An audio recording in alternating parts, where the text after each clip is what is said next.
You're going to love Tesla.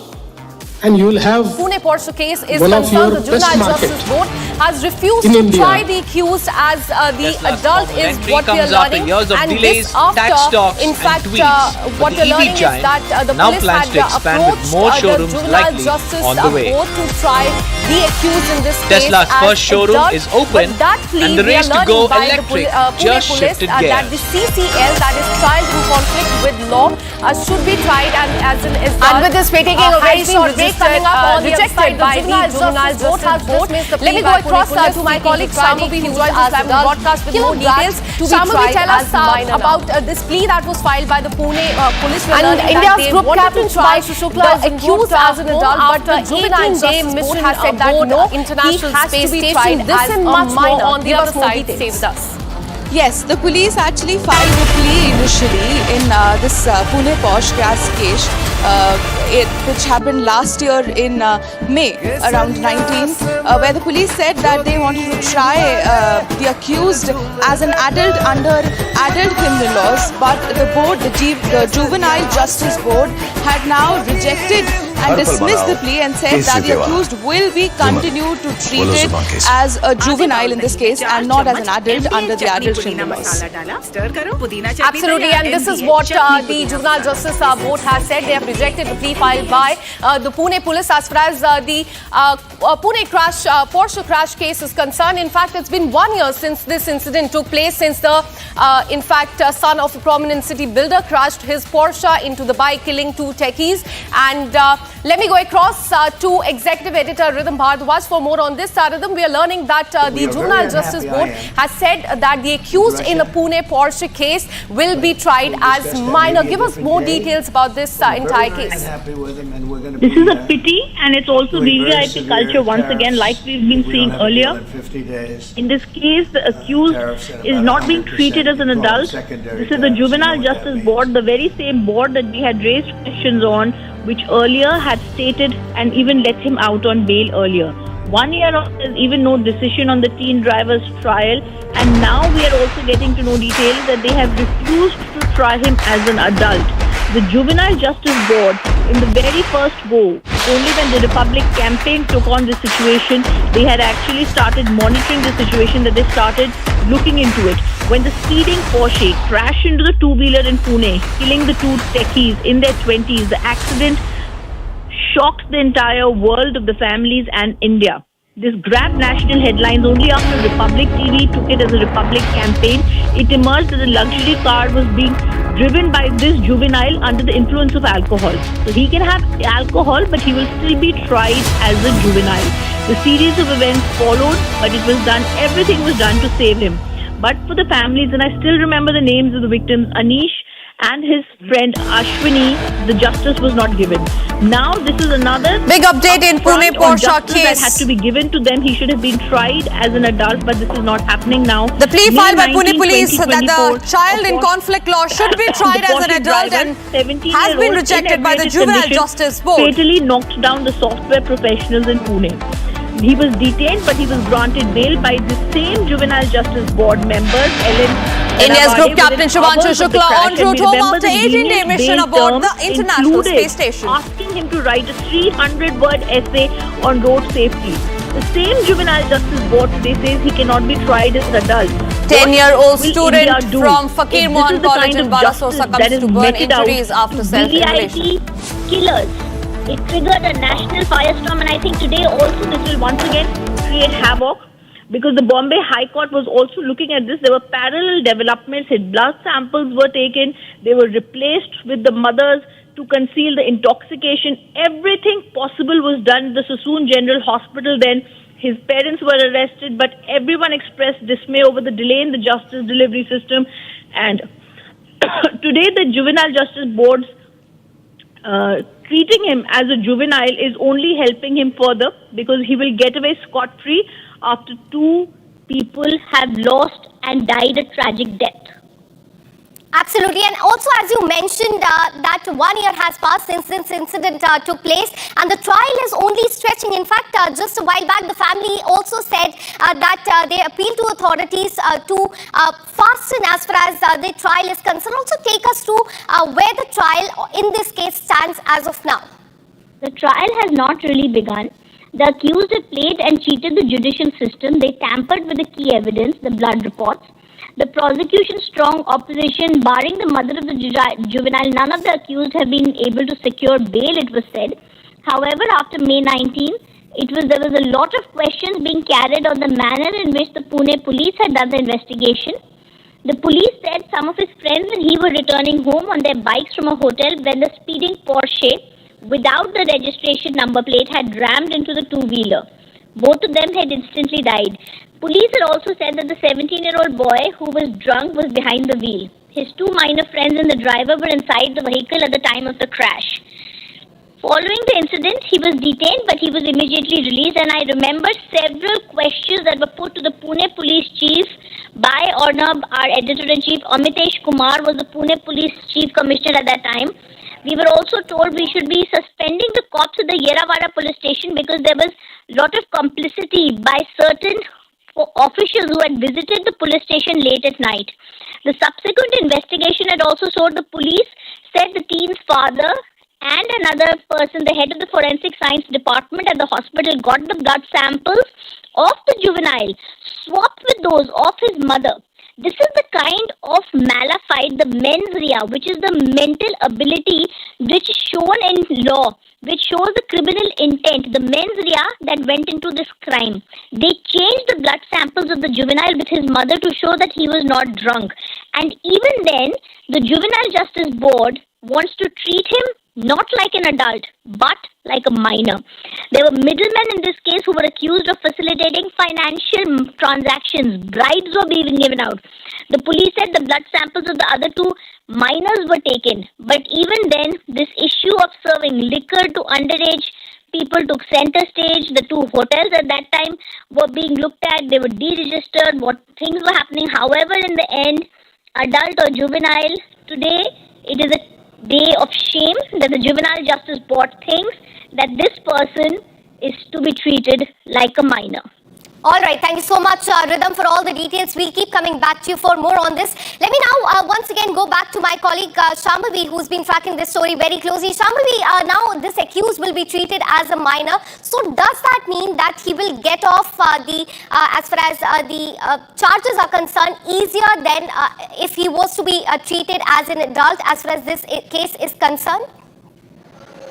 Yes, definitely. There are different laws for juveniles who are treated as juveniles under the JJ Act, and for people who are treated as an adult under the adult criminal laws. And when we go back to the case, when this case was actually in the full-blown trial zone, there were a lot of inconsistencies when a very shocking incident of evidence tampered also came out when the blood sample of the accused teen, because he was drunk while he was driving his car and two IT professionals got killed. There was alcohol in the blood, so that is why the blood sample was changed with that of his mother. So this was a huge deal, and now the Juvenile Justice Board has taken another route and said that this accused need to be tried as a juvenile and not as an adult, which is a huge drawback for the police as well. Absolutely. And Shambhavi, also tell us about the case. Where does it stand right now? Well, after this, because this plea was filed by the police after a lot of inconsistencies, when there was a lot of even social media backlash after the accused was asked to write a 300 words essay on why he will never repeat this again. The plea was filed by the police seeking, because this case was very serious, that this person, 17-year-old teenager, should be tried as an adult. But now, with the update, now that the Juvenile Justice Board has dismissed the plea, we are yet to see where this goes now.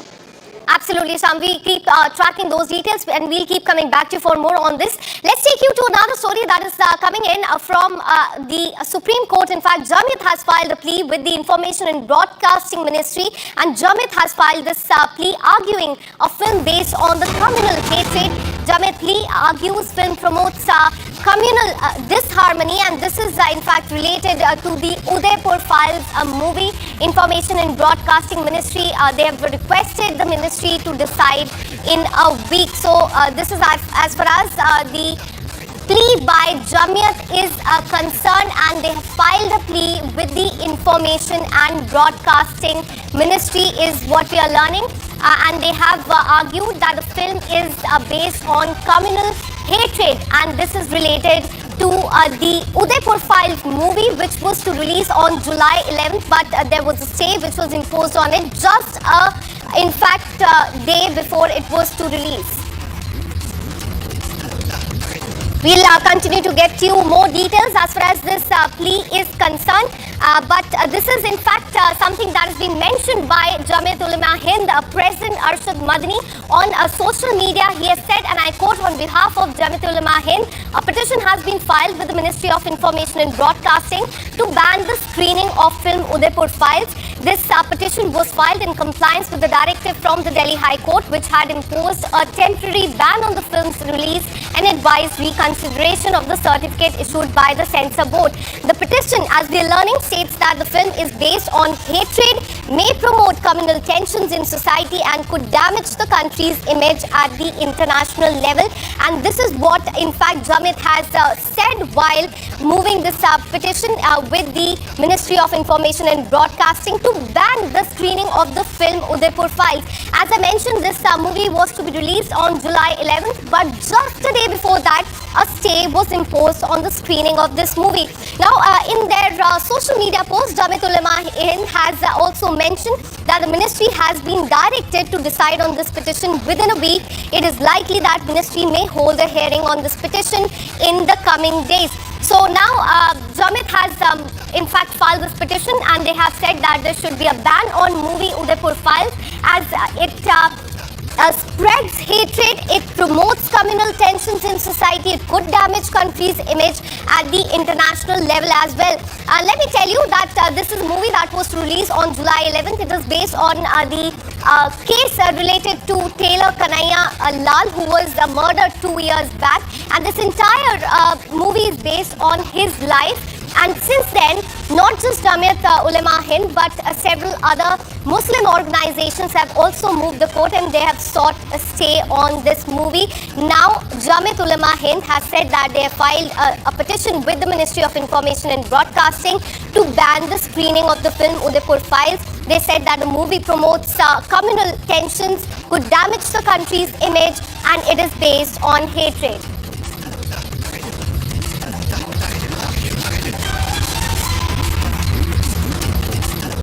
And now let's have a look at the top national stories in under 2 minutes.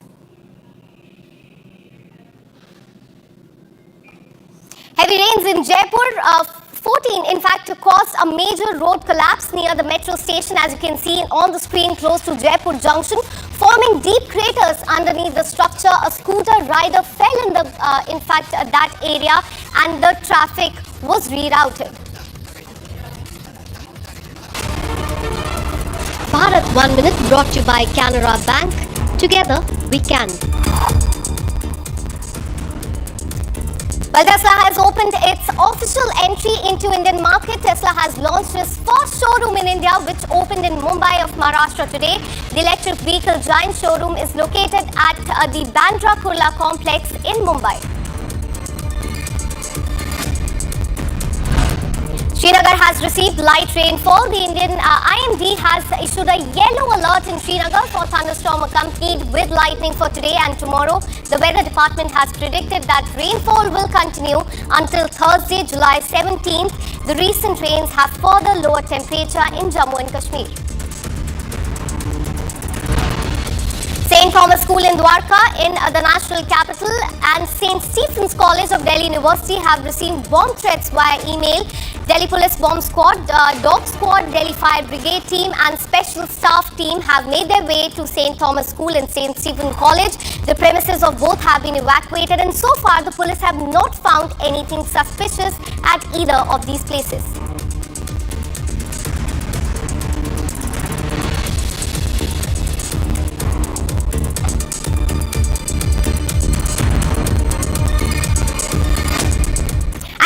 Has officially made its debut in the Indian market with the launch of the first showroom at Mumbai's Bandra Kurla complex. Inaugurating the showroom, Maharashtra Chief Minister said that India will be one of the best markets for Tesla. Here's more.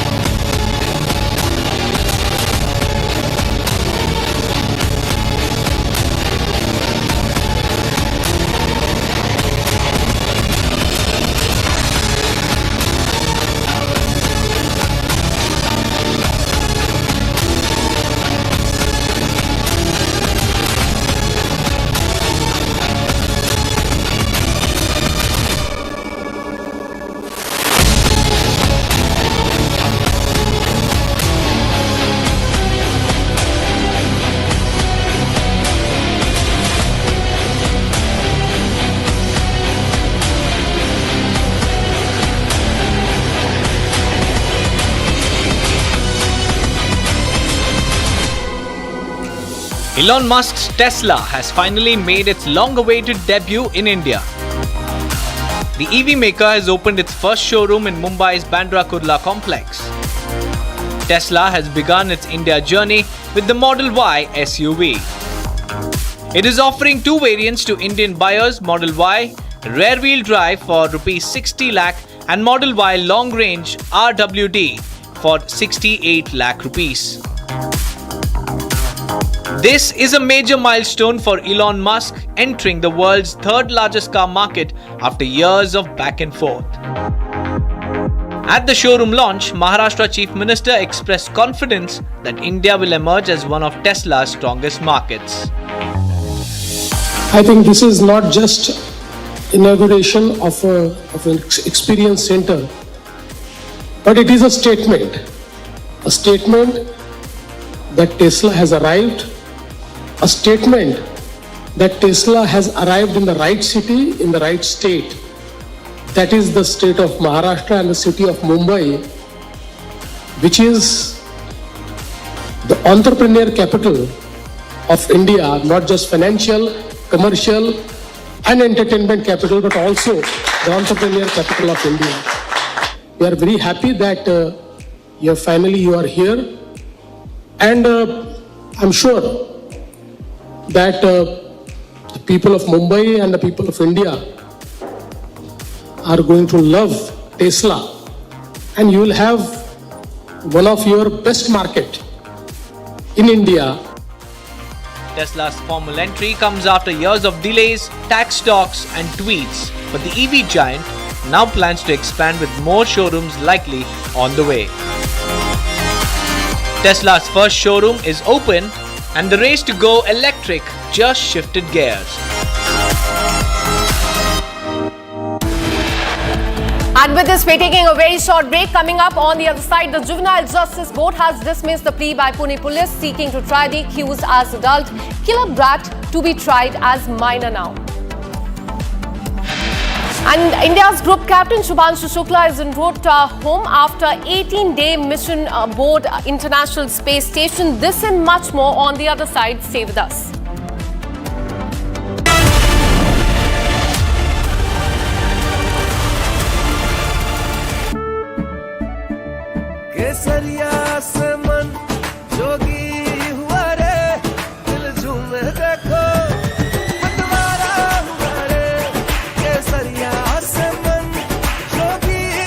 हर पल मनाओ केसरी त्योहार। विमल, बोलो जुबान केसरी। आधे bowl दही में 4 चम्मच MDH चटनी पुदीना मसाला डाला, स्टर करो, पुदीना चटनी तैयार। MDH चटनी पुदीना मसाला।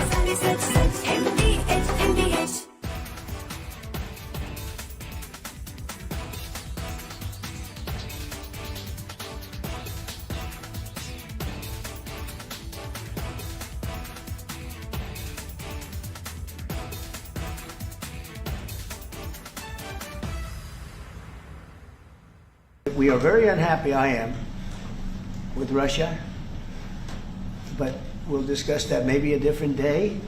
But we're very, very unhappy with them, and we're going to be doing very severe tariffs if we don't have a deal in 50 days. Tariffs at about 100%. You'd call them secondary tariffs. You know what that means.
Big update in Pune Porsche case.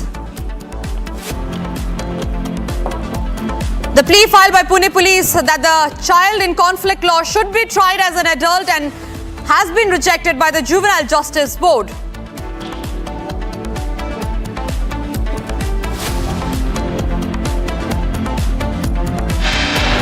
India's group captain Shubhanshu Shukla en route home after 18-day mission aboard the International Space Station.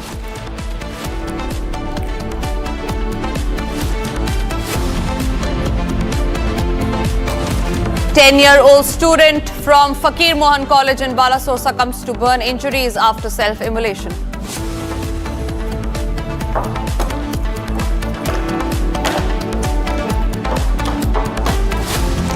External Affairs Minister S. Shankar, who is in China for the SCO meeting, meets with Chinese President Xi Jinping in Beijing.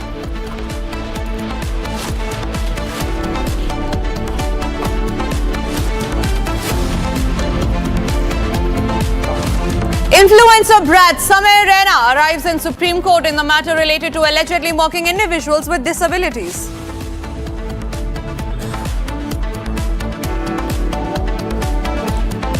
After years of speculation, Tesla is all set to open its first showroom in India today. The American electric vehicle giant will launch an experience center at the Bandra Kurla complex in Mumbai.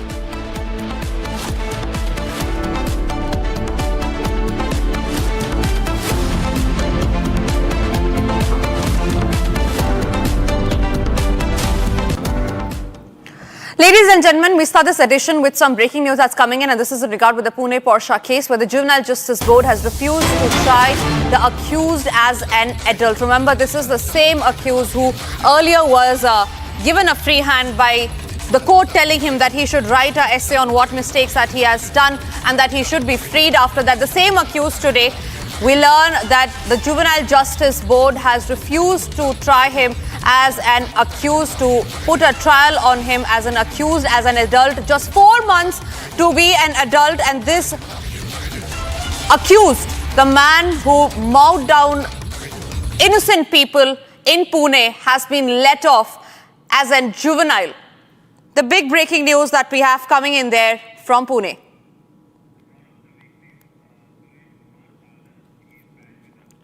All right, I'm being joined by Suresh Kumar. He is the father of one of the victim of the Pune Porsche case. Suresh जी, बहुत धन्यवाद आपका हमारे साथ बातचीत करने के लिए। बहुत ही दुखद खबर आ रही है कि जो जुवेनाइल जस्टिस बोर्ड है, उन्होंने क्लियरली बोल दिया है कि वो जो अक्यूज्ड है उसको एज अ एडल्ट नहीं, उसको एज अ जुवेनाइल ट्रायल करेंगे। आपका क्या कहना है इस बारे में? मेरा कहना तो ये है, मैंने तो पिछले बार भी बोला है, आप लोगों के टीवी के माध्यम से भी बोला है, सुप्रीम कोर्ट को भी लिखा है, हाई कोर्ट को भी लिखा है, डिस्ट्रिक्ट जज को भी मैंने लिखा था कि जब उसके चाल चलन तौर तरीके जो है पूरे एडल्ट वाले हैं, ड्रिंक वो कर रहा है, फास्ट गाड़ी वो चला रहा है और न जाने क्या क्या कर रहा है, वो तो आप मेरे को नहीं मालूम, 2-3 चीजें तो मेरे को मालूम है।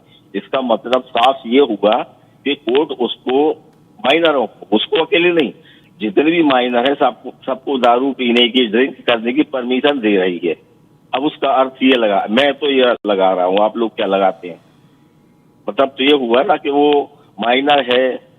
अब माइनर तो है नहीं, क्योंकि उसकी क्रियाकलाप कोर्ट को देखना चाहिए थे, उसने क्या किया, क्यों किया, माता पिता ने उसको कैसे पाला पोसा बड़ा किया, ये चीजें देखना चाहिए। अब कोर्ट किस आधार पर, अब आगे चल के मैं पता करूंगा कि किस आधार पर उसको एडल्ट ट्रीट नहीं कर रहे हैं, किस आधार पर उसको माइनर ट्रीट कर रहे हैं, ये पता बाद में चलेगा। आधार क्या है भाई? आधार तो उसके स्पष्ट आधार हैं कि वो एडल्ट वाले उसके कारनामे हैं।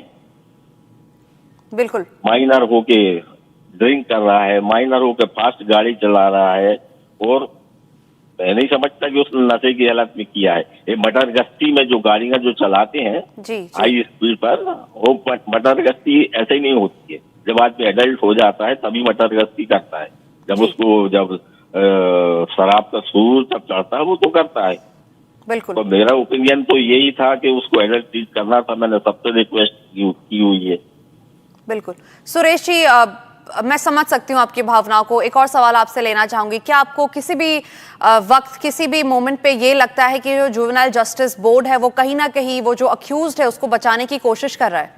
बिकॉज जहां तक हम जानते हैं बस 4 या 5 महीने बचे थे उसके अडल्ट होने में, फिर भी उसका ट्रायल एज अ अडल्ट ना होके एज ए जुवेनाइल होना, क्या आपको लगता है ये कहीं ना कहीं एक तरीका है जुवेनाइल जस्टिस बोर्ड का एक बड़े ही इन्फ्लुएंशियल आदमी को प्रोटेक्ट करने का? जुवेनाइल जस्टिस बोर्ड ने तो उसको उसी दिन बचाने की कोशिश शुरू कर दी थी। उसी में तो दो मेंबर थे, उसी में तो वो टर्मिनेट हो गए। क्या हो गए? उनको बचाने के चक्कर में, और वो ये सोच रहे हैं कि इस केस के ऊपर पूरे भारत की और पूरी दुनिया की नजरें इसके ऊपर टिकी हुई है। अब फिर जैसे किसी जज ने बोला था कि वो सोशल मीडिया में ऐसा हो गया तो ऐसा जजमेंट दे दिया, सोशल मीडिया में न्यूज के डर से ऐसा जजमेंट दे दिया, इसलिए उसको जेल में मतलब जुवेनाइल होम में उसको रखा गया किसी के डर से। तो जज जो होता है उसको तो निष्पक्ष देना चाहिए ना कि वो क्या है, उसके क्या तौर तरीके से, उस केस पर उसको फोकस करना था जी। अब जज लोगों को तो मैं सलाह दे नहीं सकता ना, मैं तो अपना ओपिनियन दे सकता हूँ। बिल्कुल जी, बिल्कुल। सुरेश कुमार जी, बहुत बहुत धन्यवाद आपका हमारे साथ बातचीत करने के लिए। In fact we are also being joined by Prashant Patil, he is the defence lawyer in the case. Prashant Patil ji, on what basis has this accused been told? All right, we seem to have lost that connection with the defense lawyer, but we're trying to get back with him on the phone line. But remember, this is a grave violation of justice as far as the case, the Pune Porsche case is concerned. The same accused who drank openly in public was not held as a minor then. But however, when it comes to providing justice to the innocent families that he mowed down under the wheels of his luxurious car, he is now told that he will not be trialed as an accused but as a minor. This, however, has come as a grave injustice. Meanwhile, we also have Prashant Patil. He is a defense lawyer in the case. Prashant Patil ji, on what basis has this accused been said that the trial will be under him as a juvenile and not as an adult? See, we are all bound by the rule of law. There are certain guidelines laid down by the Honorable Supreme Court, and we cannot go contrary to the guidelines and the judgments of the Honorable Supreme Court because that will be held in contempt.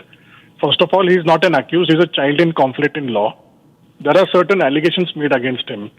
We as defense submitted the law today as it stands by the Honorable Supreme Court in another judgment of Shilpa Mittal versus State, wherein the Honorable Supreme Court has clearly defined what is the definition of heinous offense, quote unquote. The parameters and the allegations of this matter do not fall within the definition of heinous offense. Sir, what allegations are you talking about? There are videos that clearly point out how it was his car. He comes out of the car, he mows down innocent people, he's seen drinking at the bar. All of these have been connected, all these dots have been connected. So what basically are the allegations that you have been talking about? At the cost of repetition, this is not a courtroom trial. At a phono, I cannot talk about the evidence wherein the matter is sub judice before the court because I'm not permitted to do so under the Advocates Act.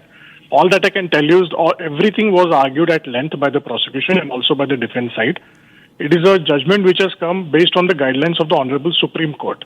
The law has been defined, and as a society, we are all bound by the rule of law. Within the parameters of the rule of law, this argument was laid down. I still do not have the copy of the judgment of the Honorable JJB. Once it reaches to me, maybe I'll be able to talk on it. Absolutely. Prashant Patil, one last question before I let you go. What is the way forward now that you're looking forward to take this case? Because we just spoke to one of the family of the victim, Suresh Kumar. He was the father of the victim. He says that he will approach the higher courts in this regard, because this is now how justice is to be served, because it was not the fault of those innocent people on whom the car ran upon. How are you thinking about taking this case forward? I will be able to only comment on it once I read the judgment copy. And obviously, it is the right of the victim's father to approach the higher courts. However, once the judgment copy comes in mind, I'll be able to comment upon it. Prashant Patil, but don't you think this is also an obstruction of justice? By whom? Once there's an order of the court, how can we say it's an obstruction of justice? We'll have to all adhere to the orders of the court, right? All right, Prashant Patil, thank you very much for speaking to Republic. It seemed all eyes are now on where the case is going to go. Remember, like we were just pointing out on how this accused, who is a minor, had been let off in the past as well by court, giving him an option to write an essay on the mistakes that he had done after he mowed down 2 people in Pune, his luxurious vehicle that had mowed down 2 innocent people. Today, we learned that the Juvenile Justice Board has said that he will not be under trial as an adult accused, but will be under trial as a minor. Remember, in the Pune Porsche case, the Bombay High Court had quashed the Juvenile Justice Board's order sending the 17-year-old accused to an observation home despite him being on bail. The court ruled that the JGB acted beyond its jurisdiction by detaining the boy after granting him bail, terming the remand orders illegal and mechanical.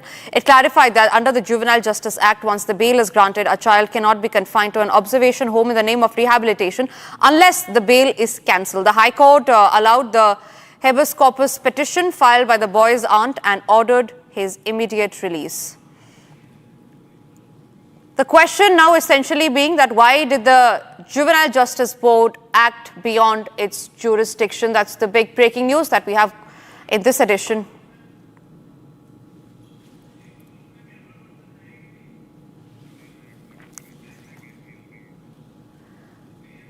Obstruction of justice are the key questions that are being raised as far as the Pune Porsche case is concerned. Shambhavi is joining me live from the newsroom on that. Shambhavi, it is a complete obstruction of justice for sure. This is what the victim's father has also been alleging. How do you think the case is going to move forward after the Juvenile Justice Board has said that the trial will be under him being a juvenile and not as an accused? What is the way forward now for the accused? Well, now that the JJB has dismissed police's plea that the accused should be treated as an adult because he was around 17 years and a few months when this accident actually happened. Now that the JJB has given this order, we can, of course, he'll be tried as a juvenile. And it is very important to understand that the juvenile justice system in our country is reformative and not punitive. Reformation is their main aim when they're dealing with people under 18 years of age. Unlike the adult criminal system, which is mostly punitive. All right, Shambhavi, thank you very much for getting us those details. We'll quickly have to move forward to the other breaking news that we're getting in. This is in regard with the Nimisha Priya death sentence row, where we now learn that Nimisha Priya's execution has been postponed, and this is via sources. Now on sources, in the case of Nimisha Priya, it has been learned that the local authorities in Yemen have postponed the execution that was scheduled for 16th of July 2025. Now the government of India, which has since then be beginning the case, been rendering all possible assistance in the matter, has made concentrated efforts in the recent days to seek more time for the family of Nimisha Priya to reach a mutually agreeable situation with the other party. Despite the sensitivities involved, the Indian officials have been in regular touch with the local jail authorities and the prosecutor's office, leading to securing this postponement. So big breaking news that's coming in, a slight relief for Nimisha Priya and her family. The execution has now been postponed. The Yemen officials and the authorities have delayed the execution of the Kerala nurse Nimisha Priya. She was to be executed tomorrow. However, that decision has now been overturned, and on Government of India sources, we learned that in the case of Nimisha Priya, it has been learned that the local authorities in Yemen have postponed the execution that was scheduled for 16th of July, that is tomorrow. The Government of India, which has since then been beginning the case of possible rendering assistance in the matter, they have been applying through various channels on what could have been done, because remember, this is a case about where a Indian nurse has been executed in Yemen. So this completely falls in the domain of the Yemen authorities, and India could not have likely done much more in the case. However, they were trying through various channels on how the execution could be postponed. A hearing was underway yesterday in the Supreme Court as well. And today, the big breaking news that we have is that the Government of India, which has since the beginning of the case been rendering all possible assistance in the matter, has made concentrated efforts in recent days to seek more time for the family of Nimisha Priya, the Kerala nurse who was to be executed tomorrow, to reach a mutually agreeable solution with the other parties. So, Soumya, my colleague, is joining me live from the Republic newsroom on that note. Soumya, by what means did the decision overturned? By what means was the execution of the Kerala nurse delayed by the Yemen authorities? Well, see, Tanisha, as far as the Nimisha Priya's case and the execution that was all set to take place tomorrow, which is 16th of July, is concerned, constant efforts were being made not just by the Government of India and the Nimisha Priya Council, along with the vested stakeholders, right from the lawyers to the negotiators who are present there in Yemen. With that, yesterday, we also had the Grand Mufti of Kerala also intervening in the case and making an appointment with the family and the locals of the tribes and arranging a meeting with the victim's family, which helped in these latest development with regards to postponing the Nimisha Priya's execution that is all set to take place tomorrow. So yeah, just today 10 a.m. Yemeni time, there was this meeting that took place with the victim's family, Talal Abdo Mehdi's family, and with the negotiators and Nimisha Priya's mother with regards to the agreement or we called blood money or diya. So this helped in the postponement of execution that was initially all set to take place tomorrow, 16th of July.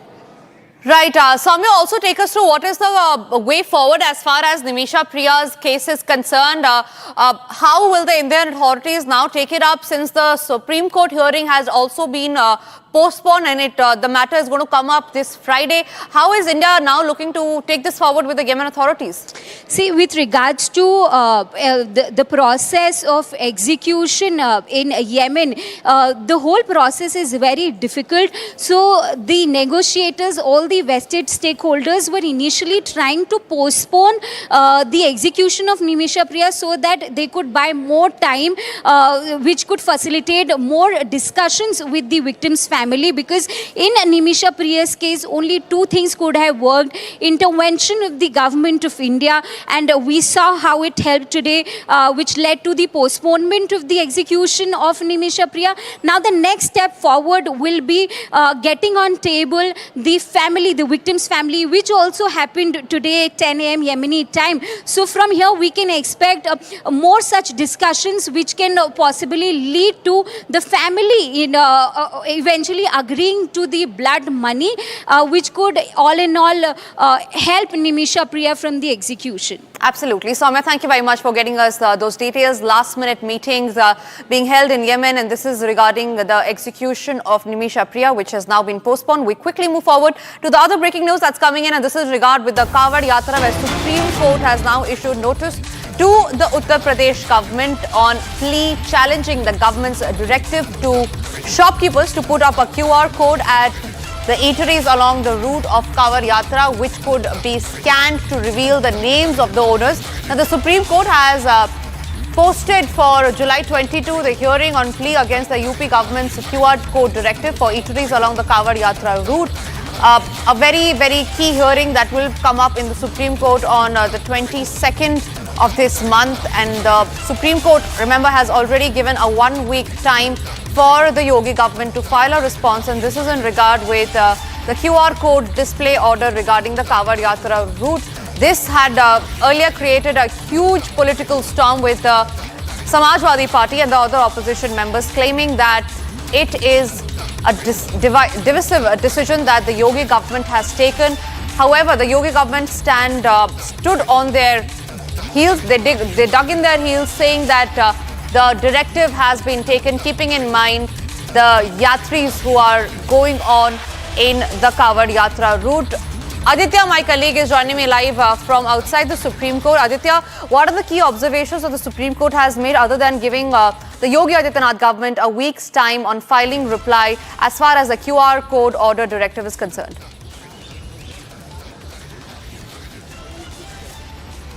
Yeah, the first one is the petitioner has sought from the government that whether the government has some sort of mechanism in place regarding these kind of situations.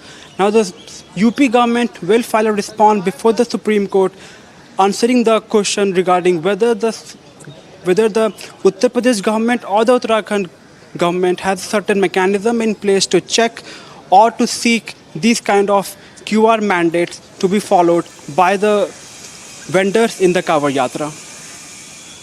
Absolutely. Thank you, Aditya, for getting us those details. We move forward to some other breaking news that's coming in, and this is in regard with an influencer who had nearly 80k followers who has been arrested and on the charges of smuggling of drugs. This is from Rajasthan, where the police arrested a social media influencer, Bhavika Chaudhary, for trafficking drugs from Barmer in Rajasthan to Gujarat. The police seized 152 grams of drugs from the accused while she was travelling in a roadways bus near Siwada police station in Jalore. The 83k follower Instagram influencer was caught during a targeted operation and is now under custody as investigation continue into the drug supply network.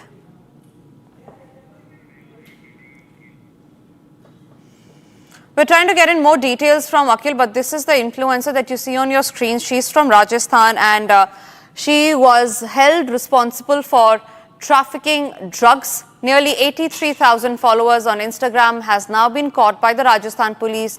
The visual on your screen of the influencer who has been caught for smuggling drug. Akhil, my colleague, is joining me live from the national capital on that story. Akhil, what more updates do we have as far as this influencer is concerned? Is there any foreign funding link that's coming to the fore, keeping in mind that the smuggling of drug was happening from one state to the other as well? Well, absolutely. If you see in a major crackdown on drug smuggling syndicates, Chintawala police has arrested social media influencer Bhavika Chaudhary, and she has been identified as a person who was basically carrying drug from Jalore district of Rajasthan towards Gujarat. So at this point in time, there was seizure which has been made by the Jalore police, in which they have seized 152 grams of MD from her possession.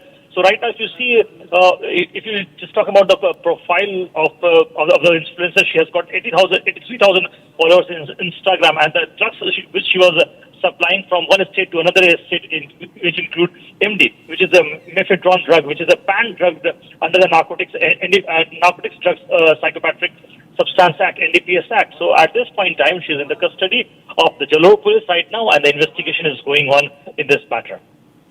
Absolutely, Akhil. Thank you very much for getting us those details. Big breaking news there that's coming in from Rajasthan. Influencer with 83,000 followers arrested for smuggling drugs. The police, she's now under police net.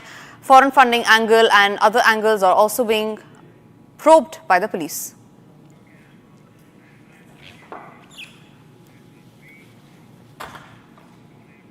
Moving on to some other stories that we're tracking, Tesla has officially made its debut in the Indian market with the launch of its first showroom at the Mumbai's Bandra Kurla complex. Inaugurating the showroom was Maharashtra Chief Minister Devendra Fadnavis, who said that India will be one of the best markets for Tesla. Here's a report on that.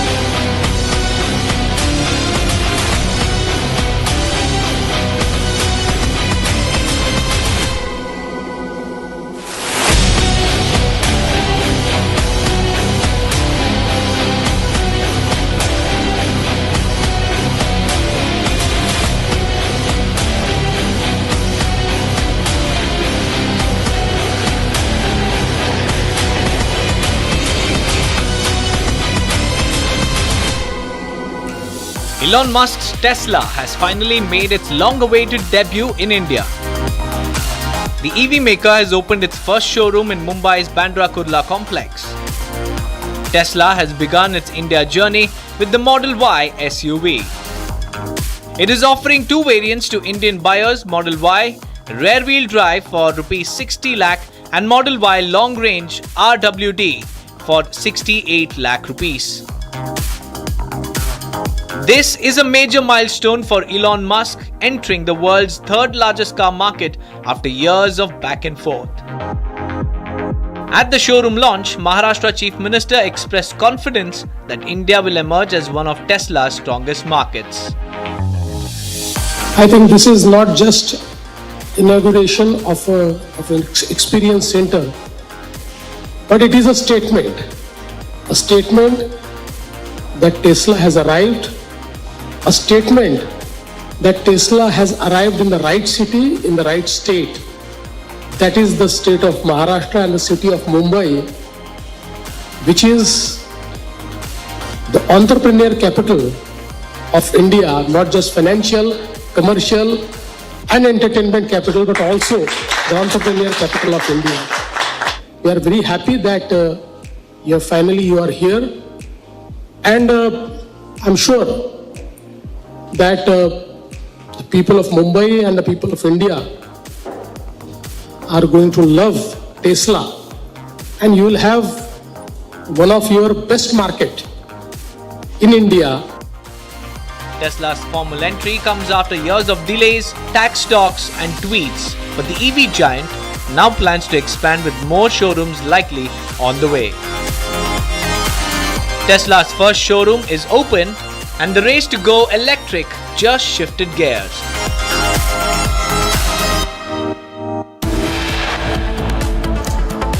Time for us to now slip into a short break. After the break, getting you all the details of how the Juvenile Justice Board has dismissed Pune police pleas seeking to try accused as an adult.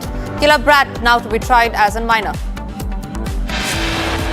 And yes, big build-up to the splashdown moment at 3 p.m. today, where Subhanshu Shukla, along with his other crew members of the AX4, will be splashing down at the California coast.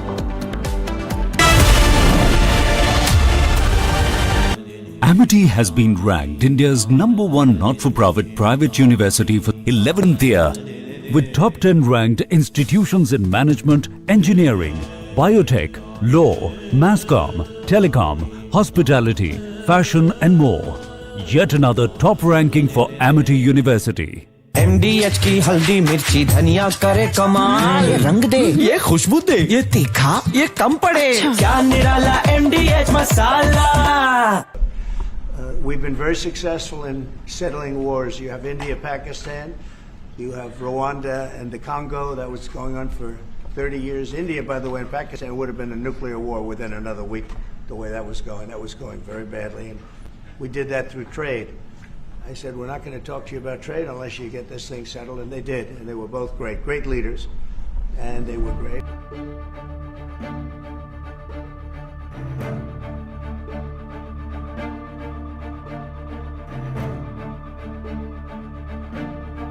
So really, thank you.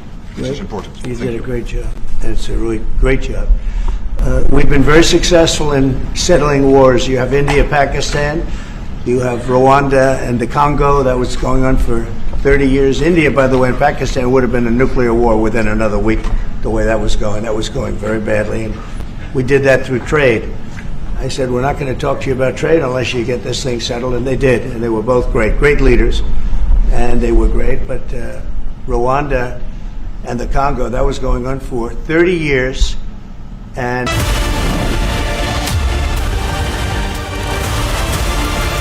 इसको घर पे लगाओगे तो शादी का तो पता नहीं, पर घर पक्का नहीं टूटेगा. रुंगटा नहीं तो घर स्ट्रॉन्ग नहीं. रुंगटा स्टील TMT बार एकदम सॉलिड. पहाड़ों में एक हाइकिंग शिप भी बन सकती है.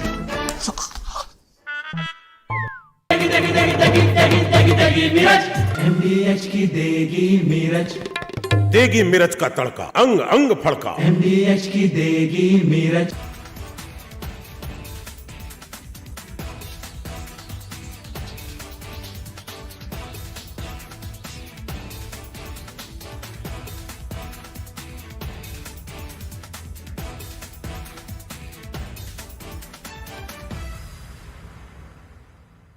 we are very unhappy, I am, with Russia, but we'll discuss that maybe a different day. But we're very, very unhappy with them, and we're going to be doing very severe tariffs if we don't have a deal in 50 days. Tariffs at about 100%. You'd call them secondary tariffs. You know what that means.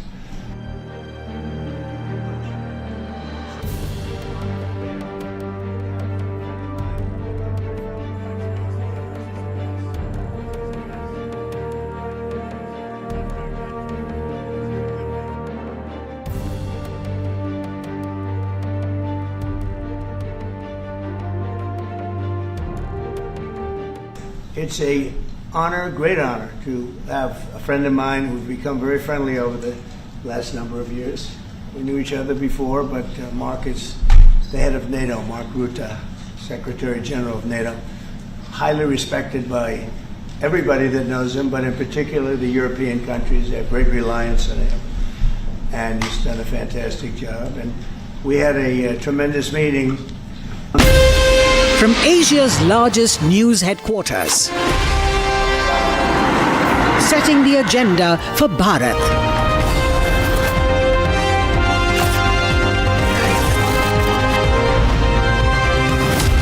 You're watching Republic.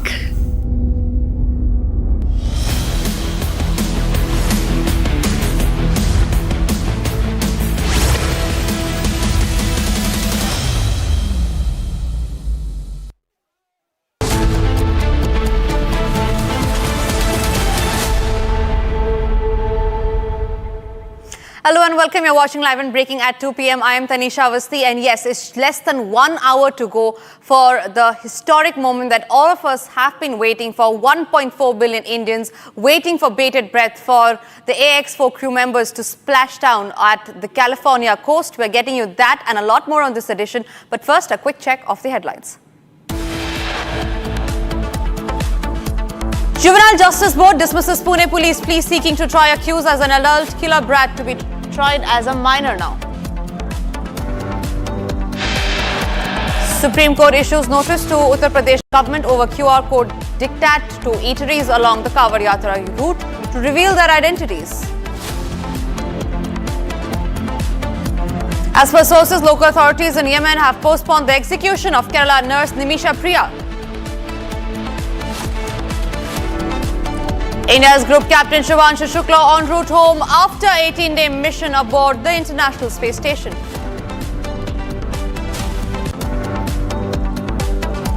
20-year-old student from Fakir Mohan College in Balasore succumbs to burn injuries after self-immolation over alleged sexual harassment by a faculty member. Comedian Samir Raina arrives in the Supreme Court in the matter related to allegedly mocking individuals with disabilities.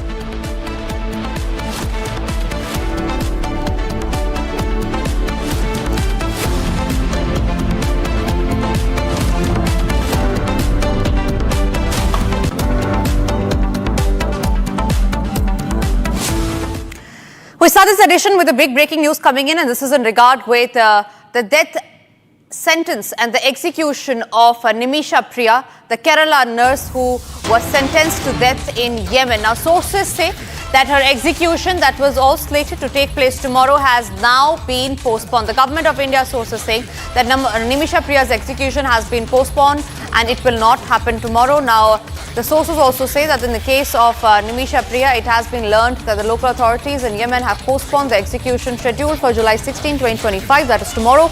Government of India, which has since the beginning of the case has been rendering all possible assistance in the matter, has made concerted efforts in recent days to seek more time for the family of Ms. Nimisha Priya to reach a mutual agreeable solution with the other party. Senior Executive Editor Abhishek Kapoor joining us from the newsroom on that note. Abhishek, there were various channels via which the Indian government was in touch with the Yemen authorities. However, what exactly led to the move where her execution has now been postponed?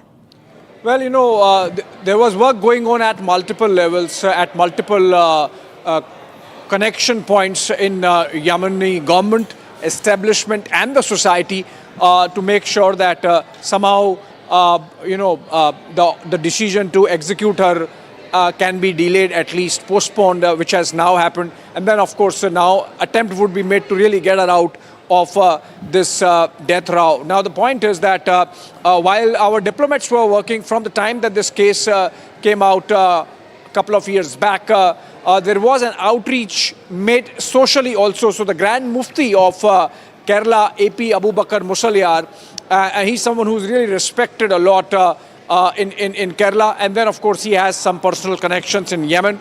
He leveraged those connections, we are told, and reached out to the Yemen Shura Council, and those connections really led to a dialogue opening up with the family of the deceased. Remember, this is a very complex tribal society, and tribal councils really decide what has to happen, and the death row was given by those one of those tribal councils, and the secular court, so to say, had limited say in it. But subsequently, when the Government of India and the Ministry of External Affairs really got involved, diplomatic push was given to engage at all levels. And then the whole matter came down to whether blood money can be accepted, because in many of these Arab and Middle East tribal societies, that option is always there. It just needs to be pushed or exercised. A lot of intense negotiations had happened on what amount of blood money would justify getting Nimisha Priya, the nurse from Kerala, off the hook so far as the death row is concerned. And it seems that some movement forward has happened in the last 24 hours alone is what we are getting to hear from our sources. Because remember, just yesterday there was this hearing in the Supreme Court in which the government led by AGI had the Attorney General of India had made it clear that as of now there is very limited scope of intervention. Whatever is happening in the informal domain.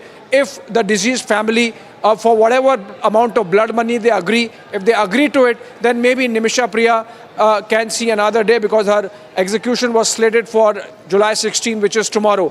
The Supreme Court had kept the hearing on July 18th, which obviously means that the court also was perhaps helpless. Now with this development coming in, we are getting to hear from our sources in the government that at multiple levels, a final push was made in the last 24 hours, with the diplomats really stepping up their engagement. They had never stopped or pulled back, but they stepped up their engagement in the last 24 hours. And of course, the parallel informal channel of communication that was opened through the Grand Mufti of Kerala, AP Abu Bakar Musaliar and Tanisha, that's what we are getting to hear, that both the things came together and the channel of communication opened. In fact, as we speak, the dialogue is still going on. Nothing is final. It's just that for the time being, with no specific further date, the execution of Nimisha Priya, which was slated for July 16, which is tomorrow, has been postponed. Absolutely. Abhishek, please stay on with us. We're also being joined by Chandrakala, who's reporting live from the national capital. Chandrakala, have you spoken to the family? What are they saying regarding the postponement of the execution of Nimisha Priya? Well, the latest news, of course, is that the Save Nimisha Priya Council, the International Save Nimisha Priya Council, has met the Grand Mufti, of course, in Kerala, and he has made an intervention for which currently talks are underway, and also talks are underway. A close relative of the family is also attending the talks there in Yemen, and all efforts are on to negotiate with the blood money for the matter. Is that and they have requested for postponing the execution date, and all diplomatic channels, as we know that India has certain limitations because we don't have any diplomatic relations with Yemeni capital where the Houthi-led administration is there, and we don't have, so there are certain limitations. The Supreme Court has made it clear that whatever could have been possible, it has been done right at this moment. But yes, the Grand Mufti has initiated talks, and it's following his intervention. The talks are taking place positively on this matter, and we hope that she could be saved from the execution.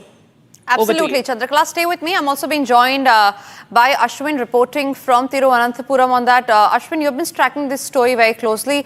Does blood money still stay as an option? And will there be any chances that the execution of the Kerala nurse, Nimisha Priya, can completely be overturned? It certainly points to in that direction because we see the India's soft power. In fact, the spiritual power is being used this time. AP Abu Bakr Musliar, who is very well known in Kerala, he is a Grand Mufti, he's the 10th Grand Mufti of a Sunni group. And he certainly has some kind of sway within a particular community in Yemen, and that has made a drastic difference. In fact, after his intervention, it has been stated that the council in Yemen has decided to rehear the matter on July 18th. And certainly this is another 2 days that has been extended for Nimisha Priya, who has been convicted for murdering one of the Yemen native in 2017, and this murder conviction was confirmed in 2020. Ever since then, there was an International Action Council which was formed with the support of many Christian pastors as well as many people who came together, in fact trying to save Nimisha Priya from being hung. That all delayed, and certainly even with the MEA intervention also there was only a bleak chance. But after AP Abu Bakr Musliar coming into picture, the head, the Grand Mufti, the 10th Grand Mufti, in fact after that there seems to be some kind of a movement in that direction, and that is what we are getting to hear. In fact, Abu Bakr is popularly known as Kantapuram. He is a secretary of All India Jamaatul Sunni group, and certainly he seems to have some kind of sway within the Yemenis community. Remember, this has been going on for some time. In fact, ever since 2020, there has been a massive effort trying to bring back Nimisha, because even the offering of blood money, close to almost 30 crores in Indian rupees, was offered. Even that was denied by the family. But now, with the spiritual leader from India Ashwin, trying to intervene, certainly it looks like... Absolutely, Ashwin. I'm sorry I have to cut you short on that note, because we're getting in live visuals from the NASA Space Center, which, remember, is counting down, and the whole world is counting down to the splashdown moment that the Axiom 4 crew will be at the California coast. That's the that's the screen that we have from NASA. In just some moments from now is when... As test pilot is Shooks. Shooks represents the Indian Space Research Organization, or ISRO. And he's also an astronaut designate of India's inaugural human spaceflight effort, Gaganyaan, an Indian-built rocket and spacecraft. He was commissioned into the Indian Air Force Fighter Wing in 2006. He then achieved the rank of Group Captain in 2024 and has over 2,000 hours of flight experience aboard aircraft including the Sukhoi 30 MKI, MiG-29, Jaguar, Hawk, and Antonov On-32. Pretty impressive resume. And our third crew member is Mission Specialist Sławomir Uznański-Wiśniewski of Poland.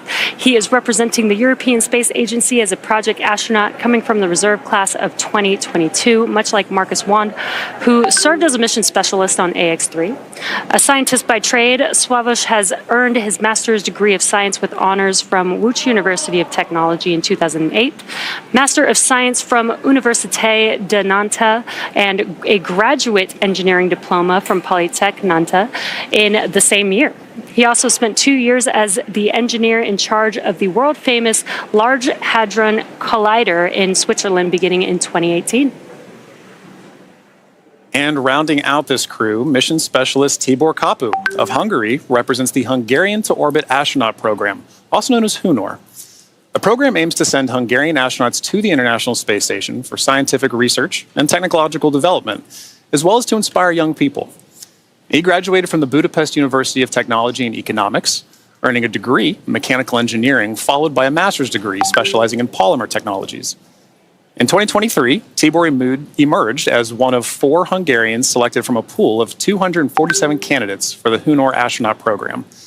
He has invested a notable amount of time in his career focused on space radiation protection while awaiting his acceptance to HUNOR.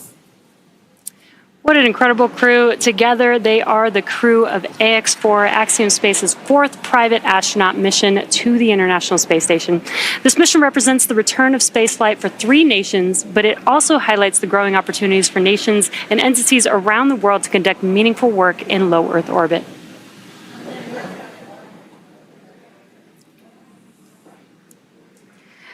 And we are, again, if you're just now joining us, the deorbit burn has begun for the crew.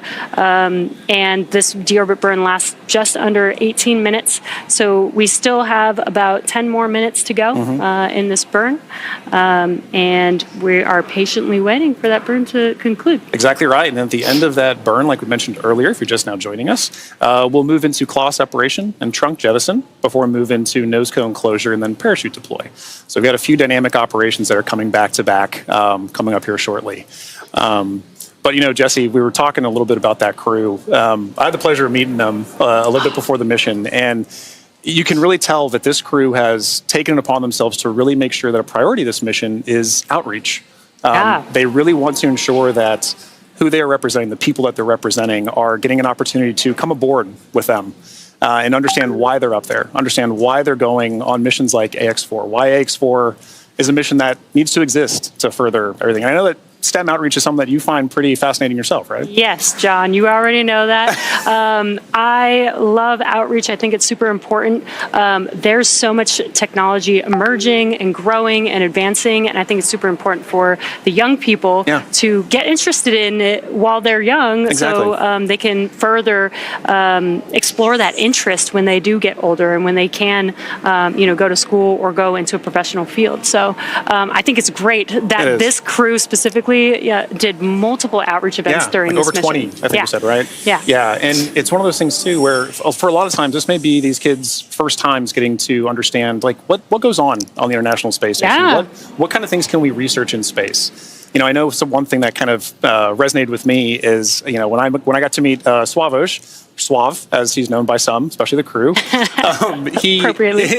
his background in microelectronics, right? He's carrying that on his research here today to understand how does space radiation, which is a huge problem to solve, right, for long endurance, for long-term, long-duration spaceflight missions, how are we going to solve the problem of space radiation? And not just for humans, but for electronics. And so for this particular mission, they were, and we'll cover a little bit of this later too, but they were flying some experiments to assess, like, how can we better protect these in orbit? So I think Suave, Tibor, their backgrounds really help kids understand, how can I tie my research to the practicalities and understanding of how do we live and work in space? Yeah. And honestly, this is what we do all of this for. This is what Axiom 4 is for, and other missions have been for, is to do that research. I think a lot of people don't realize astronauts are scientists. They are.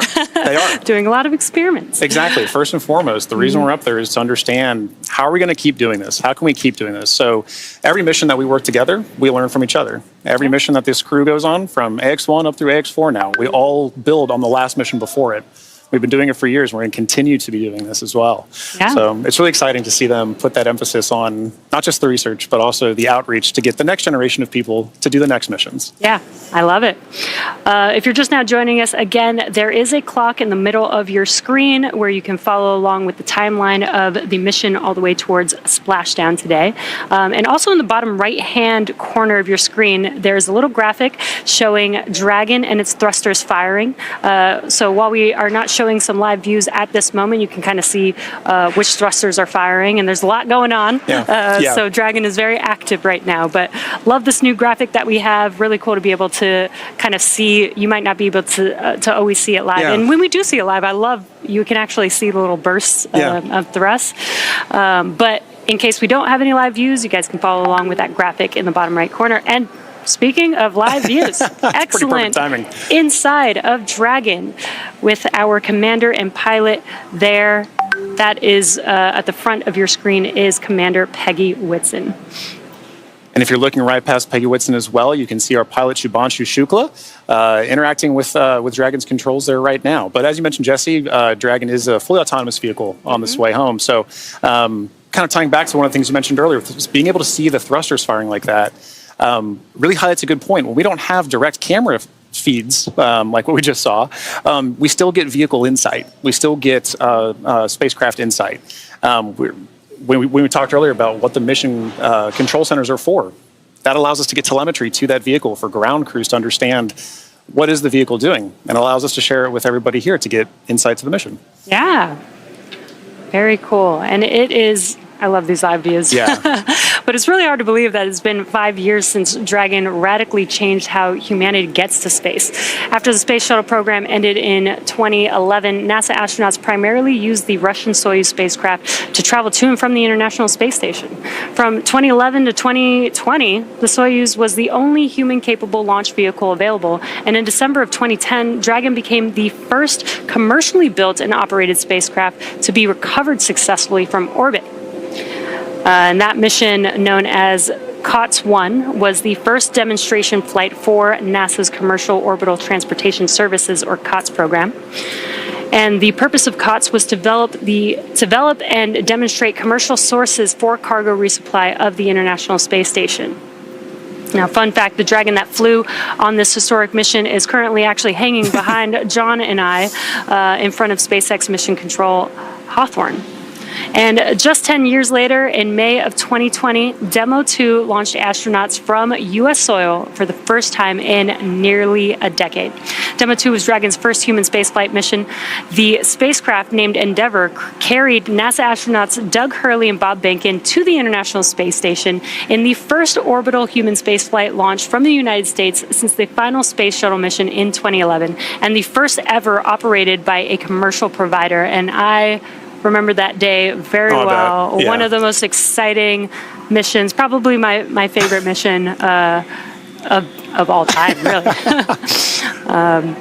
Yeah, and another fun fact about Endeavour, too, that was the first mission for AX-1. Oh, that was the Dragon they flew on AX-1. Exactly.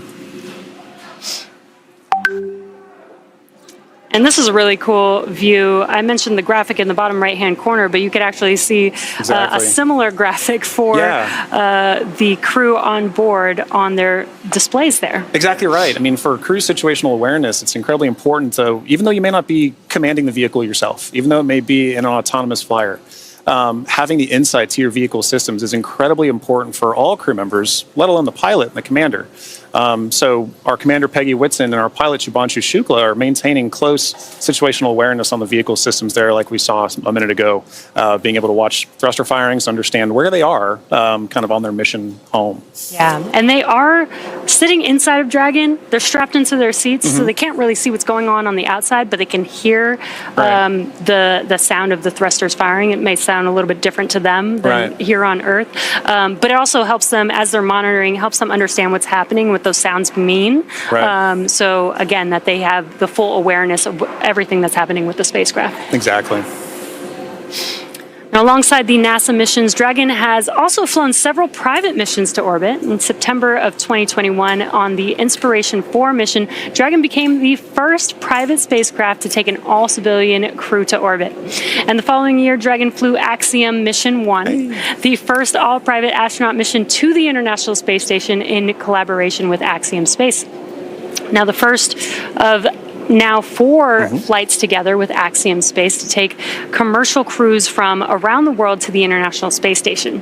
In September of 2024, the Polaris Dawn mission delivered the first commercial spacewalk.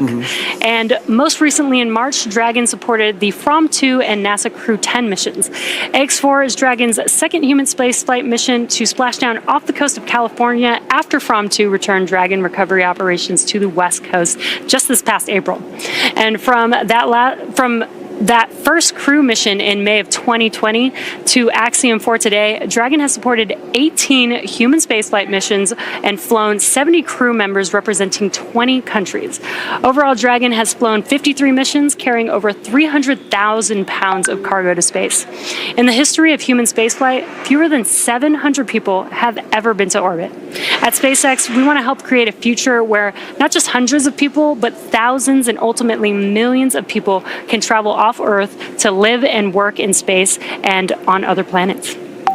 Yeah, you know, Jesse, you mentioned basically all that lineage of the Dragon spacecraft, and it's sometimes easy to get lost in the numbers. But it really does highlight how we've built, same as what we were talking earlier for building on missions, right? We built to get where we are as a space industry with the Dragon flying, and it's allowed us to provide missions like AX1 up through AX4 together, like you mentioned, but collaboratively.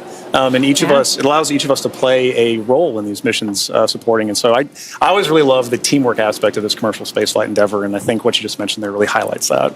Yeah, and just the exponential growth. It's only been 5 years since SpaceX has been a part of this in history. And it's really cool to see how much we've been able to do. Exactly. And we are about 30 seconds or so away from the expected ending of the deorbit burn, so we should be potentially hearing that call out, but if we don't hear the call out on the nets, we will confirm when that deorbit burn is complete.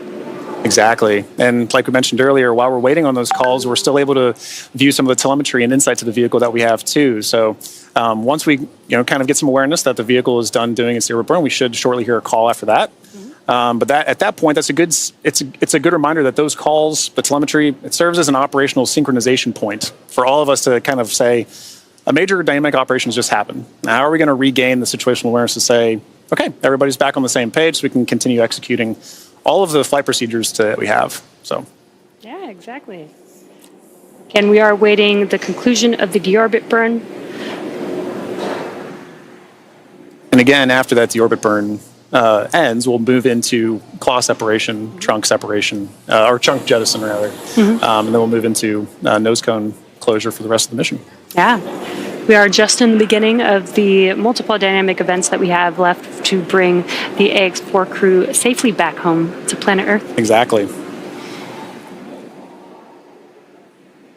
And we do have our recovery ship Shannon waiting patiently in the Pacific Ocean. We do have a targeted splashdown zone, so the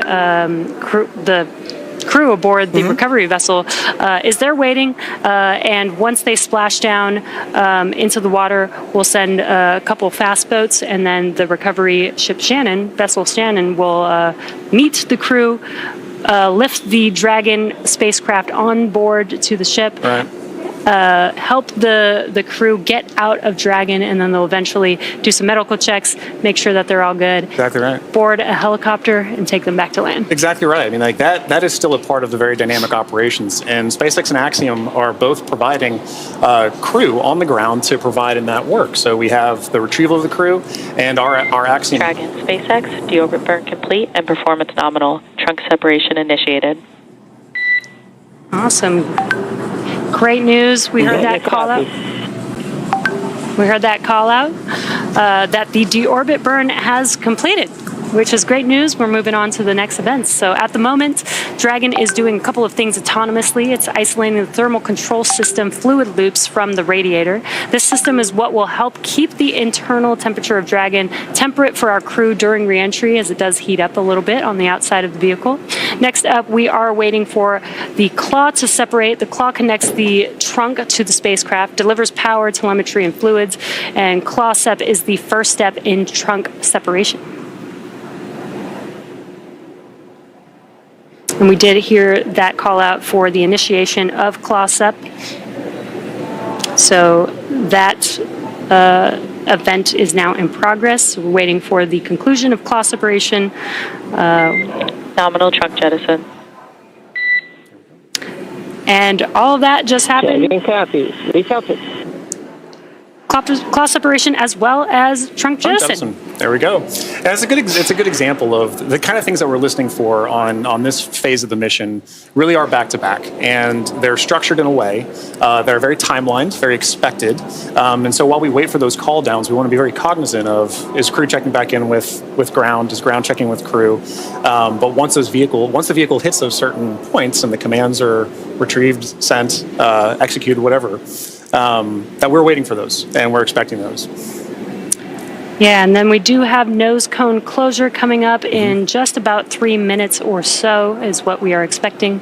And in the background, Dragon is currently inhibiting those forward bulkhead Draco thrusters that we just used to complete the deorbit burn, ensuring it's safe to latch the nose cone shut for reentry. Also, the vehicle has initiated the nitrox suit purge. This will help keep the crew cool and comfortable during reentry, and which again is coming up in a few minutes, that nose cone closure in just about a couple minutes. Now at this point, the nose cone is preparing for closure. That's right. Yeah.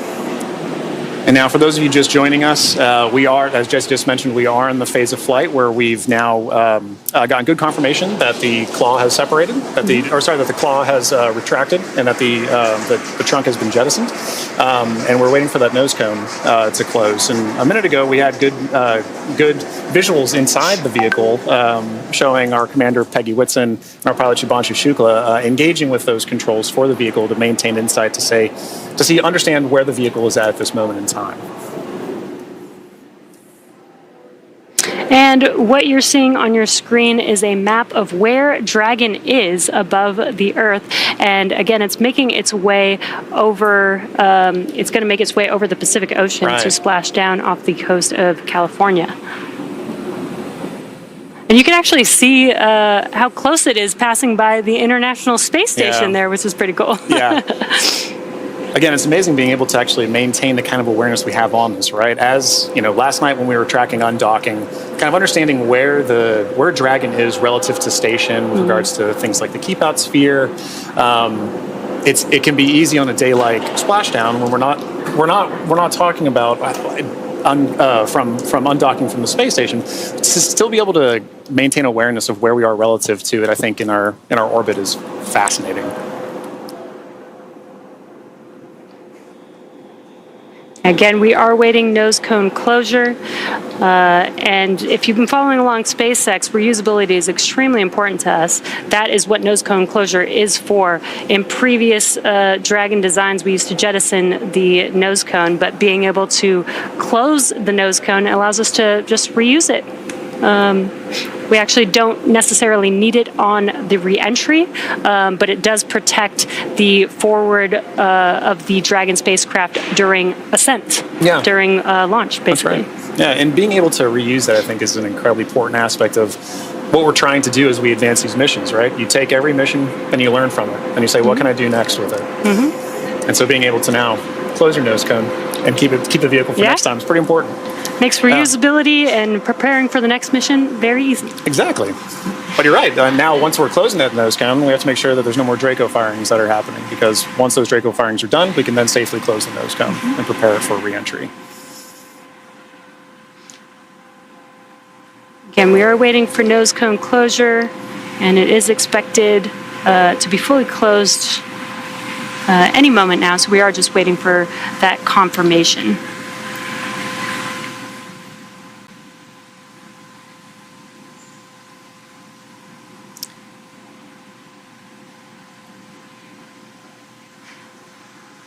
And if you're just now joining us, the crew has already completed a deorbit burn, which lasted about 18 minutes long. We had claw separation and jettison of the trunk, and nose cone closure is now in progress. Again, we're waiting for that nose cone to fully close, and then we'll begin to reorient the vehicle as it's lining up with its landing zone and prepare for re-entry through the Earth's atmosphere. That's right. And that landing zone for today is in the Pacific Ocean.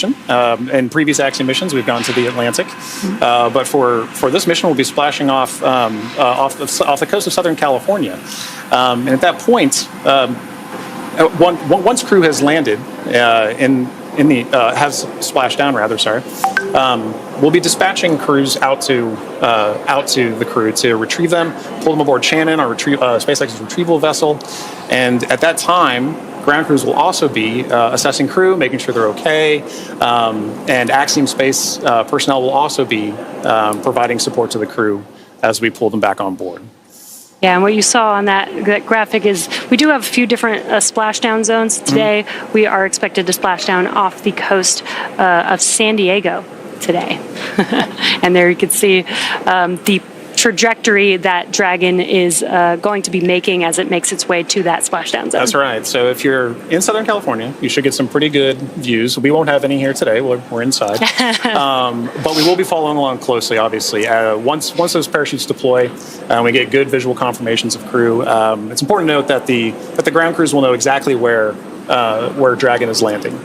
or splashing down rather. And at that point, we'll be able to go out and retrieve them. But prior to that, you should get a pretty good view of Dragon coming in. Yeah. I think it's a pretty cool view. I've seen the videos, haven't seen it in person just yet. Hopefully one day I'll get to see re-entry of a crew. But if you're in Southern California and you go outside in about 15 minutes or so, you might be able to see it. That's right.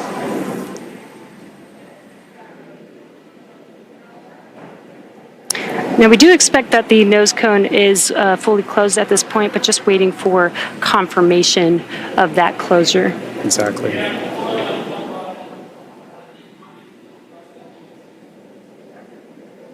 Again, the nose cone helps protect the forward bulkhead thrusters and just the forward section of the Dragon spacecraft during ascent. And closing the nose cone, again, just helps with recovery.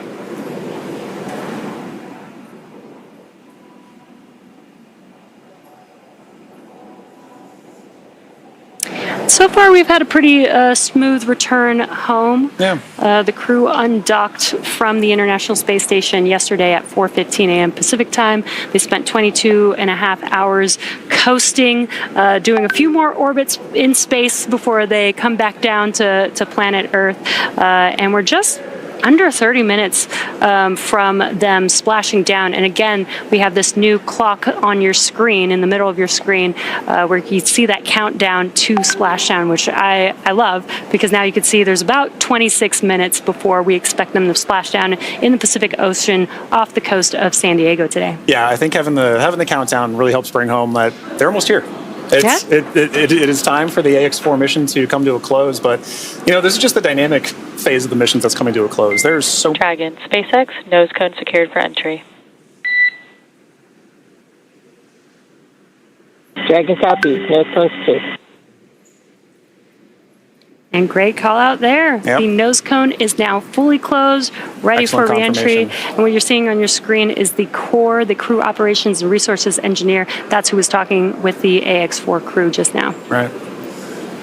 Now, once it's time for our crew to splash down back on planet Earth, they'll be heading to one of several targeted sites supported by SpaceX. Until recently, Dragon recoveries primarily occurred off the coast of Florida. This year, SpaceX moved Dragon recovery operations off the coast of California to allow Dragon to complete its deorbit before safely jettisoning the trunk over the Pacific Ocean. AX4 will be SpaceX's second crew mission to splash down in one of the new locations. From 2 was the first in April earlier this year. The new splashdown locations are near Los Angeles, Oceanside, and San Diego. And spreading the supported sites across multiple locations helps maximize the return opportunities for this mission and future crews, lowering the chance that we'll have to wave off due to bad weather. So our fully equipped recovery vessel Shannon is stationed in Long Beach, California, and is currently standing by to support splashdown today. That's right. And like you said earlier, we'll be expecting to have that splashdown right off the coast of San Diego, as you can see on your graphic there. So we take into account many different variables, including what landing sites have favorable weather. And SpaceX teams have selected the primary landing site, as we just mentioned, as San Diego. Now, there are a number of weather-related items that play into splashdown and recovery operations. Some of the more obvious factors that impact operations are rain or chance of lightning in the recovery zone, both for the safety of the crew inside, obviously, but also for the recovery teams, as we've discussed, on the water. So we're looking for wind speeds that are less than 15 feet per second, or about 10 miles per hour, and relatively calm seas so that we can safely execute recovery operations. And these recovery operations include a lot, right? It's landing a helicopter on the recovery ship to fly our crew back to shore, but it's also pulling the Dragon spacecraft into Shannon, the recovery vehicle. Yeah. And as we've been mentioning, there are a number of variables and criteria that come into play, and they all help ensure safety of both the crew and the recovery teams. But weather conditions today are looking great in Southern California near San Diego. And for these operations, SpaceX closely coordinates with the United States Coast Guard to establish a safety zone to ensure public safety and for the safety of those involved in the recovery operations, as well as the crew on board the returning spacecraft. Now, multiple notices are issued to the mariners in advance and during recovery operations, and Coast Guard patrol boats are deployed to discourage boaters from entering the splashdown zones. And that's right. We really want to stress to the public the need to respect this safety zone. Recovering a spacecraft from the water is a hazardous operation, as you can imagine. And any other boats interfering in the area not only increases the risk to the astronauts in the spacecraft, as well as the teams working to recover them from the water, but also to those themselves who would be going out to see it. So for the safety of the crew, as well as your own safety, we recommend you sit back from home, watch and follow along the action from your TV, as the teams who have trained extensively do this. For final entry briefing, report when ready to copy.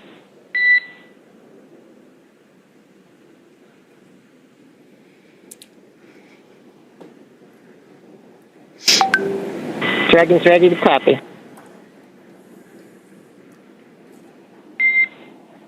Dragon, I have no deltas to the previously briefed times. The vehicle is healthy, weather is still looking good, and recovery forces are on site. Predicted comm blackout starting at 0918 Zulu and ending at 0925 Zulu. How copy?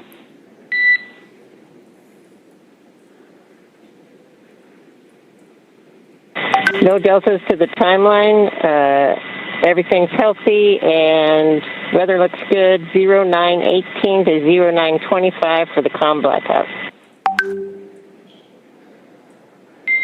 That's a good readback, Dragon. And with that, I'll be looking for you to verify that tablets are secure, visors are down, and restraints are tightened no later than 150 kilometers. Dragon copy. Welcome.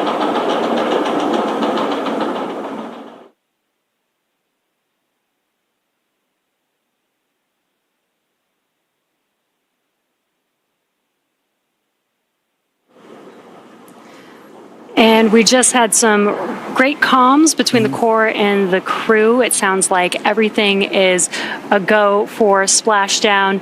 We are expecting the blackout period to begin at 2:18 a.m. Pacific time. That lasts about 6 minutes, completely expected. We will lose comms with the spacecraft as the vehicle heats up with plasma around it, but we do expect them to pass through that in about 6 minutes and regain comms after that. So really exciting, about 21 minutes away from splashdown. And as you might imagine, astronaut training can be extensive, from training that is specific to each crew member's role to learning SpaceX protocols, space station systems, and preparing for the science and outreach activities that they'll be conducting in space. Private astronaut training is rigorous. In addition to the training in the field like they do through NOLS, or NOLS, the Axiom 4 crew spent about 35 days training inside of Dragon.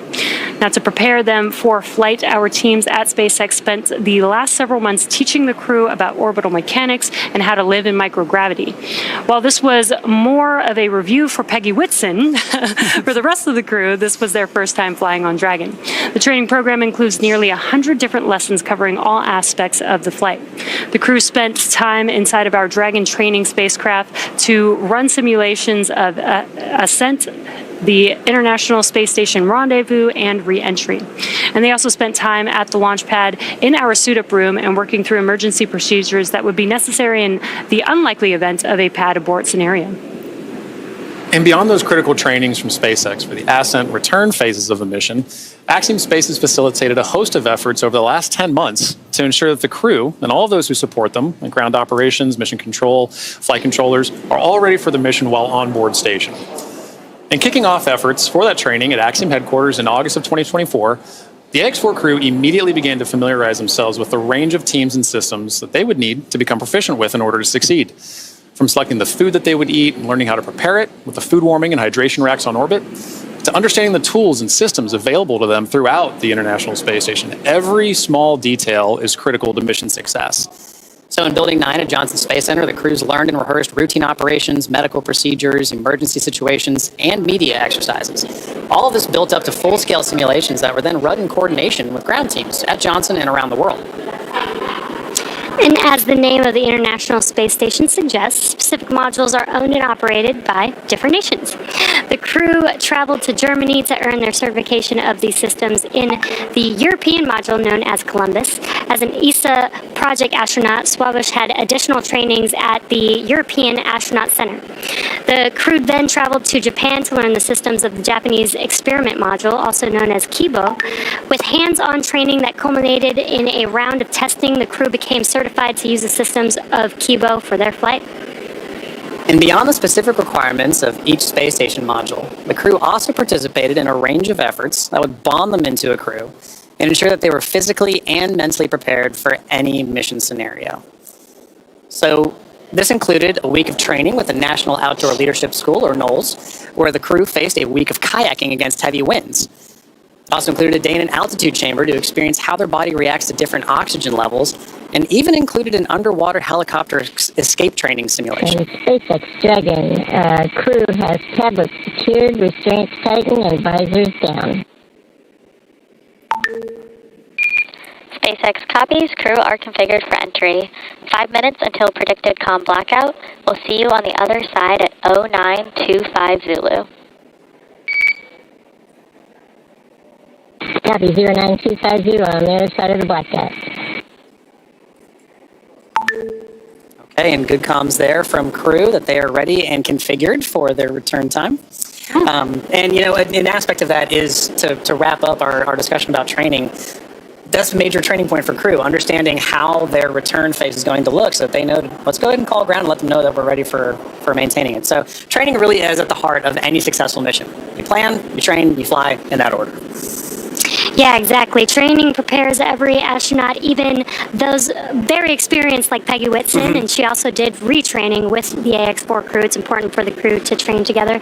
But this prepares them for any phase, any potential scenario in their mission. Exactly right. You know, and missions like this are important milestones for everyone involved, from the crew members who fly to those that they represent, to the host of scientists and engineers around the world who have an opportunity for their research or their technology to be tested in microgravity.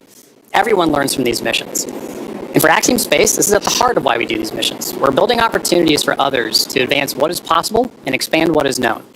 And we want to enable every human everywhere to take part in this.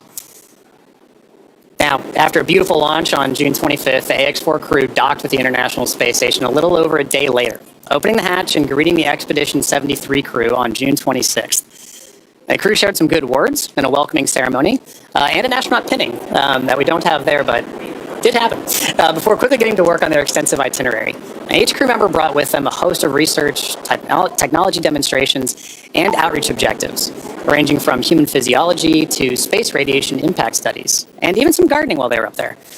So this crew maintained a very full timeline, but they prepared for this, part of their training. Each crew member wanted to ensure that every minute of this mission was utilized and that all of their objectives were hit. So Peggy, Shooks, Suave, and Tibor were ready to work with their time on board.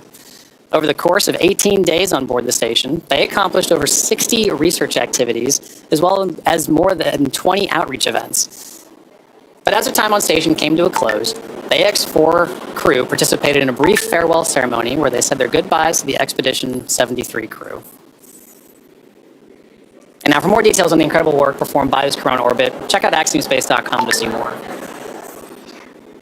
Yeah, I love that this crew did so much outreach. 20 events in 18 days is pretty remarkable. Yeah, it's so pretty very impressive. impressed, plus the 60 experiments on top of that. So I mean, and as we discussed earlier, it was a huge priority for them to be able to conduct those outreach events for the people of their countries who may not have had a chance to talk to an astronaut, to understand why are we going to space. Now they have a better understanding of that. And like you mentioned earlier, it's get them started young. Let them understand the passion of it. I know that my nieces, my nephew, right, they're excited about space. Yeah. They want to be involved in space too. So I can only imagine getting a call from Tibor, getting a call from Suave, and understanding, what are we doing up there? Oh, that would be so awesome. Yeah. Now we are expecting that blackout period coming up here in just about a couple of minutes.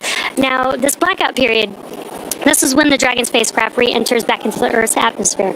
What's going to happen is there's going to be a lot of plasma buildup as it's getting more through the atmosphere.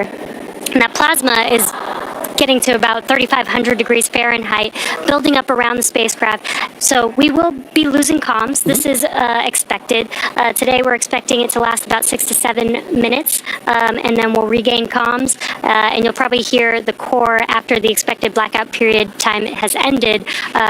Make some comms, some calls to the crew until they regain the comms and get confirmation from the crew that they can communicate with each other. That's exactly right. You bring up a good point. An expected loss of comm, or sometimes you'll hear loss of signal, or LOS, it's an expected part of spaceflight. It is planned for. They are predictable, and mission operators or flight controllers work through that to understand when are we going to be able to have and maintain communications with the vehicle, communications with crew, and that can happen at any time during the space flight. So for this 5 minutes, right, based on the physics you discussed of the vehicle heating up, you know it's going to happen, and ground crews can predict for that and work around it. But it's a good reminder that we're waiting for those verbal cues, not just visual cues that we'll get. So we've been able to see some visual cues today of crew in their suits, but also be looking for visual cues later, right? Good parachute deploy. We're also listening though for good verbal cues. So we heard a minute ago, Commander Peggy Whitson was calling down saying that crew is in a good configuration for us to go into this period of no comms. Yeah, and we do expect that blackout period has probably begun at this point. And speaking of visual cues, I've had the opportunity to talk to some of the astronauts that have flown on our Dragon spacecraft, and they've said it's kind of one of the most spectacular sights they've seen. Really? With different, they said it looks like sparks outside of the window, but with multiple different colors, multiple different looks of what that plasma heating up around the vehicle looks like. So they should be experiencing that right now. The AX-4 crew still inside of the Dragon spacecraft. Again, this blackout period will last approximately 6 to 7 minutes. And again, we won't hear any comms throughout this period until the expected blackout time is complete, and then we'll start hearing comms from the core calling out to the crew. That's right. As we begin the second half of entry, Dragon is now beginning to flush nitrox into the cabin and continuing to top off the AX-4 crew's suits with cool air. Again, this is what will allow the cabin temperature to remain comfortable while, as I mentioned, the external temperatures reach 3,500 degrees Fahrenheit. The heat shield is pointing forward, leading the spacecraft to the landing site. Dragon's primary heat shield is comprised of PICA 3.0, which stands for Phenolic Impregnated Carbon Ablator.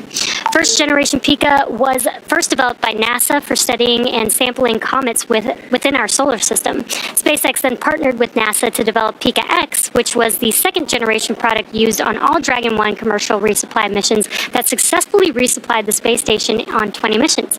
PICA 3.0 was developed specifically for use on Dragon as we prepared to begin flying crew with enhanced structural and thermal properties that optimized the heat shield and drove down cost and mass.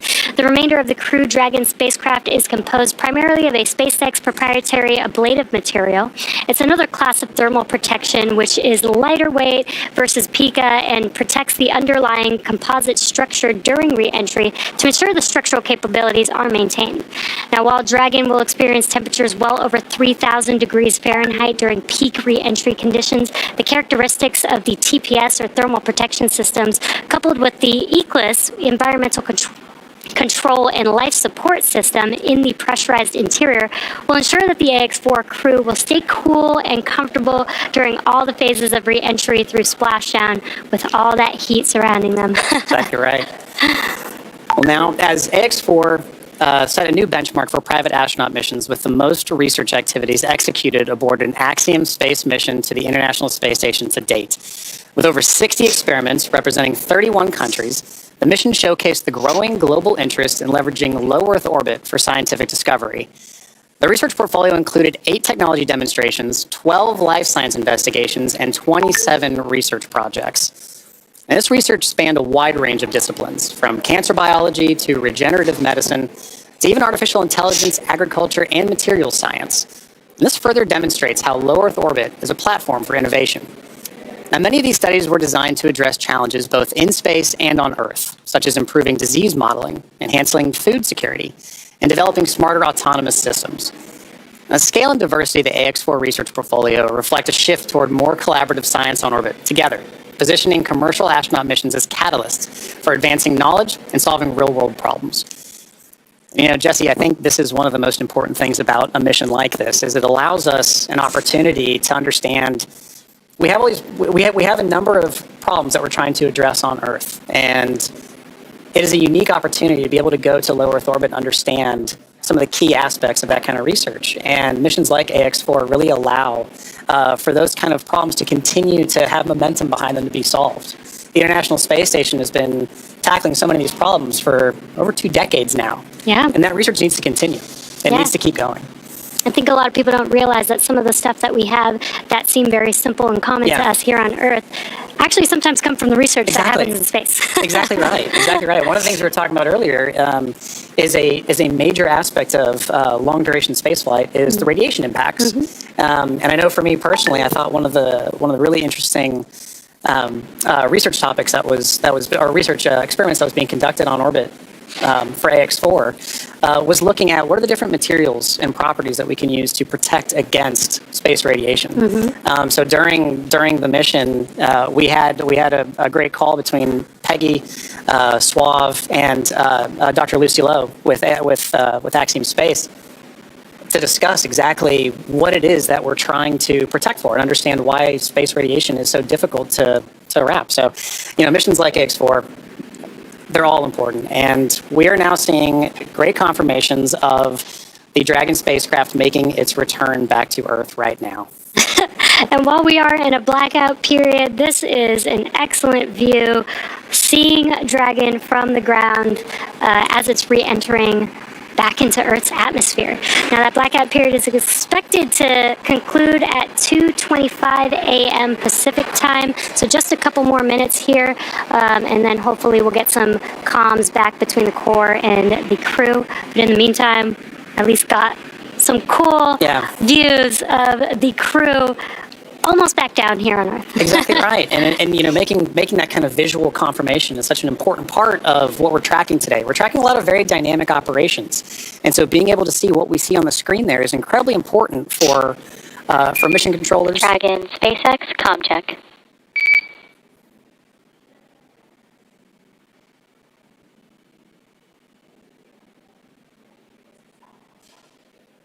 Again, we may not hear the crew until they do get those comms back, that acquisition of signal. Dragon, SpaceX, comm check.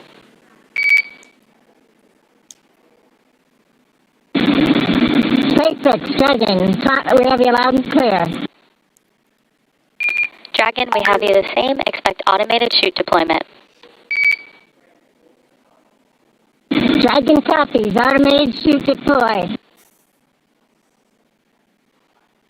And great news, as you heard there, we got comms from the X4 crew. That's exactly what we're waiting for, and I love that you can hear the excitement in Peggy's voice, too. Yeah. It's like she's done this before. Maybe a few times. A great live view on your screen inside of Dragon as they are re-entering the Earth's atmosphere. And we did hear confirmation that there will be the automatic drogue and parachute deployment coming up here shortly. And on your screen with that great live view. GPS converge. Expect nominal altitude for drogue chute deploy. Copy. Nominal GPS chute deploy. We're going to hear a lot of comms back and forth throughout these last 5 minutes here as the Corps will be calling out their altitude as they're making their way down, as well as when the drogue parachutes deploy and the main parachutes deploy. And then as they get closer and closer to Earth, just keeping the crew updated with how close they are before splashdown so that they can expect that splashdown. Exactly right. Exactly right. And those are the things that crew that you're seeing there on the left side of your screen are following along with their onboard telemetry. And for you at home as well, you can see on your screens as well things like vehicle speed, vehicle altitude. All those are really important metrics that we're trying to understand as part of the visual confirmations, the audio communications or the verbal communications that we've gotten with crew. We're also getting vehicle communications and telemetry to all understand how we're looking as we lead up to these next 4 minutes before. And there you can see on your screen the seats are rotating for the crew. This prepares them for that splashdown, so they do brace for drogue window. They do reorient the crew depending on the dynamic events that are happening, so the crew does lean back during re-entry. Crew is braced. And then they are sitting up a little bit more upright for those drogue and main parachutes to deploy. That's right. Having them in that position helps distribute the forces correctly so that when they're experiencing that dynamic event, they're as comfortable as they can possibly be. Yeah. We're now waiting for confirmation that the Dragon's chutes have deployed, coming up here just in under a minute or so. Just prior to the deployment of the initial drogue chutes, Dragon automatically safes the propulsion system. Dragon then deploys its drogue parachutes to stabilize and decelerate the vehicle. Then just before drogue deployment, seats automatically rotate to 26 degrees, which we just saw there, to keep the crew within acceptable G limits for entry and landing. And excellent view. Great view. Drogue parachutes are deployed.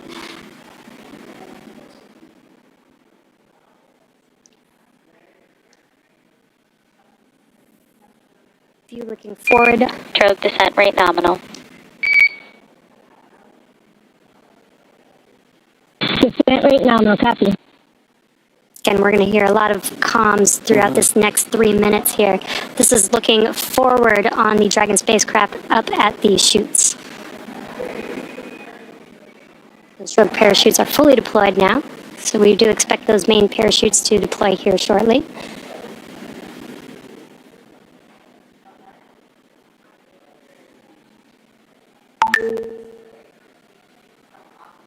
If you're just joining us, we have now confirmed that the AX-4 crew on their return home is roughly 2.5 minutes out from splashdown, and our main chutes have deployed.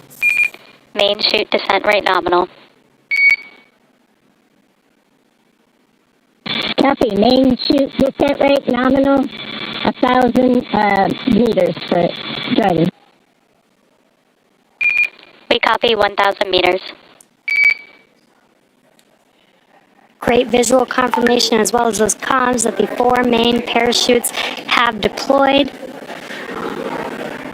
Again, we are going to be slowing down the vehicle from 350 miles per hour all the way down to just about 15, 16 miles per hour by the time that the vehicle touches down and splashes down into the ocean. Exactly right.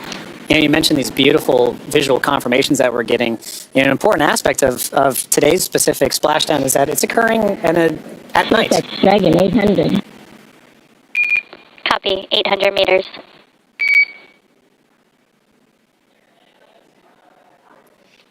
Commander Peggy Whitson confirming the spacecraft's altitude as it's making its descent into the Pacific Ocean just off the coast of San Diego in Southern California.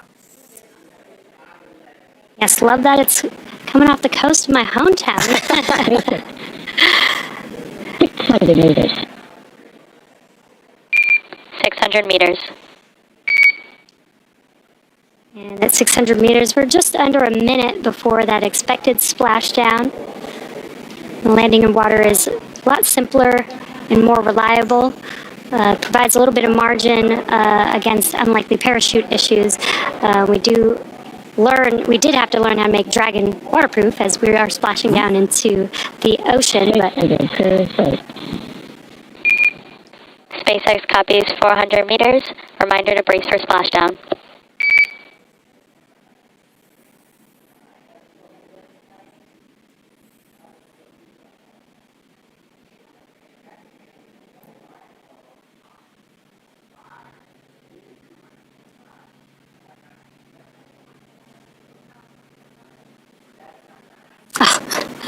That's a pretty cool view. Yeah.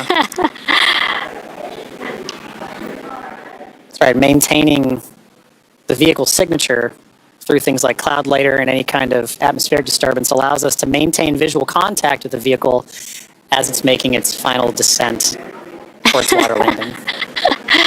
And it's a little foggy, as you can see there. Yeah, Pacific fog is rolling in. We've got some very bright lights as Dragon, you can see the ocean there. Dragon is about to touch down in just a few seconds here. And working their way towards the vehicle are the SpaceX and Axiom support teams that will be present for the next phase of our splashdown coverage today. At this point, we'll be waiting for confirmation of the crew's safe landing, and then we'll move into the phases of this mission, which are really, let's recover the vehicle, let's recover the crew, let's make our assessments, and at that point, we'll be covering. And we have splashdown of the AX-4 crew back on planet Earth. Welcome home.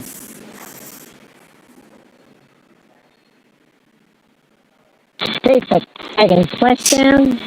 We are in stable 1. SpaceX copies splashdown in stable 1.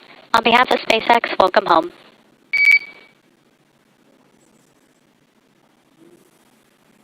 And thanks for the great ride and the safe trip, and Grace is happy to be back. We are happy to have you back home safely as well.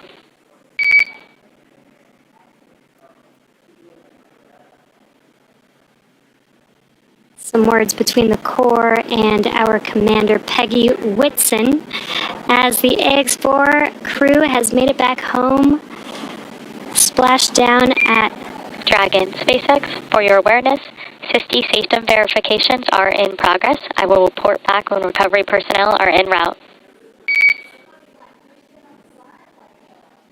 Ready.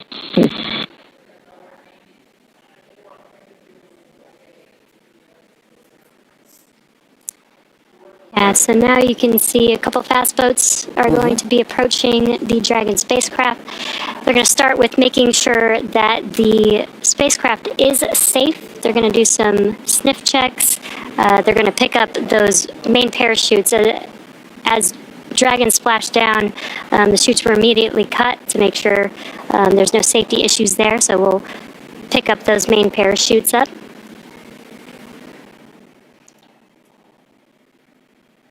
And once the crew deems that the spacecraft is safe, then our recovery vessel Shannon can begin to approach and begin the recovery process.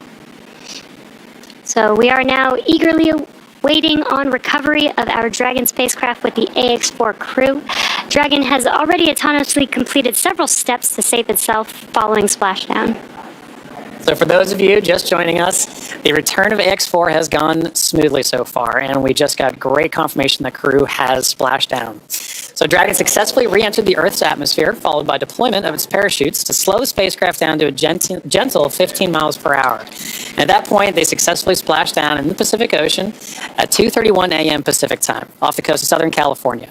So at this point, like you mentioned, Jesse, we are just waiting for Dragon's recovery from Shannon. Yeah, upon detection of landing, Dragon automatically releases the main parachutes to prevent wind from pulling the spacecraft. Dragon then automatically saves any pyrotechnics still present on the vehicle and may automatically perform additional minor system reconfigurations. The astronauts remain seated and in their suits at this point, but the onboard air conditioning keeps temperatures in check inside the spacecraft, and the communication systems on board remain powered so the crew can continue to communicate. And as we're watching, SpaceX has two fast boats in the recovery fleet, which move very quickly to get to the splashdown point. And those are being followed by Shannon, the main recovery vessel, which will move into position upwind of the spacecraft.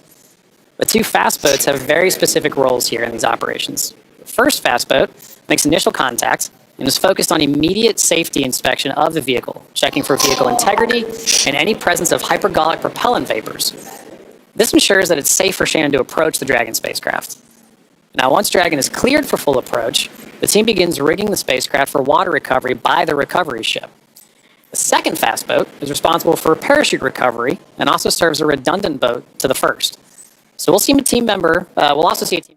And after having conducted some of the very vital life-bearing experiments never done before. And therefore, as I said, today, indeed, Bharat has found an enduring space in the world of space. Thank you, ladies and gentlemen. And as you all know, the chronology of it that would follow, all of them would be in the quarantine for over next 1 week, maybe up to 23rd.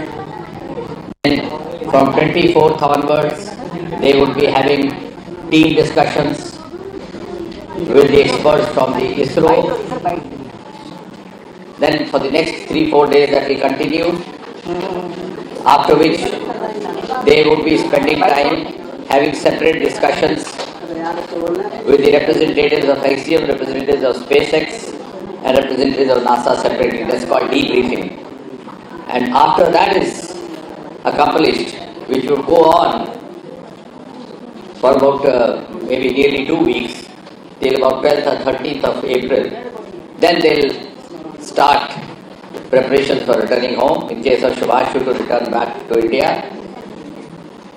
So that could be around 14th or 15th, the preparations will begin. And as of now, we speculate that he should be with us over here on the 17th of August. So जैसा मैंने कहा कि विश्व के लिए ये गर्व का पल तो है ही है, भारत के लिए एक अद्भुत आनंद का पल है कि भारत माँ का एक सुपुत्र आज कामयाबी से लौटा है, एक ऐसे प्रयोग से, एक ऐसी यात्रा से जिसमें बहुत सारे ऐसे एक्सपेरिमेंट्स किए गए जो पहले कभी ना किए गए थे, लेकिन जिनका समस्त मानव जाति के लिए महत्व रहेगा। और जैसे मोदी जी हमें हमेशा सिखाते हैं वसुधैव कुटुंबकम, और साथ ही साथ हमें याद करवाते हैं कि भारत को विश्व बंधु बन करके अपनी भूमिका निभानी है। आज वास्तव में विश्व बंधु के रूप में शुभांशु ने हमारी तर्जुमानी करते हुए वो काम वहाँ अंजाम दिया है। और ये कह सकते हैं ये चीज़ें आप देख सकते हैं कि किस तरह का केक काटा जा रहा है, ये सफलता मनाई जा रही, वाकई में ये अद्भुत है, वाकई में बहुत ही अद्भुत। आप देख सकते हैं किस तरह का नज़ारा है यहाँ पर, बहुत ही शानदार। परिवार के लोग मौजूद, शुभांशु शुक्ला के पिता, शुभांशु शुक्ला की माता, शुभांशु शुक्ला की बहन, भांजा, भाई, सास, ससुर, साले, सब यहाँ पर हैं, सब यहाँ पर मौजूद हैं। वाकई में सबके जो आंखों में है वो गर्व दिख रहा है, एक इमोशन दिख रहा है, एक बड़ा अचीवमेंट। आप देखिए पहले ग्रीन लाइट जलती है, फिर ये रेड लाइट हो जाती है। आप भैया इधर आइए थोड़ा।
अभी और बाकी है, और देखते हैं फिर कहते हैं क्या खुश हो। बहुत अच्छा लगा। हाँ तो ये जो है बहुत अच्छा, क्या कुछ कहना चाहेंगे?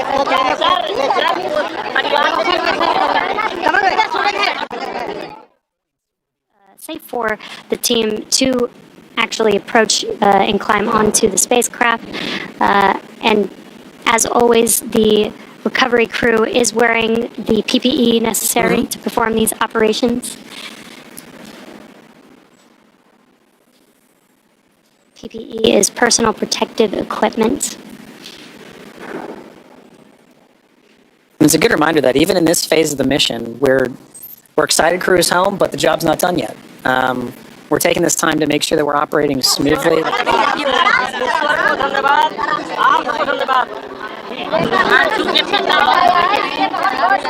धन्यवाद, और साथ में आप लोगों का भी धन्यवाद जो आप लोगों ने इतना सबको दिखाया, पूरी मेहनत की, दिल दुनिया को दिखाया कि कैसे गया और कैसे आया बेटा, मतलब पूरा आप लोगों ने दिखाया। इसके लिए आप सबको बहुत बहुत धन्यवाद। आंटी थोड़ा इमोशनल भी हो गई थी आप उस वक्त जब बेटा इतने दिन बाद लौटा है तो थोड़ा सा भावुक होना बनता है, लेकिन बहुत ज्यादा। कल बात हुई थी, क्या कुछ बात हुई थी, क्या कह रहे थे? कल नहीं बात हुई है, परसों बात हुई थी। धन्यवाद है आपको, धन्यवाद है सबको, धन्यवाद है सबको, धन्यवाद है। बहुत बड़ा मिशन करके आया। करो आप करो ना, आप जाओ इधर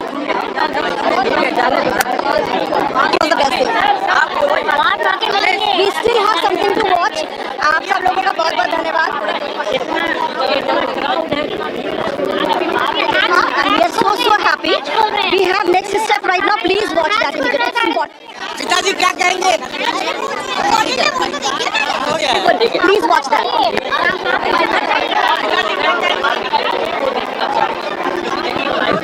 ये देखो एक ये अरे वो ज्यादा इम्पोर्टेंट नहीं है तो हो जाएगी थोड़ी। आप देख रहे हैं कितना इम्पोर्टेंट मोमेंट चल रहा है। Just to make sure that the crew is feeling okay. Exactly right. Through all those dynamic events. While for us watching Dragon re-enter the Earth's atmosphere from afar, there's a lot going on in that spacecraft there with the crew. So just making sure that the crew is feeling good and checking in with how they're doing. Exactly. It's an important touch point for kind of reaching a key milestone on the return trip home. As just mentioned, it's a very dynamic phase of flight. And those private medical conferences, or PMCs, with a SpaceX flight surgeon really allow ground teams to be able to make an initial assessment of crew while the team is also the ground teams outside are continuing to work that rigging. They mentioned it take about 25 minutes for crew to rig and then hoist the Dragon spacecraft into the recovery vessel. So while those operations are happening, crew will also be talking with ground medical personnel just to get an understanding of, hey, how's everybody doing? How are you looking forward to it? जी बिल्कुल अभी आप देखने दीजिए उसके बाद मैं बहुत कुछ कहूँगी मेरे पास बहुत कुछ है कहने के लिए राइट हाँ this is something ये दोबारा देखने को नहीं मिलेगा ये 2 मिनट वाला हमें देखने दीजिए देखिए वो उसका दरवाजा खुल रहा है In case of an abort emergency during ascent. We did not need those thrusters on this mission. And again, they are only used for the ascent portion.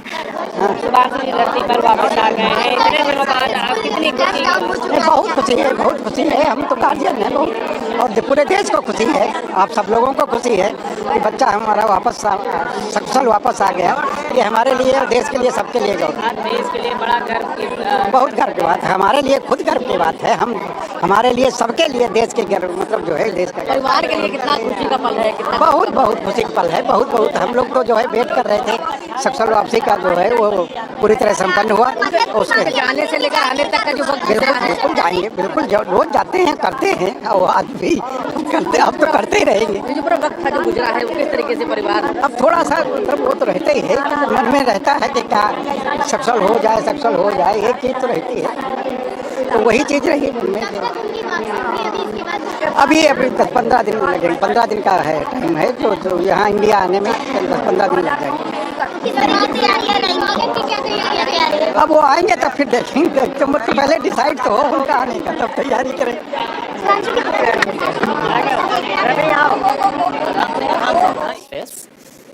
The Axiom 4 mission. Dragon SpaceX, Dragon to ground is now unprivatized. Com check. We have you loud and clear on Dragon ground. Copy, Dragon. We have you the same.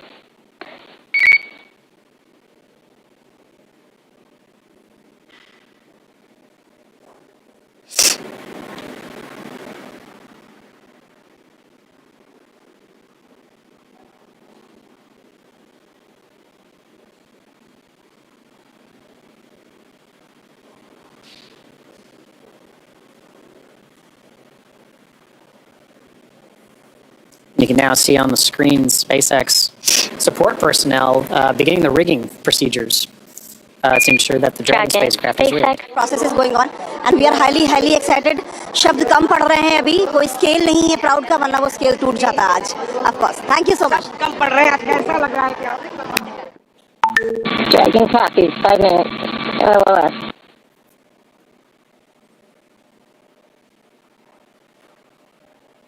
Again, the Corps just keeping the crew updated with the operations that they're performing. They won't have comms for about 5 minutes, but rigging is continuing, as we can see there, with the recovery crew member standing on top of the spacecraft. Yeah, working very important procedures for the next phase of the AX-4 mission.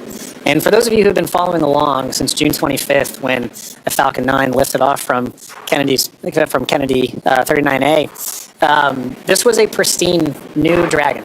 that crew had the privilege and the pleasure of naming Grace. And now that it's gone through its first mission and landed back safely in the Pacific Ocean, you can see exactly what the spacecraft goes through on its return home, but very much a sign of a successful mission.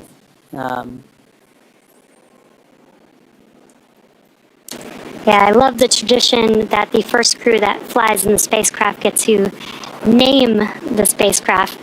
And Peggy Whitson had some great words on why they named the spacecraft Grace, which I think is amazing. And we've got a great fleet of Dragon spacecraft. And speaking of Commander Peggy Whitson, she's actually our third frequent flyer. Yeah. Our first frequent flyer was Michael Lopez Alegria from Axiom Space. Yep. Second being Jared Isaacman when he flew on the Polaris Dawn mission. And now Peggy Whitson flying for a second time on a Dragon spacecraft. At SpaceX, we're trying to make these vehicles reusable, just like aircraft when you fly and fly over again multiple times a day. And we're getting closer and closer to that with the same crew members flying again. Exactly. Which is awesome.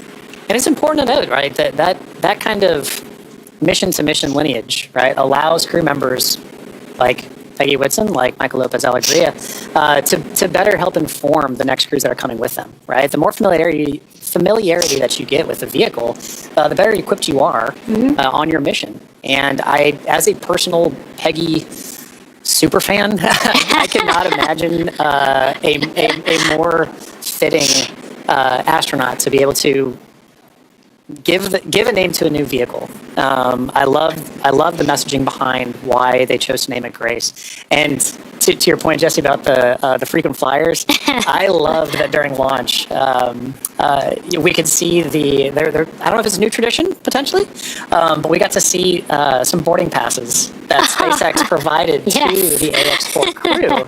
And because of her frequent flyer status, Peggy Whitson got a gold boarding pass, and I absolutely adore that she was able to have that distinction.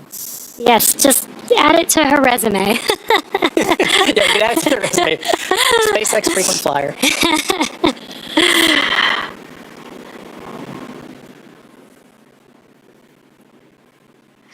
Yeah, I love the boarding passes. Again, always trying to make it as common as aircraft, planes that we fly on every single day. Exactly. And we're still just in the beginning, but I feel like we've made a lot of progress in the last 5 years, and we still have a lot of new things, new missions, and improvements that we want to make to, future spacecraft and launch vehicles. So I'm excited for the future. I really do believe that we could get to aircraft, plane, regular flight, multiple flights a day within our future. I think we can. And, human spaceflight is a team sport. And it is something that you are always learning from. No matter how commonplace any of these missions get, right? There is always the amount of training that you put into it to execute that plan, train, fly mentality. And being able to perform these missions, being able to say that Peggy has flown on multiple Dragon spacecraft. That is happy, excited, and proud.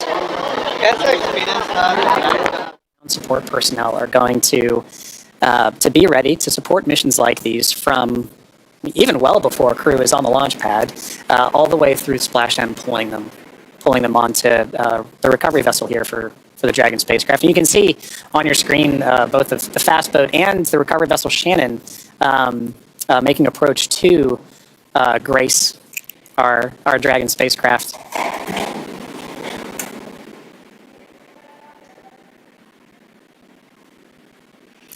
There you can see what we call the Dragon nest. When the spacecraft is lifted up out of the water, it's going to seat into that ring that you see there at the end of the recovery vessel there. And once the spacecraft is nestled into the nest, it'll translate to a deck that meets the height of where the hatch on the Dragon spacecraft is. That'll enable the crew to egress or exit the spacecraft easily onto a platform in the recovery vessel. And talking about the crew, Jesse, we've mentioned this idea of this kind of understanding the aspects of spaceflight, as mentioned earlier, being able to do STEM engagement on the mission, but also being able to spend time and honestly, your crew commander being somebody like Peggy Whitson, for Shooks and Suave and Tibor to be able to take that knowledge back to their respective space agencies and to their countries is a huge step forward for what you just mentioned earlier about making sure that that human spaceflight as a team sport continues for everybody to understand what's going on, because now उस समय थोड़ा सा डर लगा था क्योंकि सुनते ही थे कि आखिर टाइम में ही गड़बड़ होता जो होता है ना। काफी समय लगेगा मैम, तब तक आप बात, लेकिन ईश्वर का शुक्र है कि सारी चीजें बहुत अच्छे से रही, सब अच्छे से हो गया। सब ईश्वर साथ में है, ईश्वर ने ही उसको वहाँ पहुँचाया था, उसी की दुआओं से उसी के सब पहुँचाया था, उसी ने सब सुरक्षित लैंड कराया, सब कुछ वही है। क्या कहेंगे बाकी? अब कुछ नहीं, आगे आने वाली पीढ़ी को सबक लेना चाहिए, सीखना चाहिए, जिसको आगे बढ़ना है वो आगे बढ़े अपना इसी तरह से। Skills. Exactly. And 18 days is quite a long time in space. So it's a good amount of time. I believe this is the longest duration for an Axiom space mission so far. That's right. We heard a lot of those kind of sentiments shared between the AX-4 crew and the Expedition 73 crew currently on the International Space Station during their farewell ceremony, during their undocking last night. It really kind of underscored the aspect of once you're up there, once that hatch is open, it's all one team. It is, like we keep saying, it's a team sport, but once they were in there integrating with the Expedition 73 crew, that AX-4 crew was learning so much more. And it was highlighted in everything that they were able to execute, right? We mentioned earlier over 60 research projects, over 20 STEM engagements, outreach events. Over 18 days, that's an incredible amount of time packed into their timeline, just coupled with sleeping. Sleeping and being there, but also like the aspects that they're not timeline, but engaging with the crew. आपकी आखिरी बात का कल हुई थी, captain से बात हुई थी, अब तो पूरा मिशन कंप्लीट हो गया, क्या धन्यवाद, आपको धन्यवाद।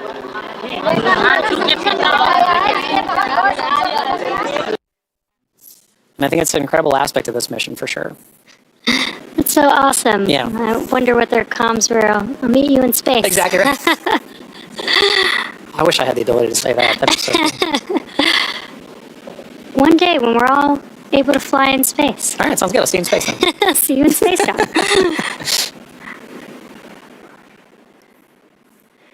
Looks like we're getting closer. They are pulling the spacecraft towards the recovery vessel. Looks like we're rigged up, and you can see the hydraulic lift moving forward and down.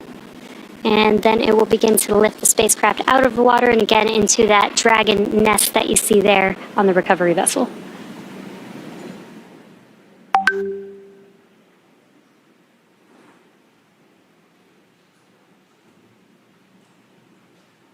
I think one of my favorite parts is the recovery crew that's on the spacecraft gets to jump into the ocean when they're done. Yeah.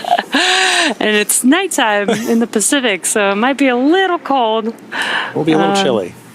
But definitely a unique part of the job. Exactly right. And you can see all the support crew. There was just a fast boat on the screen that made its way off screen there, but you can see the number of support crew that's kind of going into supporting an operation like this. It may look like it's not happening very fast, but there are a lot of steps that each of these crew members are responsible for ensuring that the Dragon spacecraft is pulled into that nest safely but smoothly, and they're working towards that now. There he goes. Love that. Despite the freezing temperatures, it looks fun. And he got out of the water pretty fast, so I think you're right about that.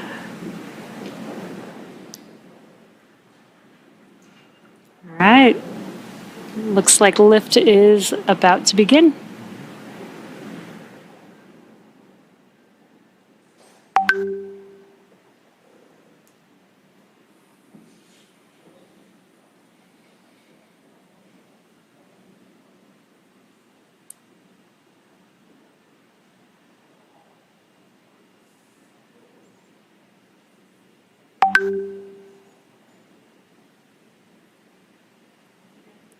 Those of you just tuning in, the AX4 crew splashed down off the coast of Southern California a little under 30 minutes ago. And we are now in the Dragon SpaceX. Rigging is complete. Stand by for capsule lift. Dragon copies. Dragon SpaceX, capsule lift in progress, brace. All right, good verbal confirmations there and visual confirmations that we're getting a successful lift. Dragon copies. Again, those comms, crew can't see what's happening outside of the spacecraft, so letting the crew know what's happening so they understand, you know, the vehicle moving, Exactly. what those different feelings are with the spacecraft moving around. Trying to give crew some level of situational awareness of where they are and where they're going next. So Dragon will remain and then lifted, as you saw, and set on the nest. And from here, it'll be centered and oriented. And then from there, Dragon will be translated into the hangar underneath the helipad aboard the ship so that we can then open the hatch. And once open, a SpaceX medical doctor will be the first one in to check on the crew to see if they are ready to egress out of the vehicle. And as we noted earlier, Axiom medical teams are also on the recovery vessel working in tandem with SpaceX staff to assess and assist the crew. The astronauts will egress, or what we call exit, from Dragon's side hatch, pending spacecraft orientation in the water. Before opening the hatch, the spacecraft's cabin pressure must be equalized with the outside environment. Now, once the hatch is opened, that will be the Axiom 4 crew's first breath of fresh air since boarding Falcon 9 at the start of their mission on June 25th. And that will be an exciting moment for the crew, I know. But for the crew and also for the ground crews, getting that first confirmation of your crew exiting the spacecraft, getting good medical checks, and then coming out and giving a thumbs up is something everybody wants to be able to see, and we'll be able to see it soon. Yeah. And it looks like the spacecraft is nestled into the nest. Dragon SpaceX, welcome aboard the recovery ship. Apology for the delayed call earlier. We are still working to transition the forward link. Recovery personnel are completing their final checks, and I will let you know when we are ready for translation across the deck to the egress platform.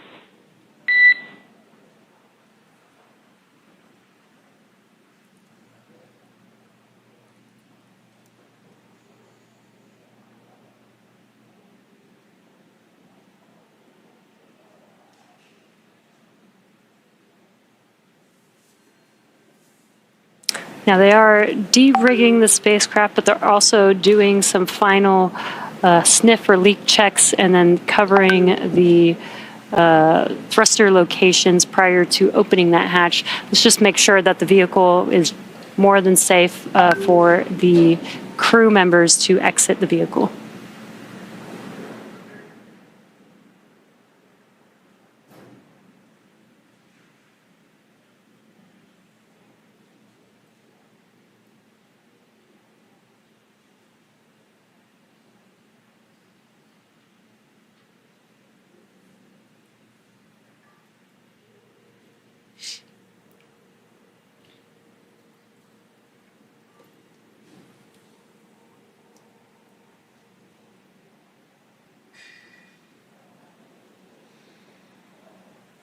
So the splashdown is successful, and in some time from now, we will see the crew exiting the spacecraft, and the splashdown live on your screens right now. It's a big milestone. The Prime Minister has also tweeted on that, welcoming Group Captain Shubhanshu Shukla, saying that he has inspired 1 billion dreams, and of course, lauding the efforts as it's a successful splashdown of Shubhanshu Shukla, the pilot of this spacecraft.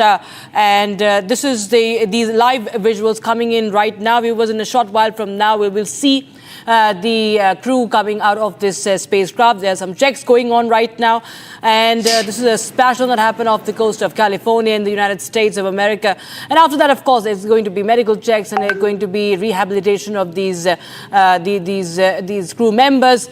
Meanwhile, we showed you how there are celebrations across India, especially in Lucknow, as Group Captain Shubhanshu Shukla hails from Lucknow. His family, of course, celebrating, cutting a cake, celebrating in Delhi as well. We saw Union Minister Jitendra Singh also lauding the effort, And Prime Minister Modi, meanwhile, has tweeted, and I quote, as India's first Again, if you're astronaut just to now have visited joining the us, International Space the Dragon Station, he has spacecraft inspired has a been billion for his dedication. lifted onto the recovery vessel Shannon. Now the recovery crew is safing the vehicle. They're putting some covers on the thrusters of the vehicle just to ensure, now that the spacecraft is no longer in operation, we don't need those thrusters. They did some sniff checks before they put some covers on it. SpaceX, comm check. We have you loud and clear in Dragon. Copy that, Dragon. We have you the same. Welcome aboard the recovery ship. We are working to troubleshoot the forward link transition. Stand by for translation across the deck. I'll let you know when we're ready for that. Okay, copy.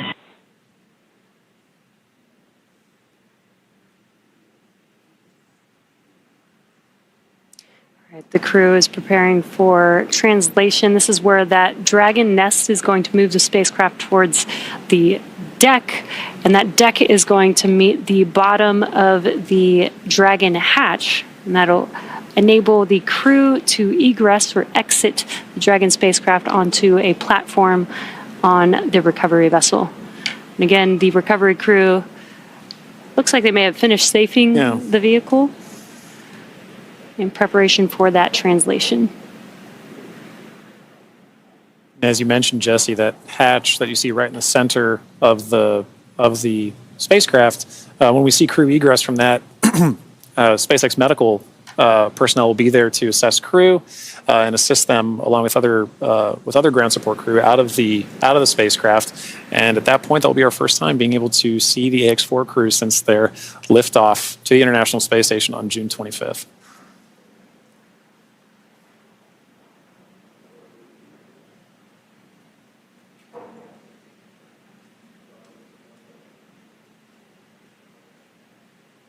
On a side note, I do love seeing crew go into and come out of the hatch, whether it's the side hatch or whether it is the docking port. I love seeing the smiles on their faces.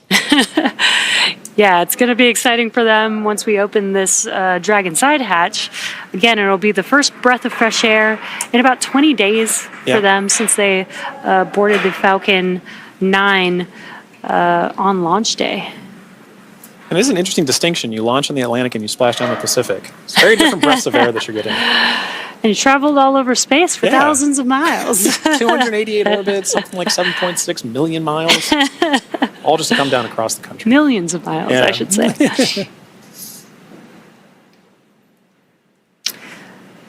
It's definitely a great passport to have. It is.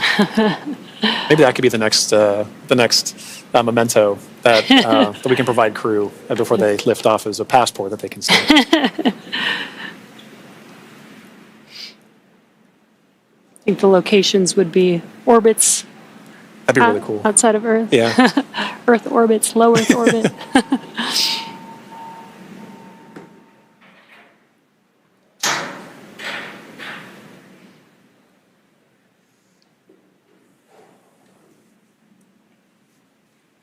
Again, next up, we are expecting the translation of the Dragon spacecraft named Grace, named by the Axiom Mission 4 crew.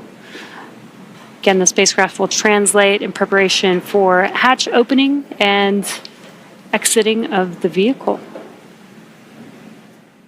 A few moments ago, Core spoke with the AX-4 crew to let them know that the translation will be happening soon. Dragon, SpaceX, final checks are complete. Translation across the deck to the egress platform will begin shortly. There is a chance that we get a lot of alarms. No concern. Yeah, I can copy.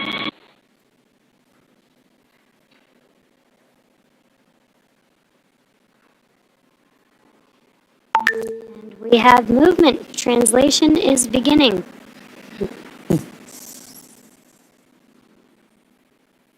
Some residual ocean water splashing down, and then we are washing down the hatch area. Again, just preparing for the vehicle's side hatch to be opened. Getting some of that salt water off, maybe some of that plasma from reentry off. Right, all nominal processes to ensure that that crew can safely egress the vehicle, but also that ground personnel are safely protected while handling the spacecraft and crew as well. So at this point, we can see SpaceX personnel positioning themselves to support in this, as well as the spacecraft making final approaches to that upper landing pad for crew to egress the vehicle.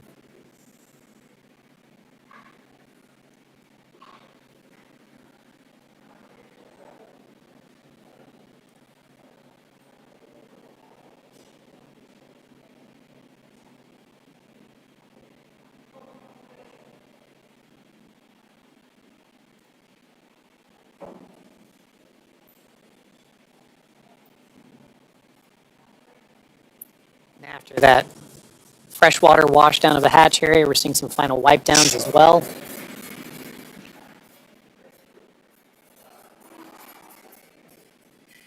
For those with a keen eye as well, you can see on the side of Grace, as it was making its approach towards the upper landing, the Axiom logo proudly displayed on the spacecraft. We had some great shots during the docking footage of SpaceX, Axiom, making a beautiful image of the vehicle docked to the International Space Station. It's a little worn. A little toasty. A little toasty. All part of nominal ops, so. 3,500 degrees Fahrenheit will do that.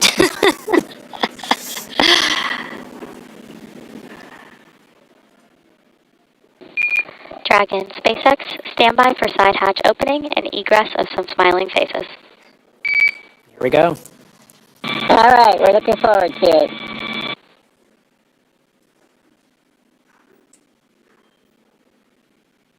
They are just about to open that side hatch, and again, first person that'll greet the crew will be the medical officer.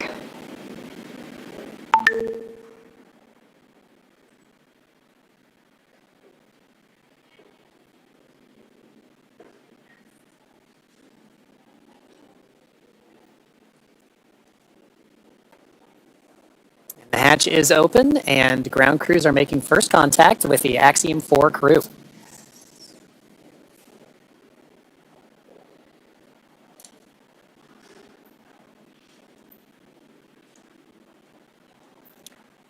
And you see that square looking tool, that's just a protector for the hatch seal for while the crew egresses. This is a reusable vehicle, so we are protecting both the crew as well as the spacecraft, making sure there's no damage that happens and that the crew doesn't bump their head on anything on the spacecraft.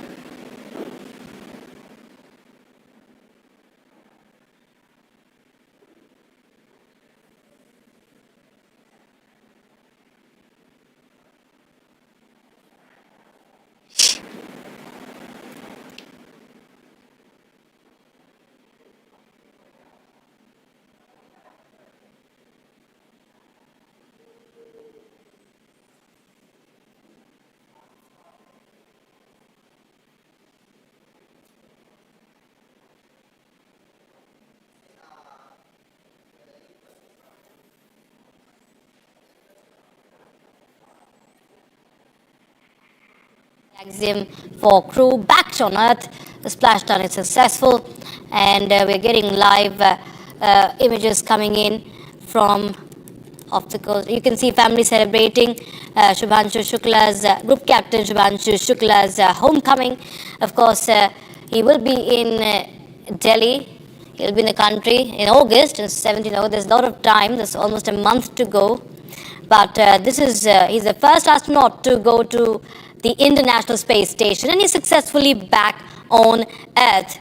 And of course, inspiring a billion dreams. He's lived the dreams of a billion.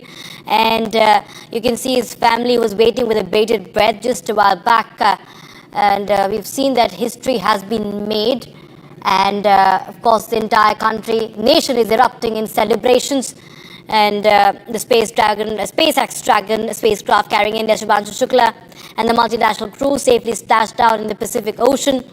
And They are, of course, undocked from the ISS the day before, and Shukla's return, of course, marking a proud moment for India as the nation celebrates its growing role in international space exploration. As what the Prime Minister also highlighted, it's an important step towards India's own human space mission, that is the Gaganyaan. So this time we are now if you're just joining us, we're waiting for the AX-4 crew to egress or exit the Dragon spacecraft, also known as Grace, as part of the conclusion of their more than 20-day mission to the International Space Station.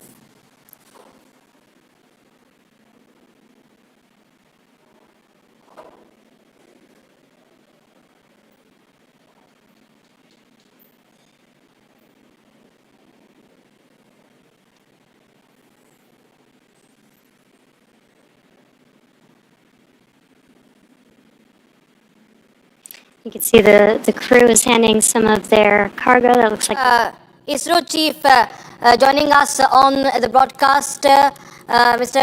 Narayan is joining us right now. Thank you so much, Mr. V. Narayan. And this is, of course, a historic moment for India, sir. How are you feeling? I feel very happy that it's a successful mission. You all know we are working for the Gaganyaan program, and we have to send our own Gaganyatri to space using our own launch vehicle and bring them back safely. It's a very wider program. We have developed our human-rated launch vehicle, orbital module we are developing another control and safety system, and full escape system, parachute, human-centric products. So many developments are going on. Now, one of the aspects is the training of Gaganyatris and giving them exposure and confidence and giving them knowledge to carry out experiments. And it was in the year 2018, August 15, Honorable Prime Minister announced the Gaganyaan program.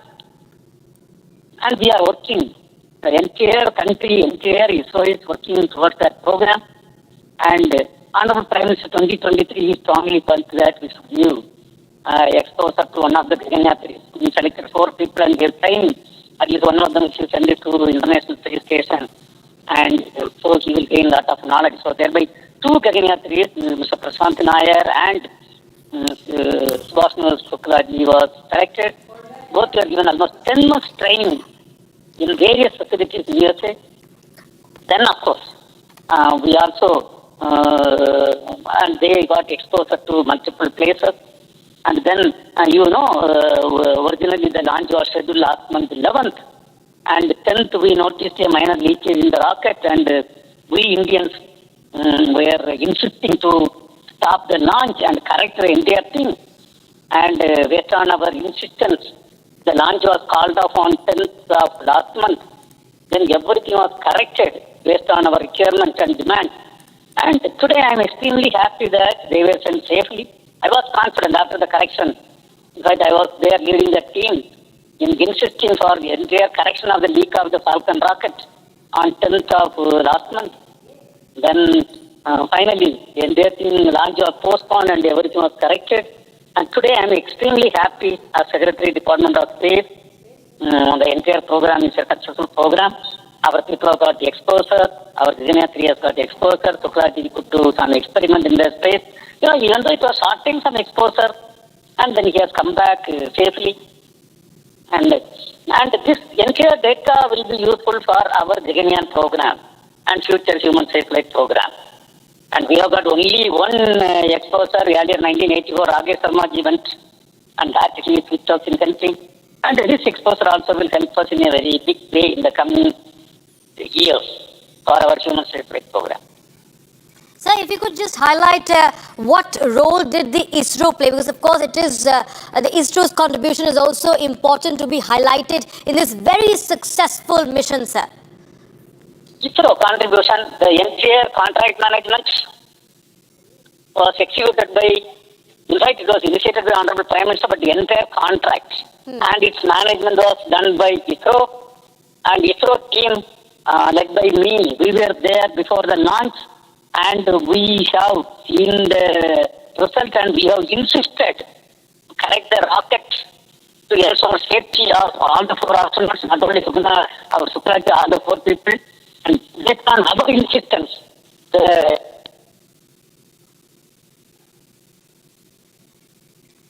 Right, sir.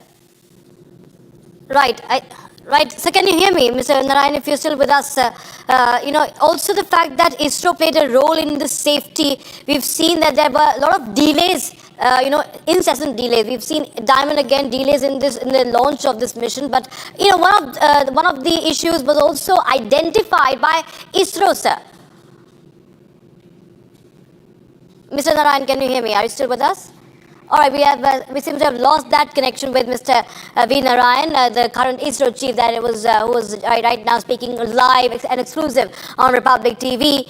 And that's, of course, a big moment that everybody is celebrating. And ISRO, of course, also had a great role, which Mr. Narayan was also highlighting. Viewers also, of course, emphasizing the importance of India-US space cooperation. There's a pact that was signed between ISRO and NASA during Prime Minister Modi's US visit, viewers, and of course it plays a major role here. But in addition to that slide, we do have, there's a complex tool that you mentioned earlier, Jesse, about protecting the seals. We can see now crew first crew members looking to make their egress from spacecraft along that slide. Sliding out.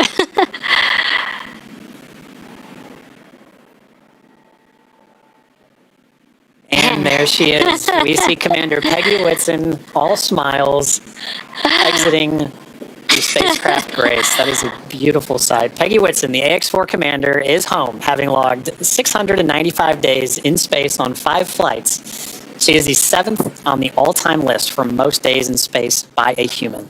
It's an incredible feat. Legendary.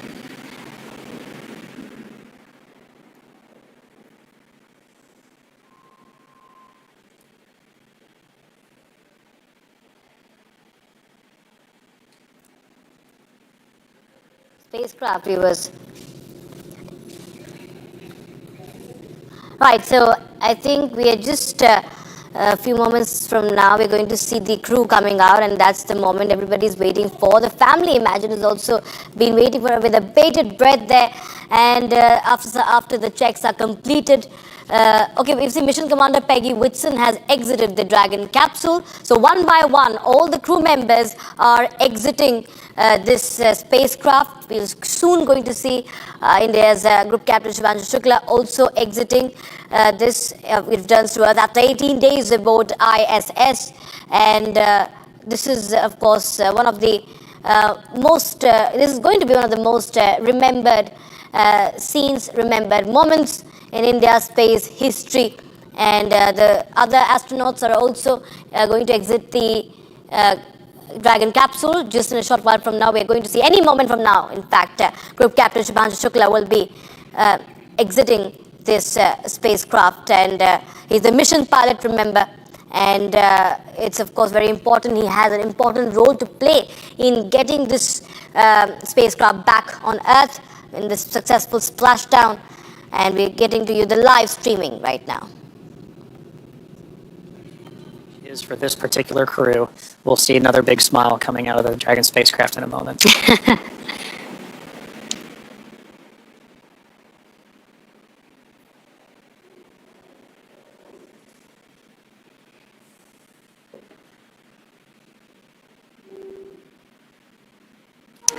And we've got our pilot, Shubhanshu Shukla, as our second crew member exiting the spacecraft. And some big smiles, as you said. India reached a major milestone for the nation's space exploration goals. AX-4 pilot Shubhanshu Shukla became the first astronaut to fly from the country's newly established astronaut corps. His participation marks a vital step forward for ISRO's Gaganyaan program, which aims to send Indian astronauts into space aboard domestically developed spacecraft.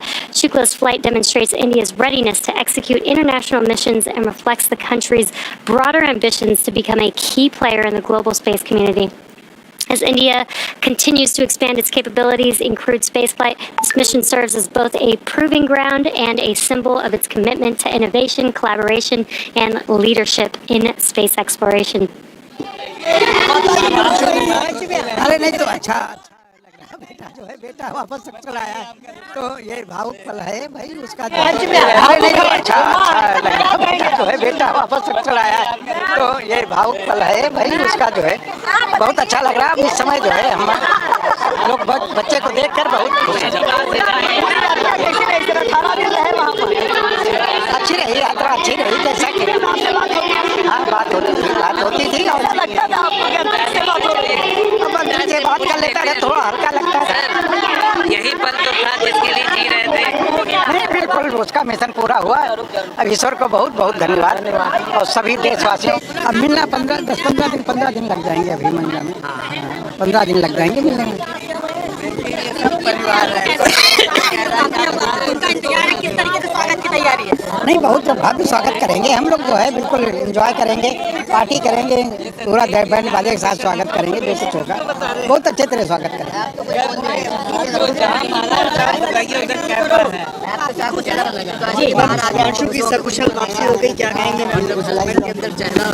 क्या कहेंगे भगवान का बहुत बहुत धन्यवाद है कि वो कुशल मंगल वापस आ गए हैं। पूरे देश के लिए बहुत ही बड़े गर्व का मोमेंट है और मतलब क्या कहें आज के इमोशन ऐसा है इमोशनल मोमेंट है कि कुछ कहने को नहीं बन रहा है। कितना ज़्यादा गौरवान्वित है पूरा लखनऊ पूरा प्रदेश उत्तर प्रदेश और पूरा देश खुशी खुशी और कुशल वापस आना चाहता है। तो आप लोगों का इंतजार होगा उस पल का जब वो घर आएंगे। किस तरीके से स्वागत की तैयारी है? बहुत बड़ी स्वागत उनका किया जाएगा। पूरा लखनऊ मार्च पड़ेगा उनका स्वागत जब वो आ रहे थे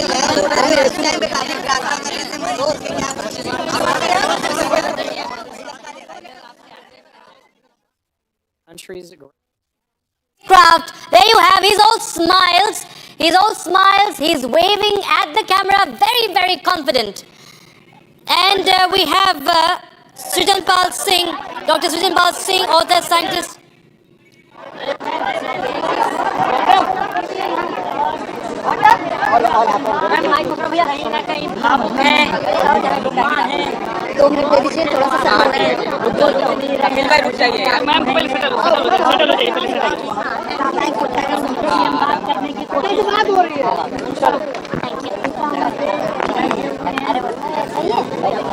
माता जी चलिए सुबह से लेके अब तक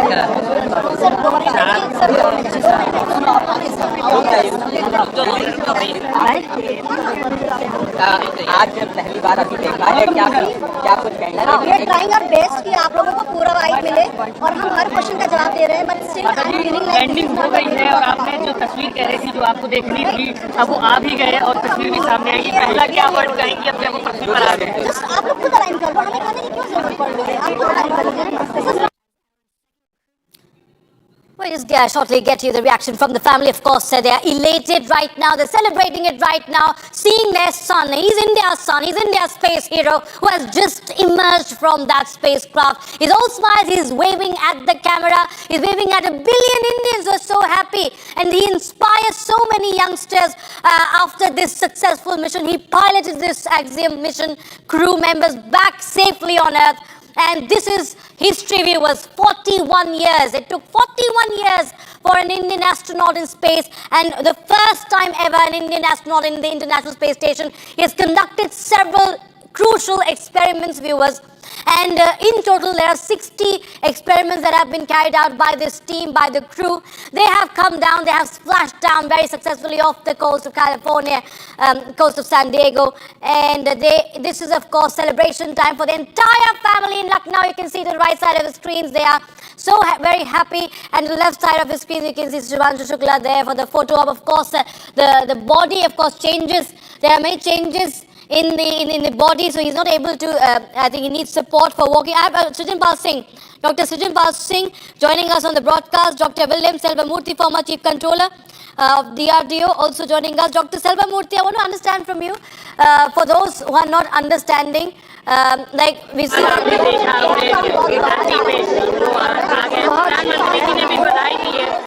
हाँ, प्रधानमंत्री जी ने भी बधाई दी थी और बहुत अच्छा लग रहा है। इसका कोई वर्णन नहीं किया जा सकता, इतना अच्छा लग रहा है।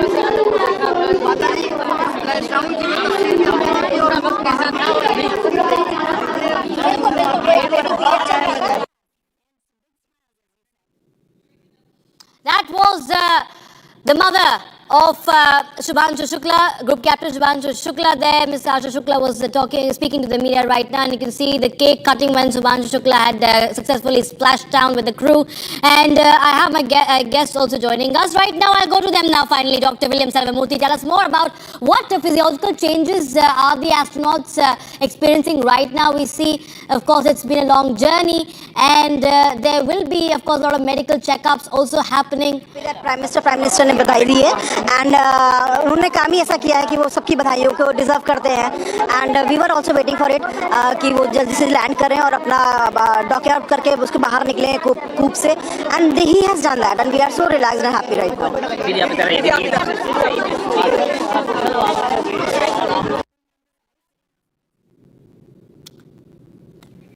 Right. I'll continue to speak over the visuals since there are multiple feeds coming in right now, viewers. So Shubhanshu Shukla there has just few moments back exited from that spacecraft, and he'll be in India in next month. So it's going to take at least a fortnight, viewers, for this, for the rehabilitation and all the process that will happen from here on. Dr. Selvamurthy, I want to understand from you, if you're still with us, what is the impact on the body on these astronauts once they come back on Earth? What will happen is the cardiovascular system, your heart, blood vessels supplying the brain, because heart is here, brain is above that. You have to pump against the gravitational force, the pump to the brain, which has got all the control machineries, whether it is for breathing or it's for cardiac system regulation or the metabolic regulation. All the regulatory centers are in brain. So you need to provide the blood to the brain against gravity. So when he comes back to the earth after 18 days, in 18 days there has been some deconditioning of the cardiovascular response to orthostasis. Orthostasis means you are lying down, suddenly you are getting up. So there is a pooling of blood in the lower parts of the body due to gravitational pull, and venous return to the heart decreases, cardiac output decreases, so your cerebral perfusion, systolic blood pressure drops, your cerebral perfusion goes down, so a person can go into giddiness and collapse. It's known as orthostatic syncope. So this happens in many of the aged people because the baroreflex, the pressure sensor, which is there in the carotid artery, which supplies the brain. The artery supplying the brain is known as carotid artery.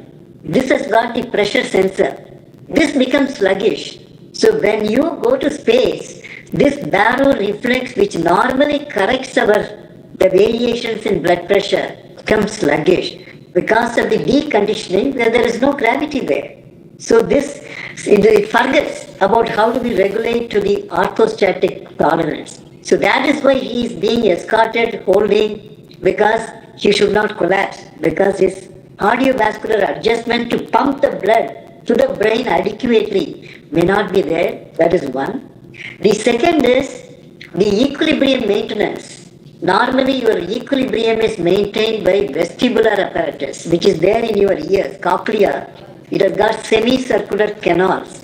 That has got sensor for equilibrium. Whether you are erect, you are lying down, or you are swaying, all this can be judged by the vestibular apparatus, which maintains our equilibrium. We don't fall. Even if we fall, we immediately correct it. This all happens because of this vestibular apparatus, cerebellum, which is part of the brain, which corrects it. So this also undergoes, deconditioning. So that is why he is being held. The third part is musculoskeletal system. Normally in the short sojourn, it may not be very significant, but otherwise, the muscular, also it loses the muscular efficiency goes down, and also the neuromuscular coordination goes down. So that is why he is being escorted with some support. Otherwise, he is perfectly fine. Right. Even Dr. Surendra Pal is with us, former Associate Director and Program Director of Satellite Navigation in ISRO. Dr. Pal, how do you see this? Because, it's a historic moment right from the takeoff to the landing.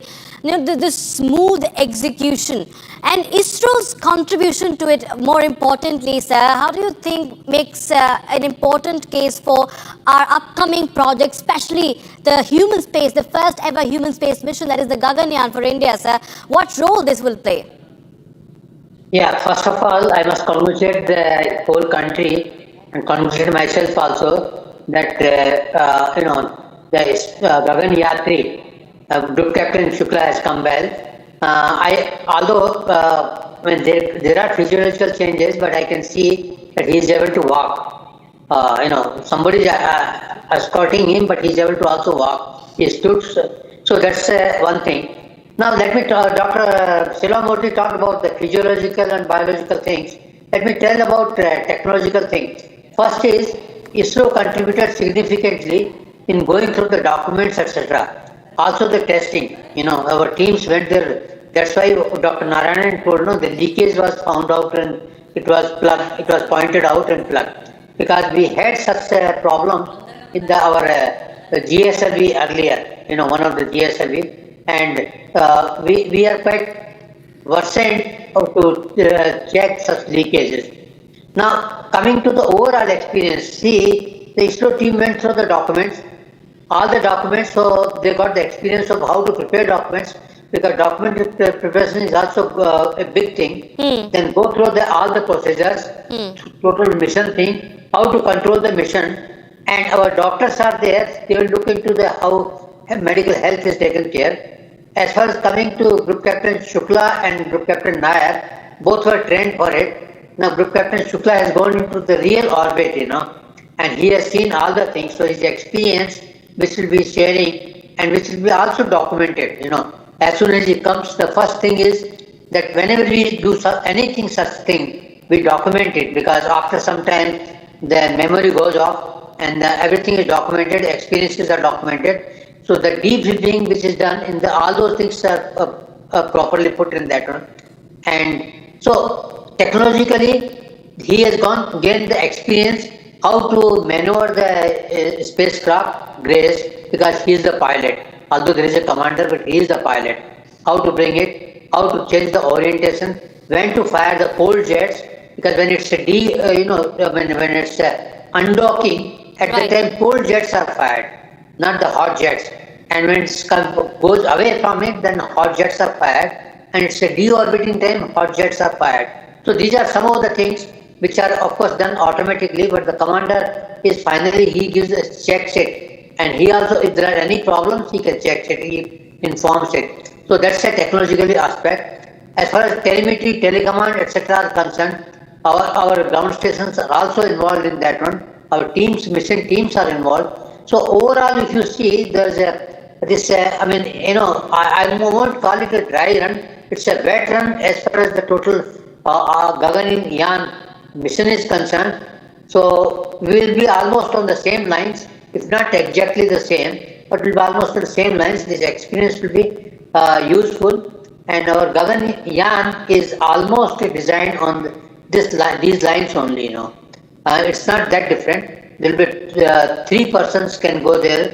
I'm sure now, as per Dr. Narayanan, 2 persons will go, 2 Gaganyatri will go, but there is a provision for 3 Gaganyatris to go. And the period will be small, 2 to 3 days or 4 days, what they plan it. It's not that long, which they stayed in the ISS. Now, getting an experience in ISS, that's another aspect. See, that will feed to our Bharat station, Bharat Antariksh station. So that's a far-reaching experience which one will get it. Because going to ISS is not that easy, and it costs a lot. Like we have spent almost 563 crores. So it's money is not that important as the experience which we got it, and the technology which will, in terms of experience and documentation, which will come to us, and the whole team which is there will also get trained. Group Captain Shukla is one person, but there is a big team also. Thank you. Right, sir. Absolutely. So, viewers, this is the latest visual that we have as Shubhanshu Shukla exits very happily, and of course he has all the reasons to smile. He has made 1 billion Indians proud today and smiling, and he gives India a happy space. We see that he's going to, of course, undergo the rehabilitation process, and as our experts were just explaining to you what impact it has on the physiology, that of course is quite visible right now. The family, of course, is cheering for the son, and we also have Dr. Sujan Pal Singh is also joining us right now. Dr. Sujan Pal Singh, thanks so much for joining us on Republic TV. And this is, of course, a historic moment that we are witnessing right now. The experiments are very, very crucial here, right from diabetes to bone health to many other important experiments have been carried out in space. Now, I want to understand from you, if just as a layman, if anybody wants to understand, studies carried out in space, what is their difference and what importance, what significance do they hold for issues back on Earth? Correct. So thank you for having me here. And you rightly identified there are two reasons why we need to do studies in space. One is in the near future, we will have many people visiting space, staying in space for long durations. And in about 2 decades or 3 decades, we will have a permanent colony outside this planet. That may be in space, it may be on Mars, it may be on Moon, it may be a mix of all three of them. For that world, we are preparing today. And we need to understand how things grow in space, how human genetics, how plant genetics, how human physiology, psychology gets affected by long exposures in space. I'll give you a simple case in point, right? See, if you compare this visual with what happened with Sunita Williams. When Sunita Williams was back from her Dragon module, she had to be pulled onto her stretcher, and that stretcher had to take her while she was all smiles and healthy. But she couldn't stand. Here you see Shubhanshu and all the other astronauts, even Peggy, when standing and smiling. Why did that happen? Well, the reason for that is that he spent 18 days in space and she spent 9 months in space. So there's a difference on how time spent in space changes the human physiology. The experiments which he is bringing in, the seeds, the germinated seeds of moong and methi are extremely crucial. It helps us understand two things. How will we ever grow plants in space? And how a plant which germinates, whose birth happens in space, does it become genetically different over generations when it is brought back to planet Earth? And can we create super crops, or can we identify problems in crops? Can we solve problems in crops? All that stuff, happens in space and space research. And there's so many other experiments. There are 60 experiments which they did. 7 of them were Indian, and they all will not only enrich our space community, but also our community of agriculture, microbiology, medical fraternity, and so many other streams which will learn more and more about space and how gravity has an effect on everything around us. So these things are extremely important. The other thing which is very important is the fact that now for our Gaganyaan mission, we have a Gagan Yatri. So we are live reaction, sir. Dr. Pal, I will just listen in to the mother. की कृपा है, शंकर जी की कृपा है, सबकी कृपा है, जिसकी वजह से सेफ लैंडिंग निकले। बिल्कुल बिल्कुल, वो हंसता वैसे ही रहता। आप जब कभी देखोगे हमेशा उसको मुस्कुराते हुए देखोगे, चाहे जितना, हमेशा।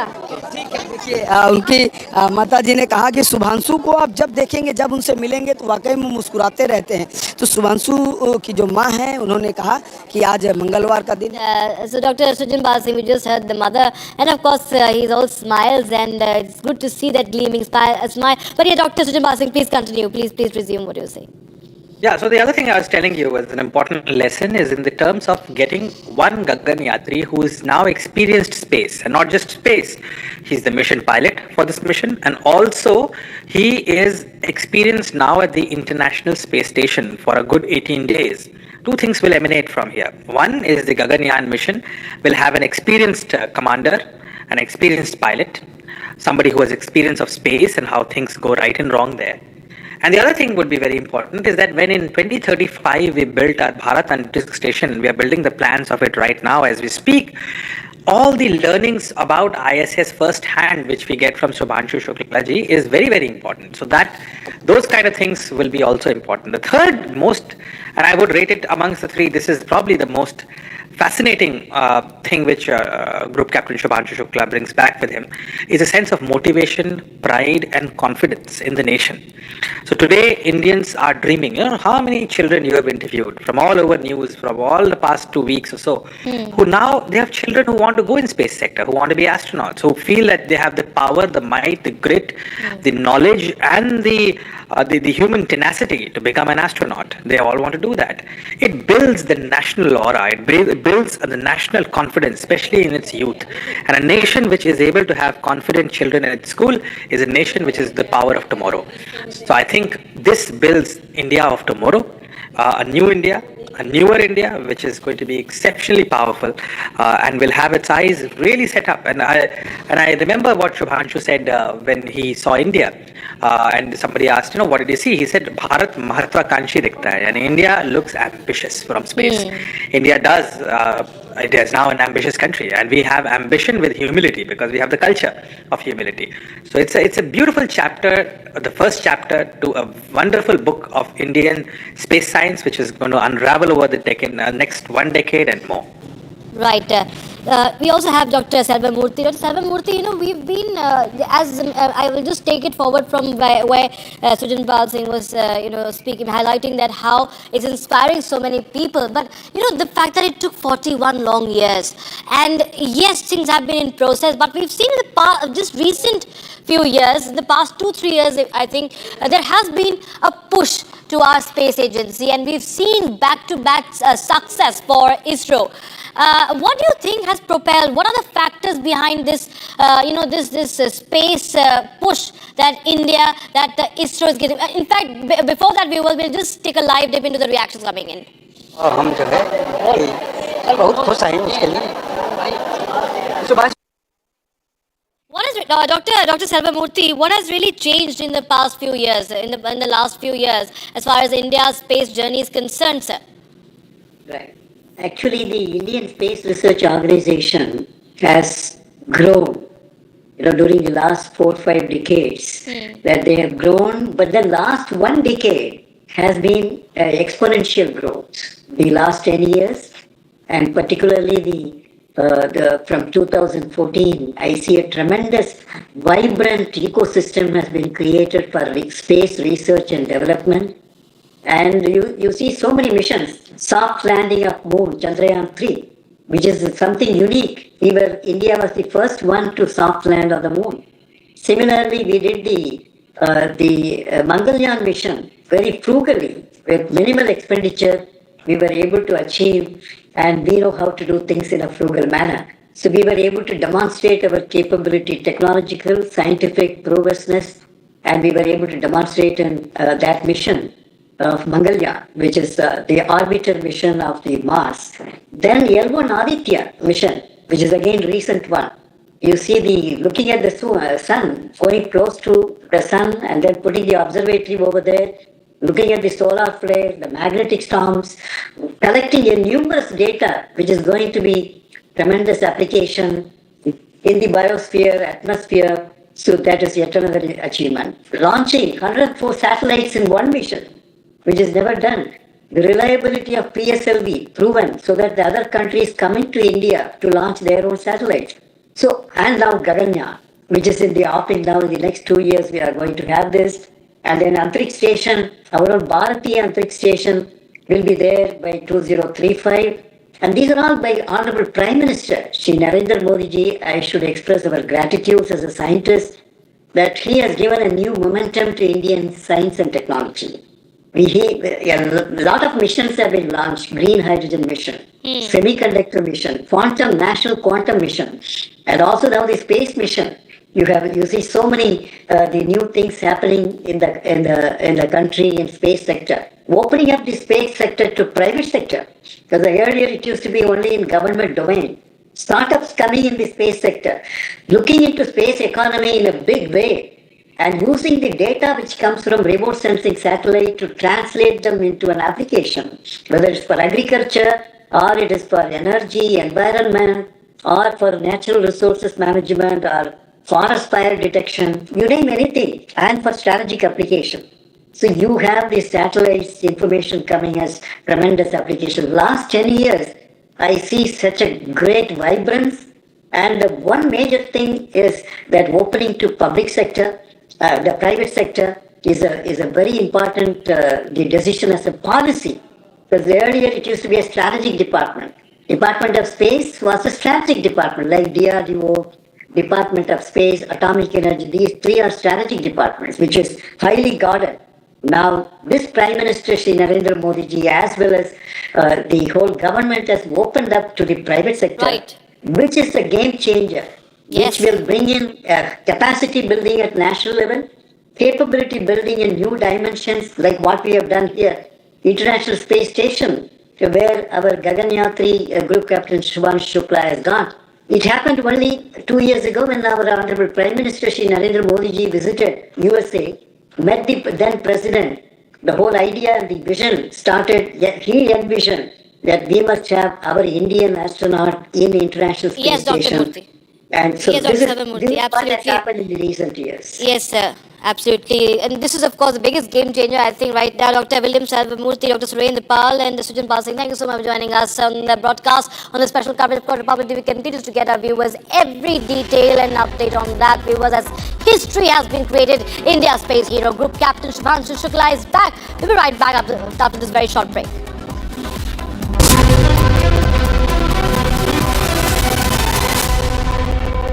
फिर ये डुगडुगी गई कहाँ? पापा के साथ साथ सारे सपने में चले गए। अब तो बस अपने गैराज में बैठा लोगों की डुगडुगी ठीक करता रहता हूँ।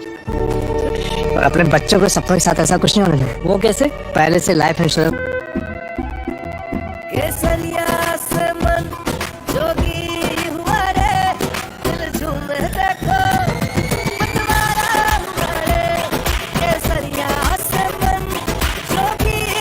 हर पल मनाओ केसरी त्योहार।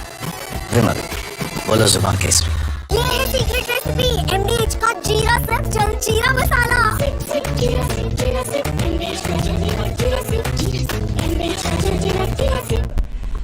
We've been very successful in settling wars. You have India, Pakistan, you have Rwanda and the Congo. That was going on for 30 years. India, by the way, and Pakistan would have been a nuclear war within another week, the way that was going. That was going very badly. And we did that through trade.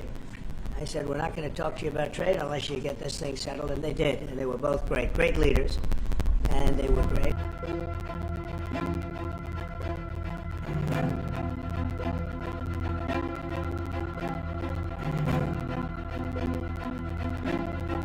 So really, thank you.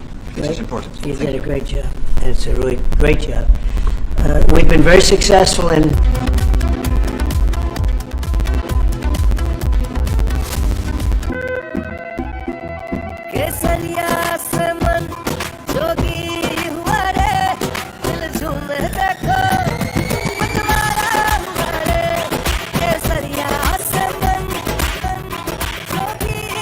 हर पल मनाओ केसरी त्योहार। विमल, बोलो जुबान केसरी। दादी के हाथों का जादू और खुशबू से महकता घर, माँ की मुस्कुराहट और खाने की सुगंध। MDH गरम मसाला, क्योंकि हर रिश्ता है स्वाद से जुड़ा।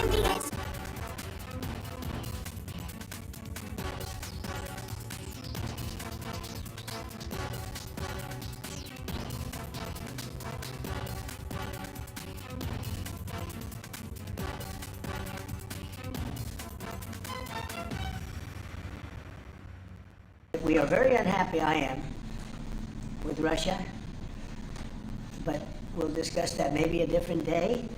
But we're very, very unhappy with them, and we're going to be...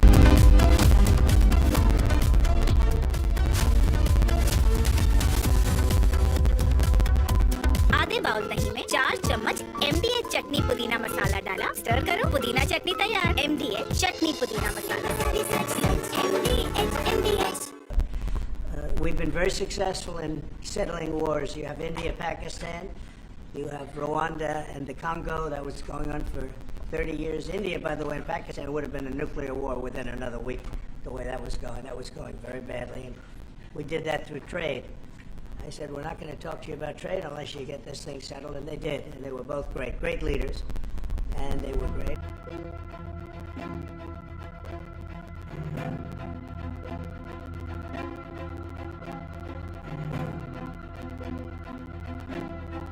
So really, thank you. This is important. You Thank did a great job, and it's a really great job. We've been very successful in settling wars. You have India, Pakistan, you have Rwanda and the Congo. That was going on for 30 years. India, by the way, and Pakistan would have been.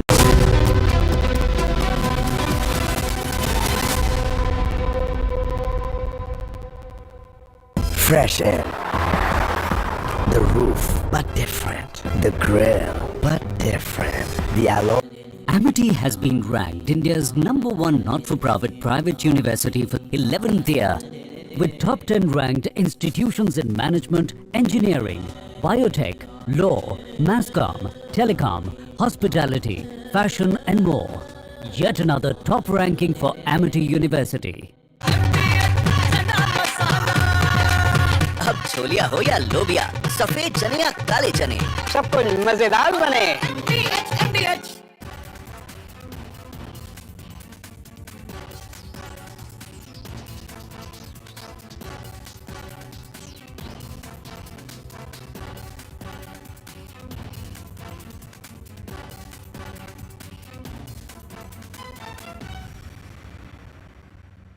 We are very unhappy, I am, with Russia, but we'll discuss that maybe a different day. But we're very, very unhappy with them, and we're going to be doing very severe tariffs if we don't have a deal in 50 days.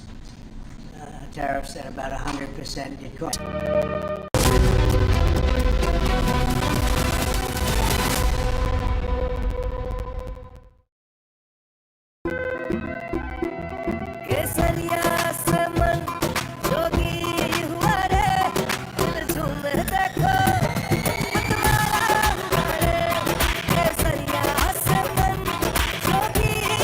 हर पल मनाओ केसरी त्योहार। विमल, बोलो जुबान Kesari. MDH की देगी मिर्च, देगी मिर्च का तड़का, अंग अंग फड़का। MDH की देगी मिर्च। We've been very successful in settling wars. You have India, Pakistan, you have Rwanda and the Congo. That was going on for 30 years. India, by the way, and Pakistan would have been a nuclear war within another week. The way that was going very badly, and we did that through trade. I said, we're not going to talk to you about trade unless you get this thing settled, and they did, and they were both great leaders, and they were great.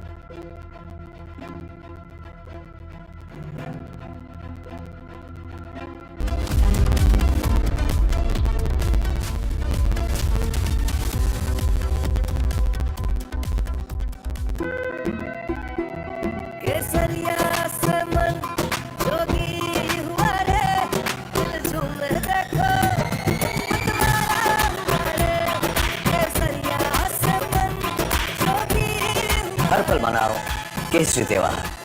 विमल, बोलो जुबान केसरी। ये है secret recipe MDH का jeera SIP जल जीरा मसाला। SIP जीरा SIP MDH का जल जीरा सिप MDH का जल जीरा SIP.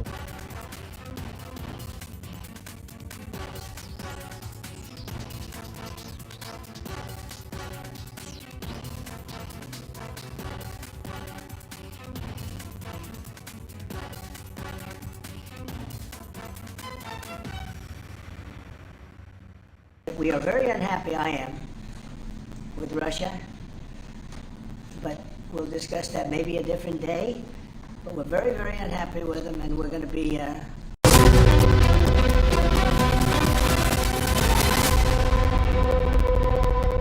Fresh air. The roof, but different. The grill, but different. The alloys, but different. The seats, but different. Different is in the XUV 3XO Rev X series, starting at rupees 8.94 lakh. पढ़ता है खेलता है झूलता उछलता है दौड़ता कभी कभी दौड़ कराता है आगे आगे बढ़ता है इंडिया अमूल दूध पीता है इंडिया।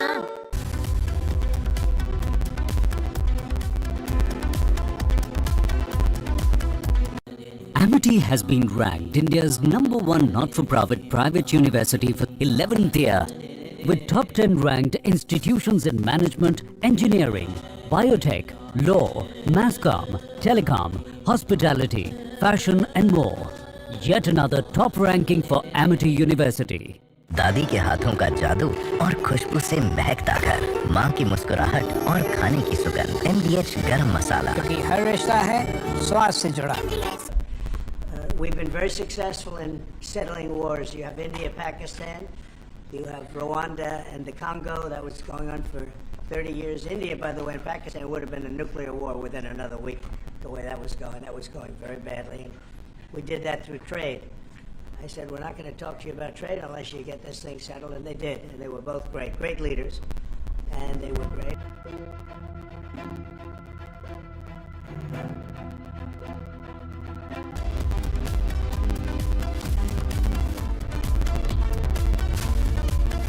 आधे बाउल दही में 4 चम्मच MDH चटनी पुदीना मसाला डाला, स्टर करो, पुदीना चटनी तैयार। MDH चटनी पुदीना मसाला। MDH।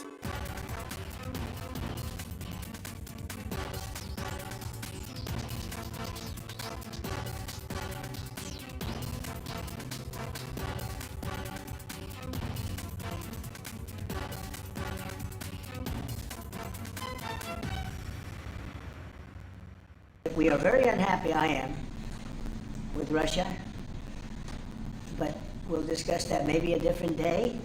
But we're very, very unhappy with them, and we're going to be doing very severe tariffs if we don't have a deal in 50 days. Tariffs at about 100%. You'd call them secondary tariffs. You know what that means.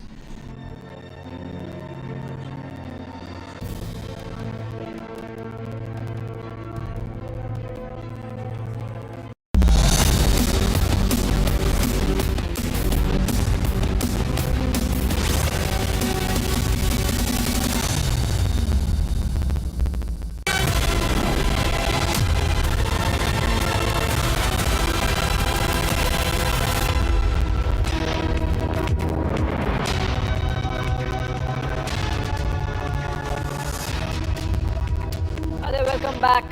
Gagananot Shubhanshu Shukla is back on earth amid cheers from the entire nation and, of course, a super excited and happy family. That's going to be our focus. Let's begin with the headlines.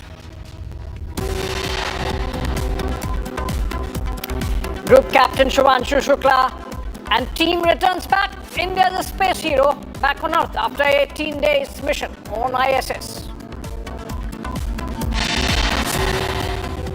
1.4 billion plus Indians cheer for Shuk's as he exempt for crew back on Earth after 18 days.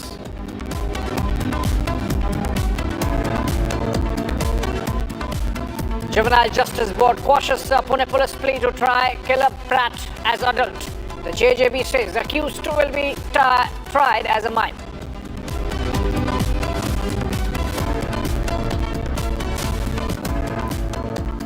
Supreme Court summons Samay Raina and other YouTubers in the disability jokes round.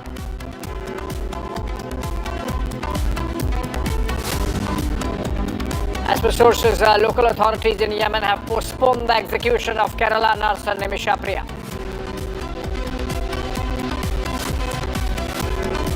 The Supreme Court issued notice to UP government over QR code diktat to eateries along Kanwar Yatra route to reveal their identities.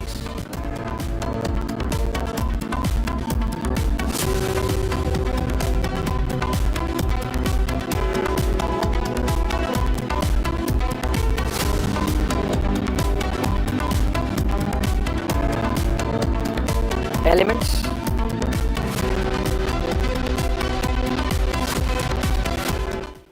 Welcome back, friends. History has been made. Group Captain Shubhanshu Shukla led Axiom 4 team has splashed down successfully in the Pacific Ocean off the coast of California. That was just a while back. Over 1.4 billion Indians, led by the family, of course, are now cheering for their space hero, Shubhanshu Shukla, back on Earth after an 18-day-long mission. And the data, of course, that he has collected after conducting crucial experiments aboard the ISS holds the key to future manned missions to space. It's a moment of joy for Shukla's family members, and the entire nation is proud of Shuk's historic space mission. Let's listen to the moment when he just came out of that capsule, and then, of course, the family reactions. And we've got our pilot, Shubhanshu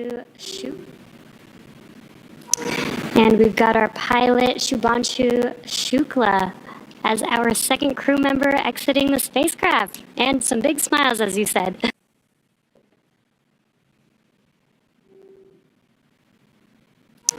And we've got our pilot, Shubhanshu Shukla as our second crew member exiting the spacecraft. And some big smiles.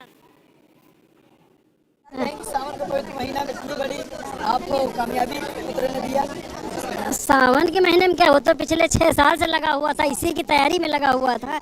हम लोग तो पिछले 6 साल से देख रहे हैं उसको। हाँ, मंगलवार का दिन भी है।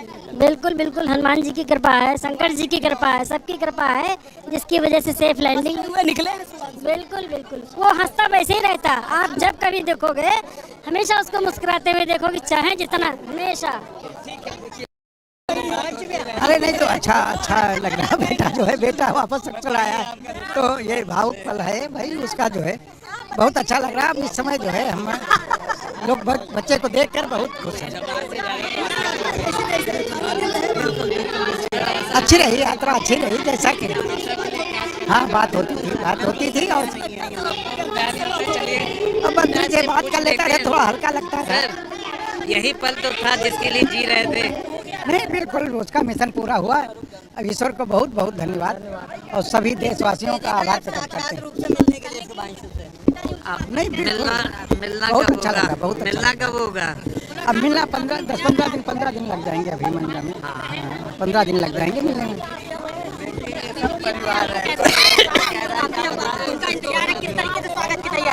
नहीं बहुत भावी स्वागत करेंगे हम लोग, जो है बिल्कुल एंजॉय करेंगे, पार्टी करेंगे, पूरा बैंड बाजे के साथ स्वागत करेंगे। जो कुछ होगा बहुत अच्छे तरह स्वागत करेंगे।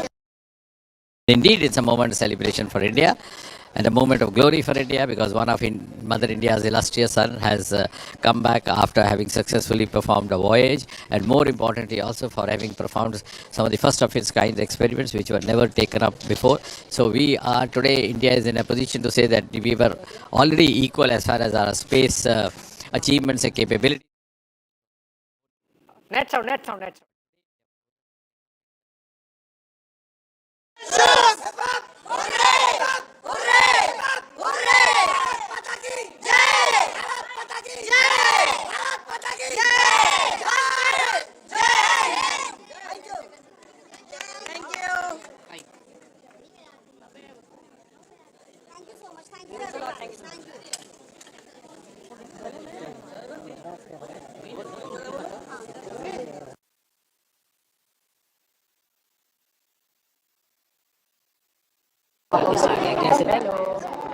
बहुत अच्छा लग रहा है हमको, जो है बच्चा जो है लैंड कर गया, अच्छी तरह लैंड कर गया और अच्छी तरह जो है उसने ड्रैगन से भी बाहर आ गया। ये हमारे लिए बड़ी खुशी की बात है और हमारे क्या देशवासियों के लिए जो है देश की तरफ से गया था। पूरे देशवासियों का जो है सबको जो है सुकून होगा और माननीय प्रधानमंत्री जी ने जो है बच्चे को आशीर्वाद दिया और उसके लिए जो है उनके प्रयासों से ही ये संभव था। उनके लिए कोट हमारी तरफ से जो है उनका आभार प्रकट करते हैं और उनको धन्यवाद करते हैं। उन्होंने आशीर्वाद दिया बच्चे को, बधाई दी। माननीय रक्षा मंत्री जी ने उसको हमें बधाई दी और बच्चे को आशीर्वाद दिया और गणमान्य सदस्य अखिलेश जी ने और सभी मतलब वो मुख्यमंत्री केशव ने सभी ने जो है बच्चे को मतलब आशीर्वाद दिया और हमें बधाई दी। इसके लिए सभी का जो है हम बात हुई तो उन्होंने जो है बच्चे को आशीर्वाद दिया सफलता के लिए, मिशन सफलता के लिए बच्चे को आशीर्वाद दिया और हमें बधाई दी। ये बहुत अच्छी लगातार जो है बधाई का Now we are going to celebrate. नहीं कुछ नहीं, we were clueless. कभी कभी आप होता है एक सिचुएशन ऐसी होती है जहाँ पे आप शून्य में चले जाते हैं और ये वो सिचुएशन थी और ये वही था कि हम उस शून्य में बस उस ब्यूटी को देख रहे थे और that is happy, excited and proud. All right, moving on, friends. In the case of Nimisha Priya, the Kerala nurse who was on death row in Yemen, it has been learned that the local authorities there have postponed the execution scheduled for July 16, that was tomorrow. The government of India, which has since the beginning of the case been rendering all possible assistance in the matter, has made concerted efforts in recent days to seek more time for the family of Ms. Nimisha Priya to reach a mutually agreeable solution with the other party. Despite the sensitivities involved, Indian officials have been in regular touch with the local jail authorities and the prosecutor's office, leading to securing this postponement. In fact, there was a back channel established with the family of the victim, and some role was also played by the Grand Mufti of Kerala, AP Abu Bakar Musaliyar, and now it seems some peace has been brokered between the two sides, leading to the postponement of Nimisha Priya's death row or execution that was to take place tomorrow. I am told Chandrakala joins us live. And Chandrakala, I believe there was some role of the Grand Mufti of Kerala. What are you hearing? This postponement is for how long? And pending a decision, would the dialogue go on between the two sides, or or are we given to understand that this is? Are we given to understand that this postponement perhaps might turn into some kind of? This provides time, in fact, for some kind of deal to be struck between the two sides. Well, absolutely. The point is, it's a diplomatic breakthrough, I would say.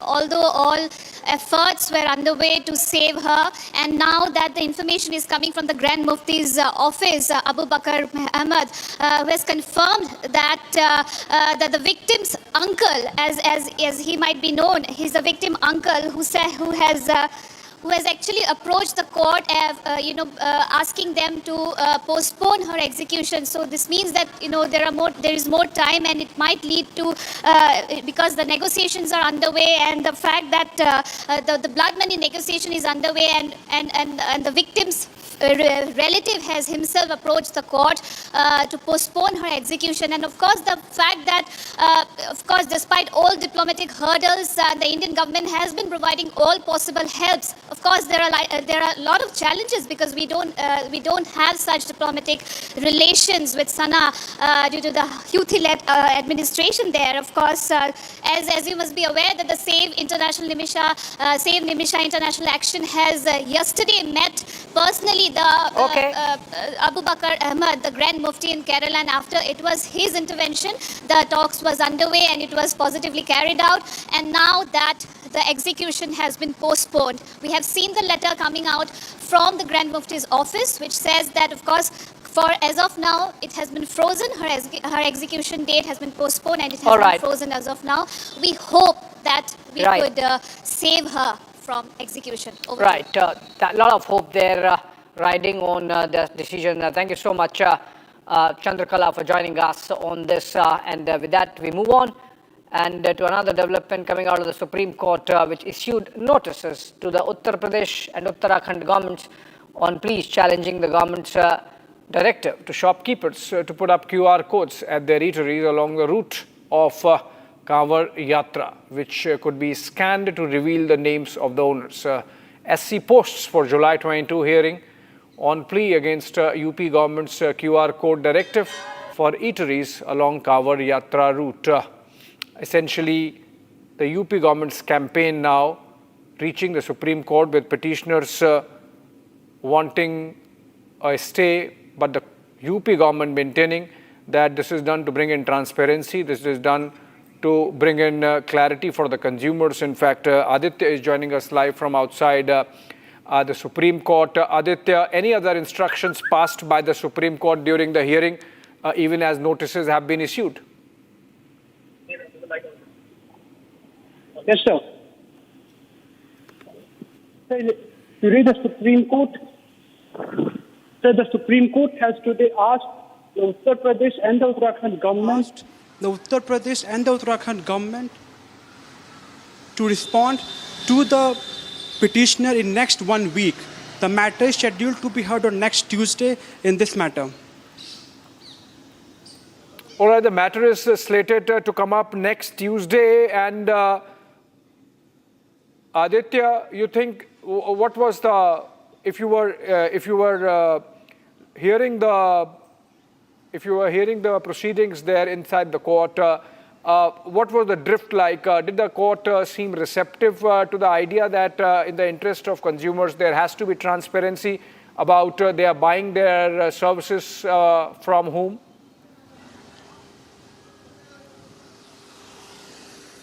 Yes, sir. The main issue was about whether the state government has the power or is there any mechanism in the place to seek those information through the QR mandate. This was the question posed by the Supreme Court to the state petitioners. Okay, fair enough. Aditya, thank you so much for joining us with those details. It's over to Tuesday now in the UP government's instructions to shopkeepers along the Kanwar Yatra route to give their right name in the QR codes for payments so that people who are taking their services know exactly whom they are dealing with. Moving on for now and to foreign policy development. Foreign affairs news coming in. External Affairs Minister S. Jaishankar has met Iranian Foreign Minister Syed Abbas Araghchi on the sidelines of the SCO summit in Tianjin. That's Shanghai Cooperation Organization summit. It's taking place in Tianjin of China.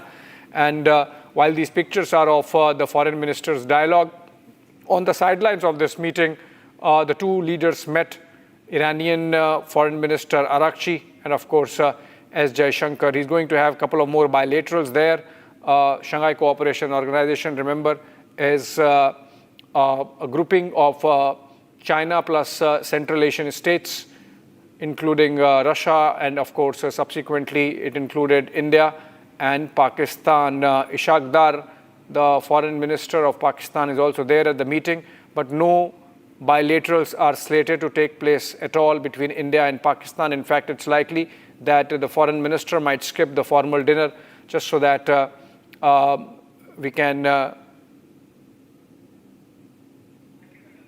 just so that we do not have end up having any dialogue with the Pakistanis in the backdrop of Operation Sindoor.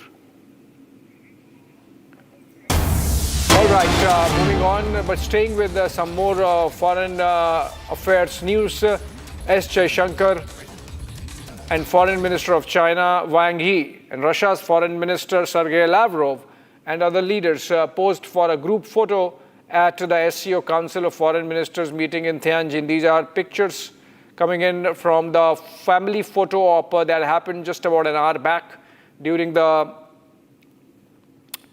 SCO meet that's taking place in Tianjin in China. And you can look at the pictures. Wang Yi, next to him, to his left is Ishaq Dar, to his right is Sergei Lavrov, and then you have foreign ministers of those Central Asian states, Kazakhstan, Kyrgyzstan, Tajikistan, Turkmenistan, and then of course S. Jaishankar in between. Shanghai Cooperation Organization, almost 27 years now, and essentially originally began as China plus 5 and then has grown into 13-nation grouping, 12-nation grouping now.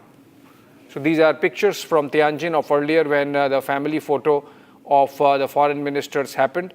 Jaishankar has been in Beijing for the last 3 days. This is the first time India's external affairs minister is in China after the Galwan standoff, after the Operation Sindoor, and after the Dalai Lama's 90th birthday. And there is a lot of catching up, obviously, on the bilateral front between India and China, on which a meeting has already taken place. So this is the multilateral part of the visit. All right, moving on. In a major crackdown on drug smuggling in Rajasthan, the police have arrested social media influencer by the name of Bhavika Chaudhary for trafficking drugs from Bardmer in the state to Gujarat. The police seized 152 grams of drugs from the accused while she was traveling in a roadways bus near Sevada police station in Jalore. The 83,000 follower Instagram influencer was caught during a targeted operation and is now in custody as investigations continue into the drug supply network. Watch this report.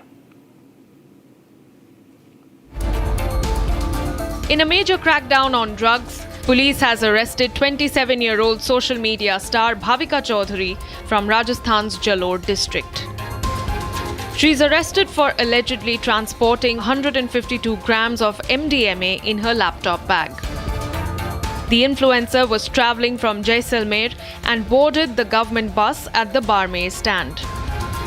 Her journey came to an abrupt halt in Chitalwana, where police, acting on a tip-off, intercepted the bus and conducted a surprise check. Bhavika reportedly named a local drug supplier, Channani Devi, as the source of the narcotics. The drugs were allegedly being delivered to Unjha and Mehsana in Gujarat. Police say the influencer was part of a wider smuggling network, which is now under investigation. Authorities are now tracking down other possible suspects connected to the racket. The arrest has sparked widespread discussion online, with many shocked to learn of a social media personality's alleged link to narcotic smuggling. And meanwhile, investigations are ongoing and more arrests are likely in the coming days. All right, some other stories in Bharat in 1 minute from across the country.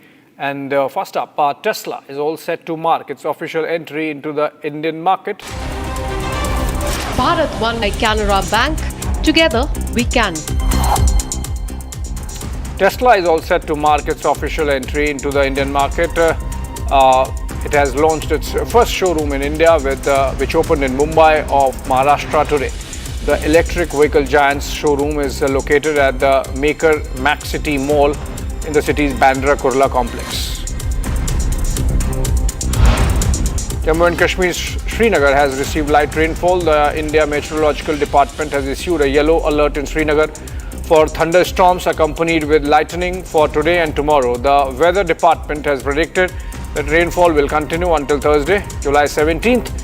Recent rains have further lowered temperatures in Jammu and Kashmir. St. Thomas School in the Dwarka area of Delhi and St. Stephen's College of Delhi University also received bomb threats via mail.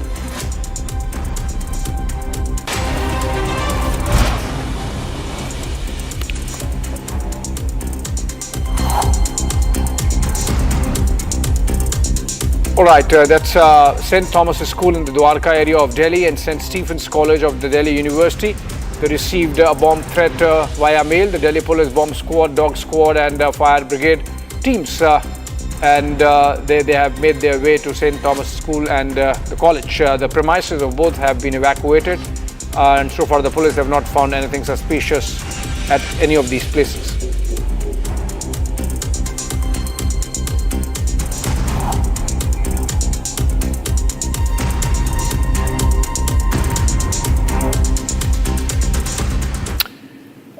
The United Kingdom, King Charles III met the players of Indian men's and women's cricket teams, the coach, staff members and BCCI officials. This happened at St. James Palace in London. Take a look. Great.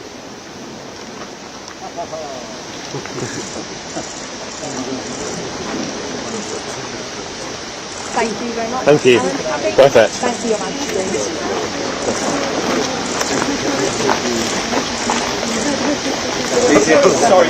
Still, actually, school. I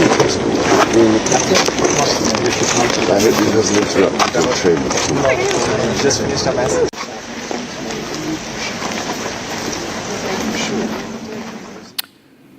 Juvenile Justice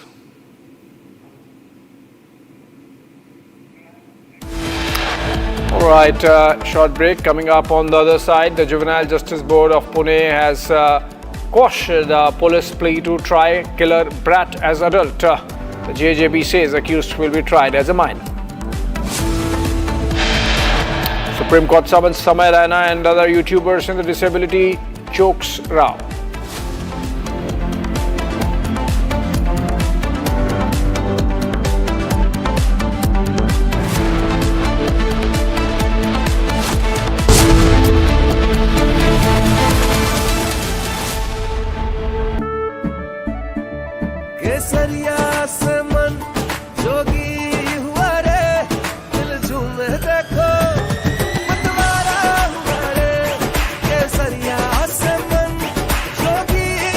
हर पल मनाओ केसरी त्योहार। विमल, बोलो जुबान Kesari. MDH की हल्दी मिर्ची धनिया करे कमाल। ये रंग दे, ये खुशबू दे, ये तीखा, ये कम पड़े। क्या निराला MDH masala. We've been very successful in settling wars. You have India, Pakistan, you have Rwanda and the Congo that was going on for 30 years. India, by the way, and Pakistan would have been a nuclear war within another week, the way that was going. That was going very badly. And we did that through trade. I said, we're not going to talk to you about trade unless you get this thing settled. And they did. And they were both great, great leaders. And they were great.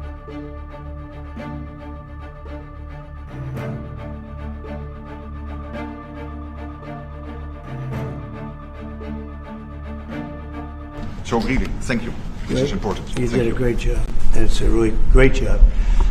We've been very successful in settling wars. You have India, Pakistan, you have Rwanda and the Congo that was going on for 30 years. India, by the way, and Pakistan would have been a nuclear war within another week, the way that was going. That was going very badly. And we did that through trade.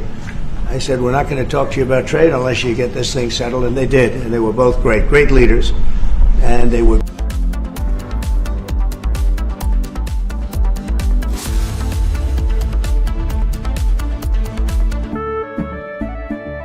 केसरिया से मन जोगी हुआ रे, दिल झूमे देखो मतवारा हुआ रे। केसरिया से मन जोगी हुआ। हर पल मनाओ केसरी त्योहार। विमल, बोलो जुबान Kesari.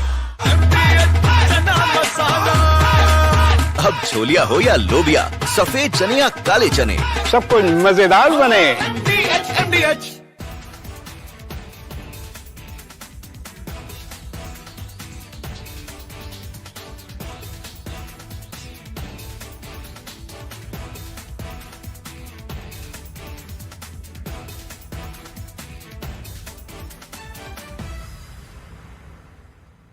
We are very unhappy, I am, with Russia, but we'll discuss that maybe a different day. But we're very, very unhappy with them, and we're going to be doing very severe tariffs if we don't have a deal in 50 days. Tariffs at about 100%. You'd call them secondary tariffs. You know what that means.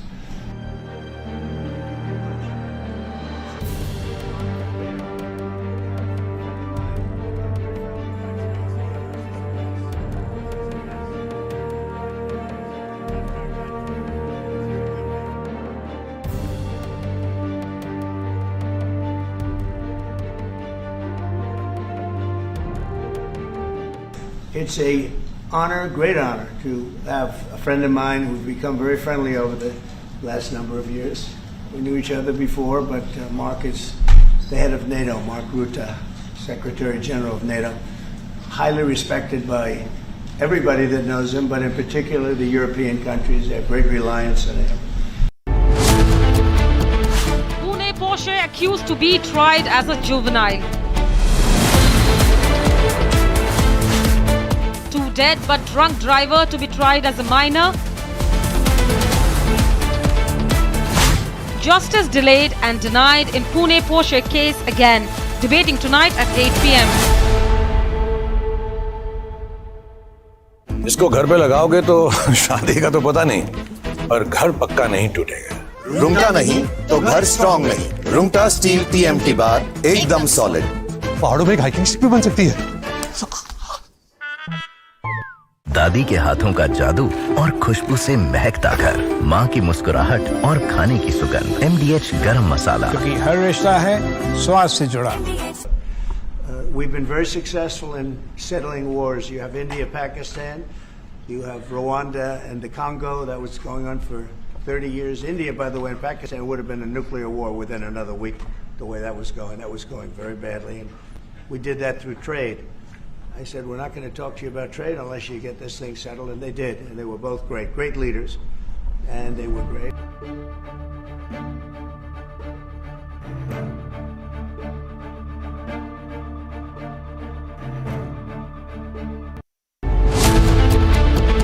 Pune Porsche accused to be tried as a juvenile.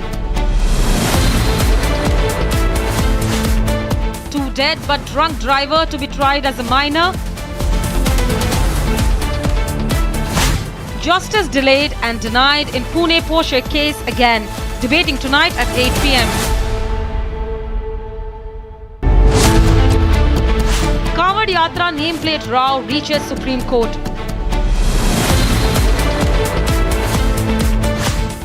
Supreme Court sends notice to UP government over the QR code on eateries order. Why shouldn't eateries display name of owners? Debating tonight at 9 p.m.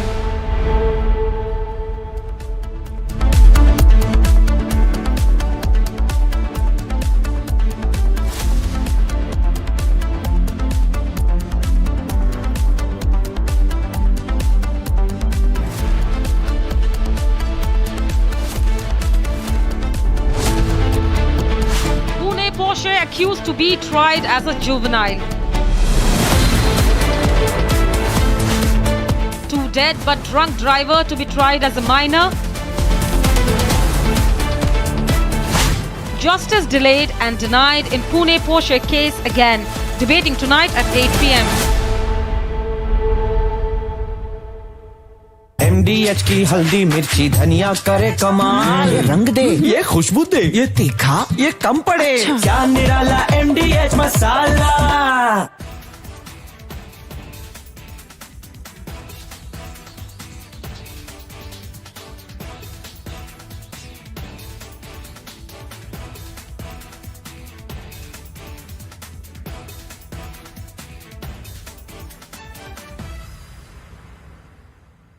We are very unhappy, I am, with Russia, but we'll discuss that maybe a different day. But we're very, very unhappy with them, and we're going to be doing very severe tariffs if we don't have a deal in 50 days. Tariffs at about 100%. You'd call them secondary tariffs. You know what that means.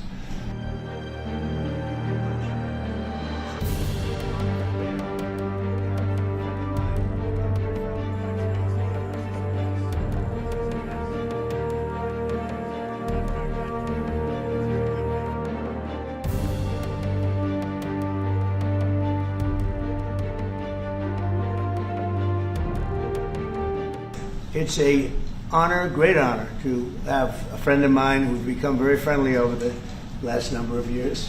We knew each other before, but Mark is the head of NATO, Mark Rutte, Secretary General of NATO. Highly respected by everybody that knows him, but in particular the European countries. They have great reliance on him, and he's done a fantastic job. And we had a tremendous meeting, I guess it's about a month ago. And I think more. From Asia's largest news headquarters, setting the agenda for Bharat.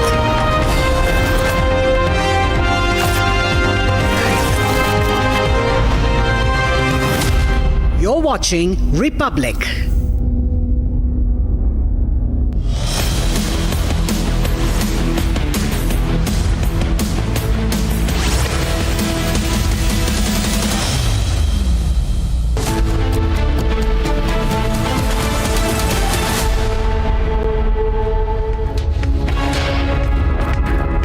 Joining us here on Republic TV, we've just witnessed that historic splashdown, ladies and gentlemen. India's first astronaut, the first Indian to go to the International Space Center and return. Group Captain Shubhanshu Shukla making $1 billion proud, like the Prime Minister said. We're leading with that story and much more this evening. Here are the headlines. Group Captain Shubhanshu Shukla and team return back Axiom 4, a success. India's space hero back to Earth after 18-day mission.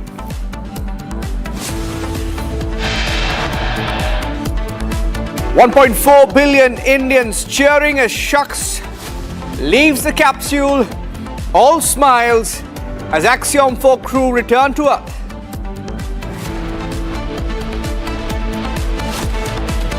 Juvenile Board quashes Pune police petition to try the killer Brat in the Porsche hit-and-run case as an adult.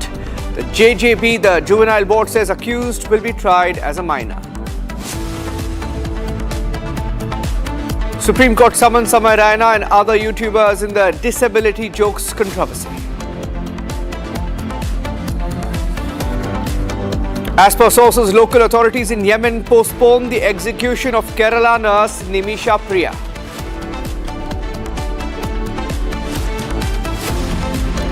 Supreme Court issues a notice to the Uttar Pradesh government over QR code diktat to eateries along the Kavar Yatra route to reveal their identity.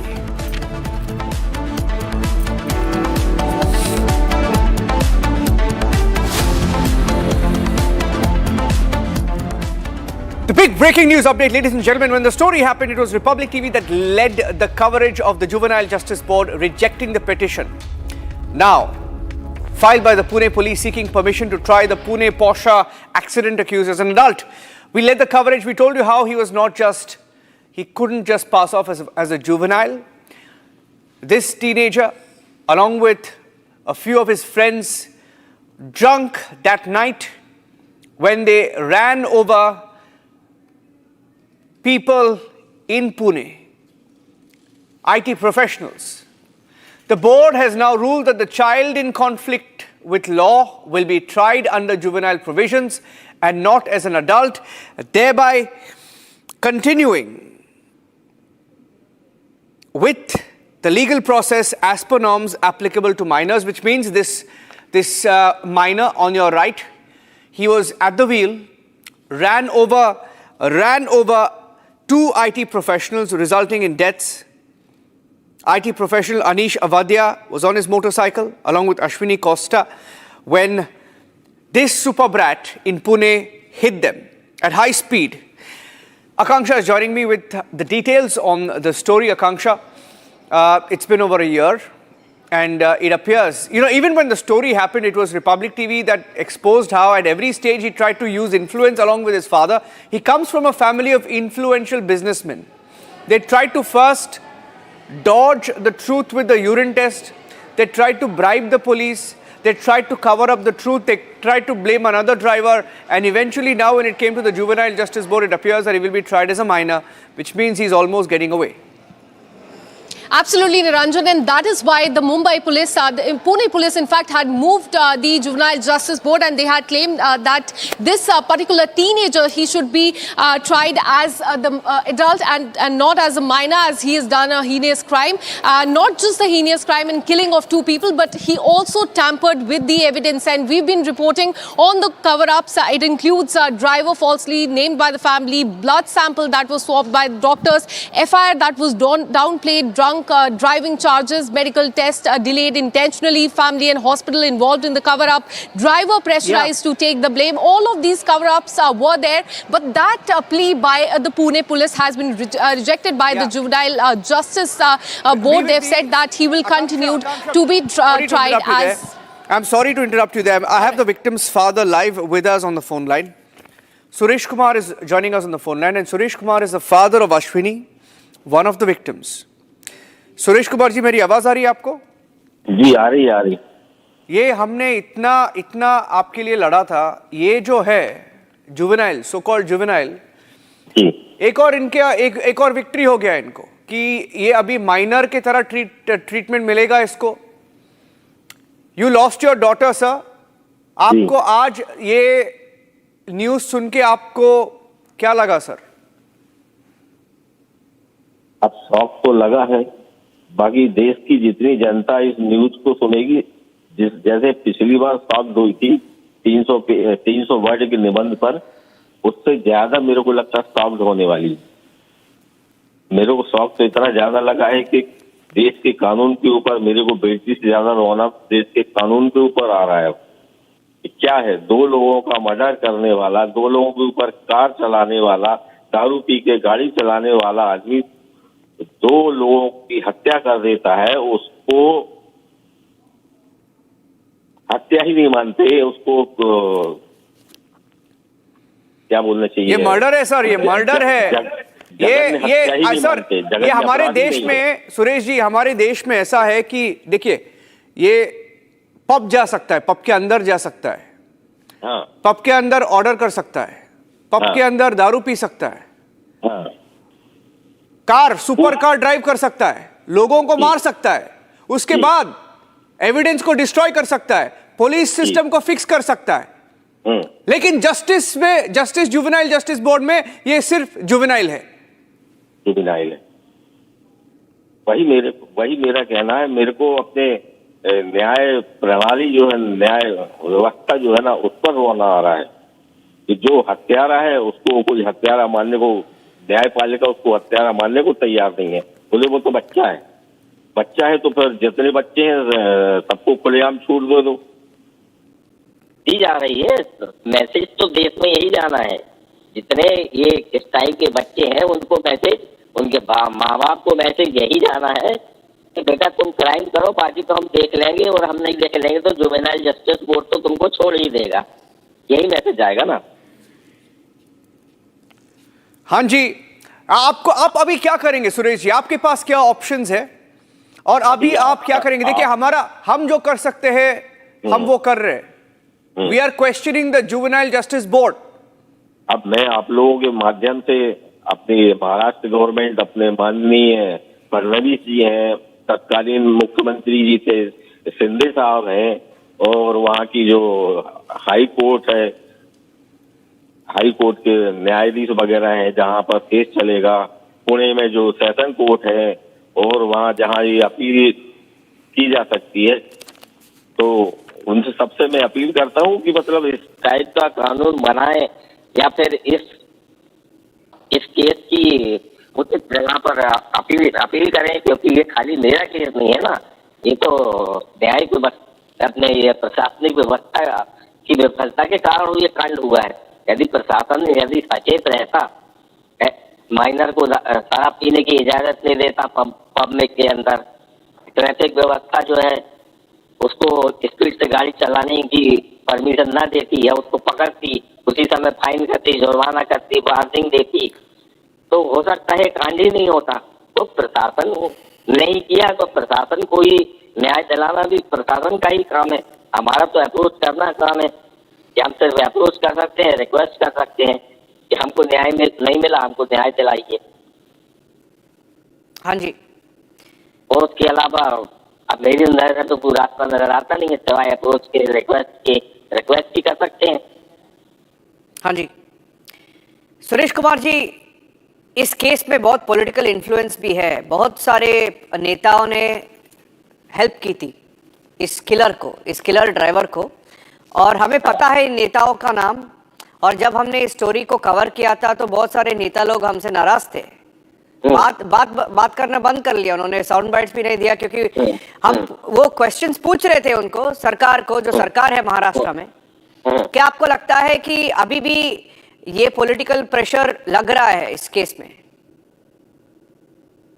अब political pressure का क्या है, हमको क्या, किसी को भी जब तक हो सकता है आपके पास क्लिप वगैरह हो, मगर मैंने ऐसी कोई क्लिप नहीं देखी है जिसमें सुनने में जरूर आया है कि किसी ने उसको पिज्जा बर्गर खिलाया है और किसी ने उसको ब्लड सैंपल बदलने में पैसे ऐसे का लेन देन करवाया है या किया है, सुनने में जरूर आया है, मगर उसकी क्लिप वगैरह देखने को नहीं मिली है। तो मेरे को ऐसा लगता है कि इस मैटर को पॉलिटिक्स बनाना मेरे हिसाब से उचित नहीं लगता है। या तो है, क्योंकि बिना इतने हाईलाइट केस को दबाने के लिए कोई मामूली सोच चल ही नहीं सकता, एकदम हाई लेवल का सोच चला होगा, तब जाके कहीं कोशिश की गई, हालांकि कामयाब नहीं हो पाई। कोशिश तो बहुत की गई कि मामला दबा दिया जाए, रफा दफा कर दिया जाए, ब्लड सैंपल बदल दिए जाए, ड्राइवर को किडनैप करके ऐसा कर लो वैसा कर लो, कोशिश तो बहुत की गई मगर नहीं कर पाए।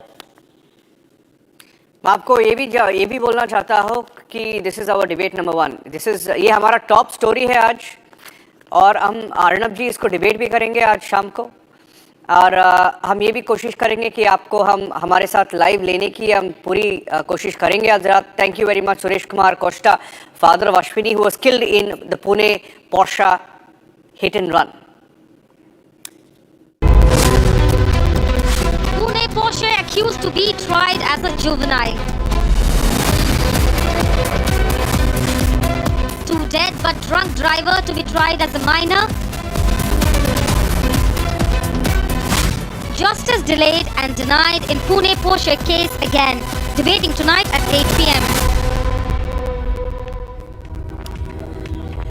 Getting in some more breaking news now. The External Affairs Minister S. Jaishankar is in China, and he has continued to send a tough message on behalf of India.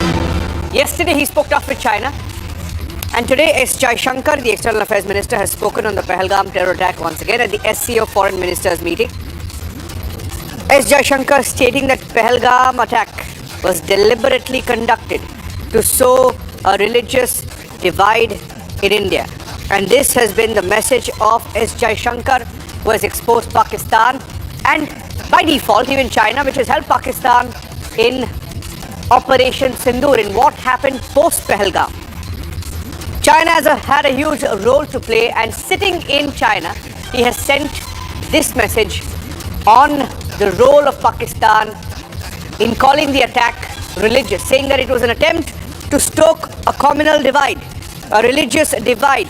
The attack was deliberate and conducted to sow religious divide in India.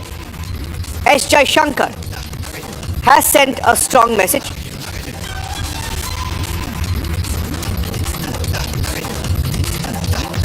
In fact, a few minutes back, he also met the Chinese President Xi Jinping earlier today, and S. Jaishankar at the SCO summit for the first time meeting Xi Jinping. At this summit, this is the first time after the standoff with China, coming nearly 5 years after any top leader met Xi Jinping. He has met Wang Yi as well, the foreign minister of China, and sent the message to him on India's role in Operation Sindoor, indirectly, of course, letting China know exactly what we are aware of about Pakistan and the indirect Chinese support as well. Here is what S. Jaishankar said a few minutes back, specifically on Pahalgam. As neighboring nations and major economies in the world today, there are various facets and dimensions of our ties. Measures towards normalizing our people-to-people exchanges can certainly foster mutually beneficial cooperation. It is also essential in this context that restrictive trade measures and roadblocks are avoided. I hope to discuss these issues with you in further detail.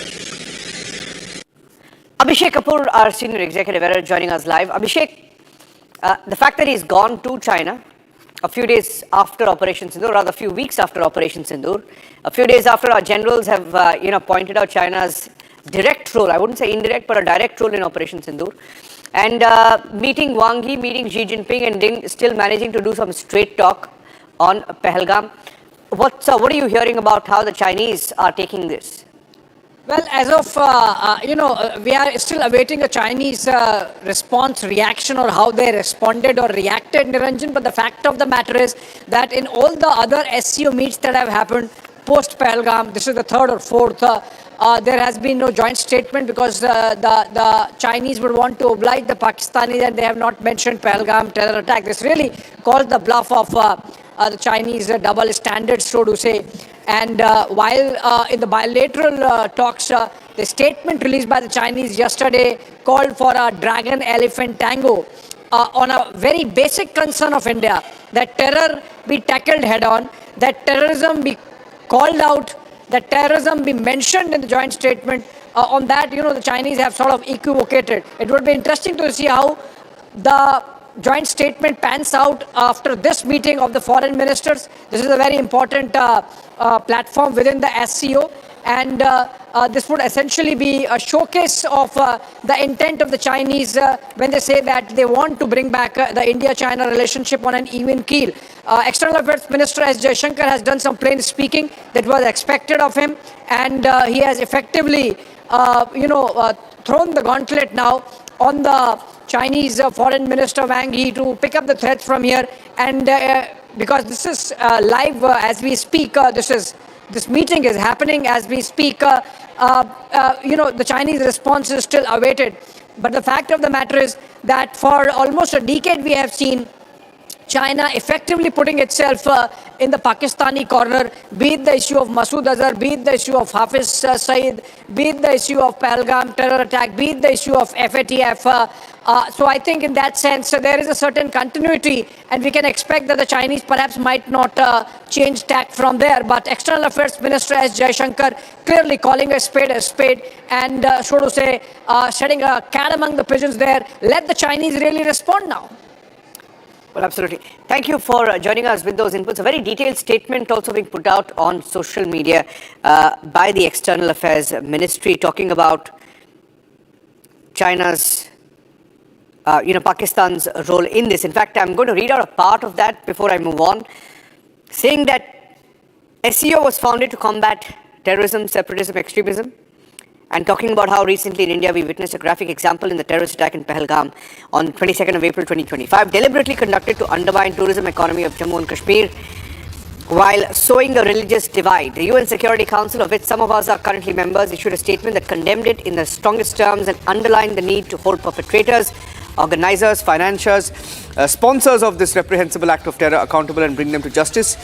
We have since done exactly that and will continue doing so, is what India has said while at the SCO.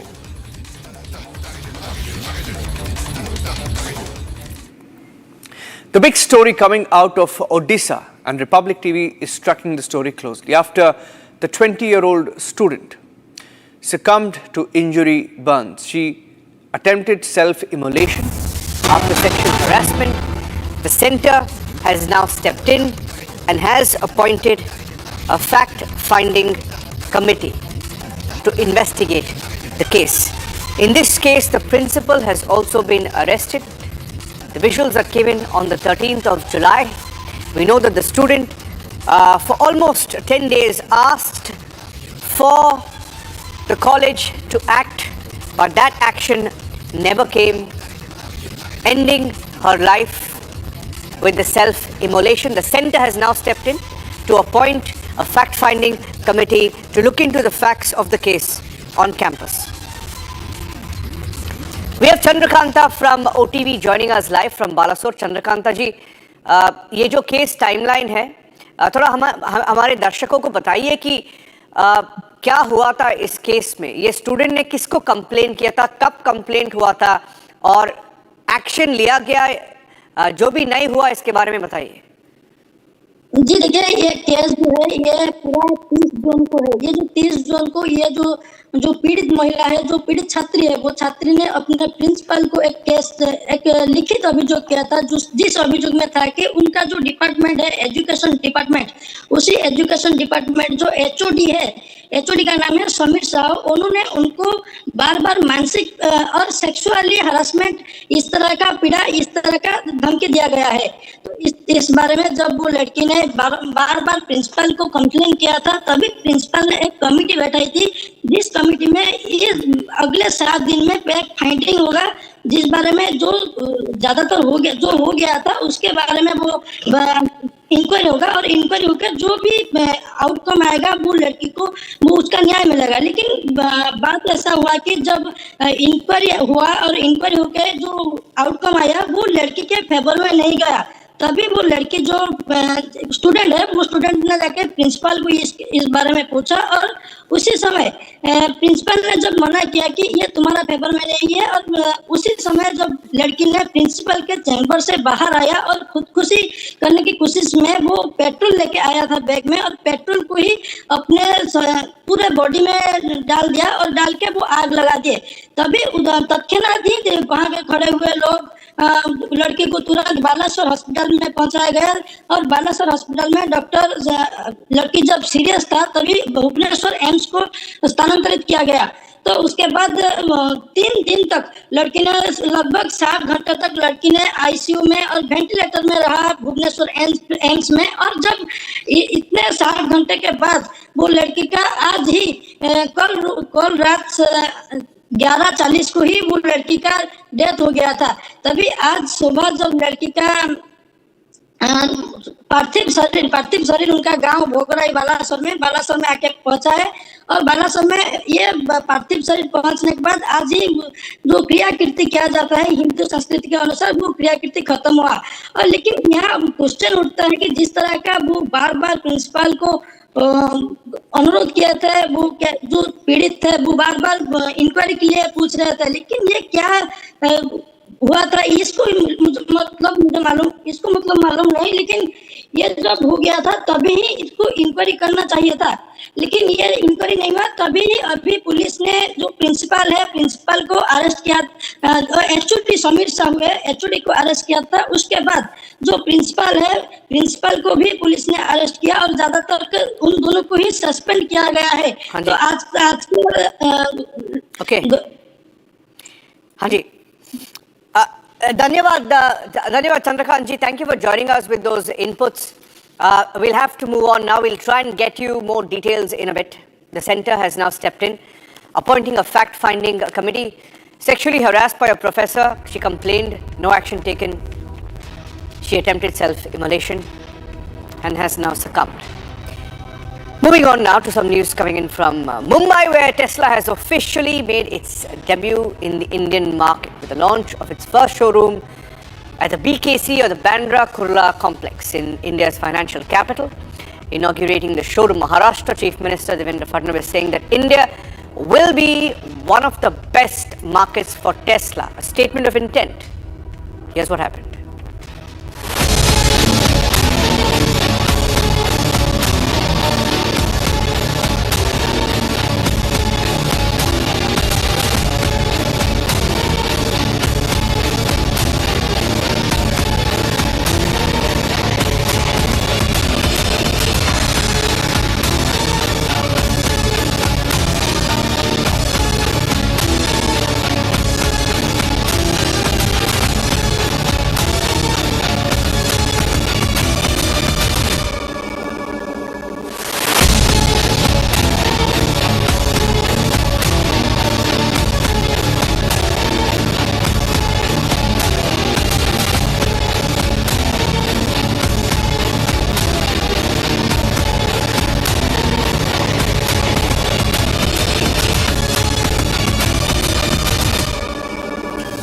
Elon Musk's Tesla has finally made its long-awaited debut in India. The EV maker has opened its first showroom in Mumbai's Bandra Kurla complex. Tesla has begun its India journey with the Model Y SUV. It is offering two variants to Indian buyers, Model Y rear-wheel drive for Rs 60 lakh and Model Y long-range RWD for 68 lakh rupees. This is a major milestone for Elon Musk, entering the world's third largest car market after years of back and forth. At the showroom launch, Maharashtra Chief Minister expressed confidence that India will emerge as one of Tesla's strongest markets. I think this is not just inauguration of an experience center, but it is a statement that Tesla has arrived, a statement that Tesla has arrived in the right city, in the right state. That is the state of Maharashtra and the city of Mumbai, which is the entrepreneur capital of India, not just financial, commercial and entertainment capital, but also the entrepreneur capital of India. We are very happy that you are here, and I'm sure that the people of Mumbai and the people of India are going to love Tesla, and you will have one of your best market in India. Tesla's formal entry comes after years of delays, tax talks and tweets, but the EV giant now plans to expand with more showrooms likely on the way. Tesla's first showroom is open and the race to go electric just shifted gears.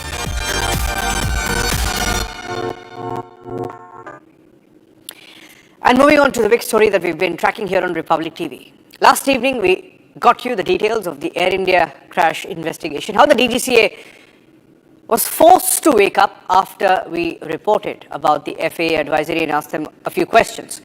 There's a nationwide inspection of Boeing 787 and 737 aircraft fuel switch locking system, which has now begun. And this comes hours after Republic exposed the 2018 FAA advisory. We questioned the regulator, the DGCA, on the delay for almost 7 to 8 years. They've now directed full inspections by the 21st of July. That's the deadline. Nearly 7 years after the first flagging of the issue by the FAA. That was in December 2018. And in 2025, they've asked all Boeing 787, 737 series to be inspected. We spoke to Rajiv Pratap Rudy, who's been a former aviation minister and also a pilot himself. Here's what he said about the DGCA's belated action.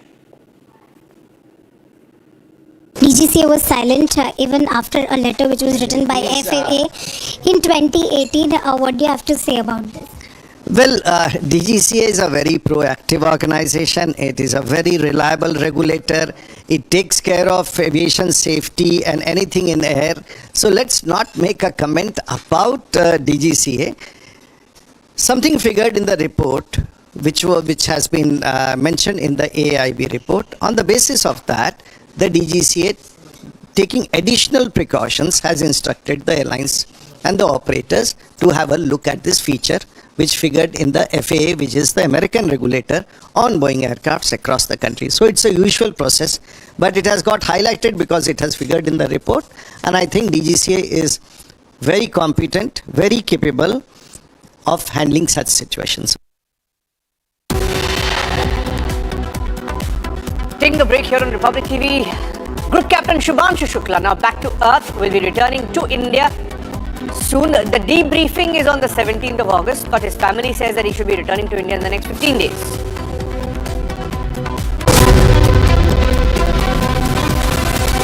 Hi, this is Chef Pune Brat, getting you brilliance on behalf of IIHM.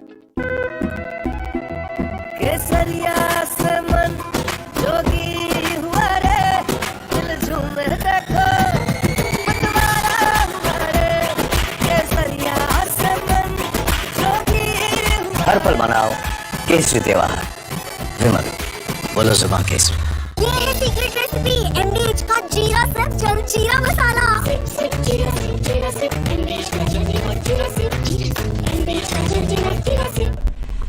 We've been very successful in settling wars. You have India, Pakistan, you have Rwanda and the Congo. That was going on for 30 years. India, by the way, and Pakistan would have been a nuclear war within another week, the way that was going. That was going very badly. And we did that through trade. I said, we're not going to talk to you about trade unless you get this thing settled. And they did. And they were both great leaders. And they were great.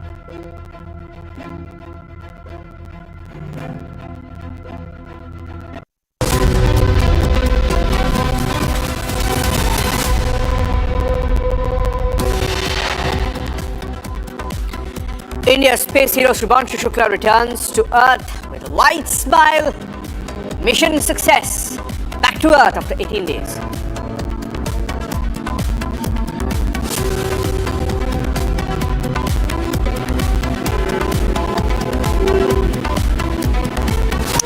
And we've got our pilot Shubhanshu Shukla as our second crew member exiting the spacecraft. And some big smiles, as you said.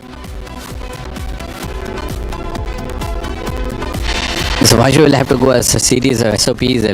He'll be moving out to Houston. He'll arrive there close to midnight by Indian time today. Then he'll be spending a week in discussions with Team ISRO. Then about 2 weeks having separate sessions with all the partners, the Axiom, SpaceX, NASA. Maybe he'll be in Delhi by 17th of August.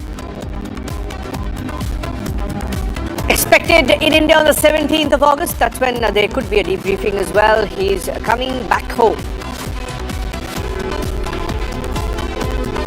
Prime Minister Modi congratulates Group Captain Shubhanshu Shukla, India's space hero, says he's now inspired 1 billion Indians to dream about going to space.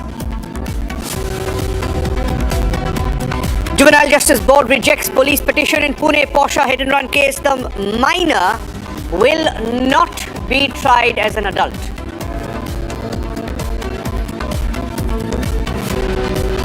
Notice to Uttar Pradesh and Uttarakhand governments over their orders to put nameplate and QR code in front of eateries.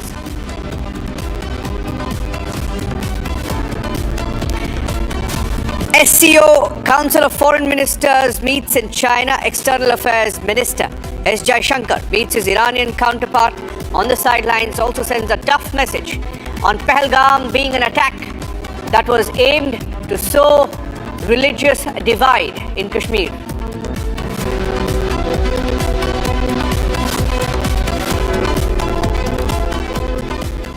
Okay, we're getting in some more breaking news right now on the India-America trade talks. Some developments. There have been several rounds of negotiations and Trump doing some big talk, but we know that our negotiators are trying really hard to ensure that India gets the best deal out of this. As per government official sources, bilateral trade talks between India and US now progressing as per decisions of the Prime Minister and also US President Donald Trump. Government officials speaking to news agencies confirming that Indian teams are in America to carry out the fifth round of negotiations on the bilateral trade agreement. So the fifth round of talks now on in America. And we are hearing the talks are on in the right direction as per the conversation that was held between Prime Minister Modi, US President Donald Trump. Here's what Piyush Goyal said a few minutes back. Union Minister Piyush Goyal.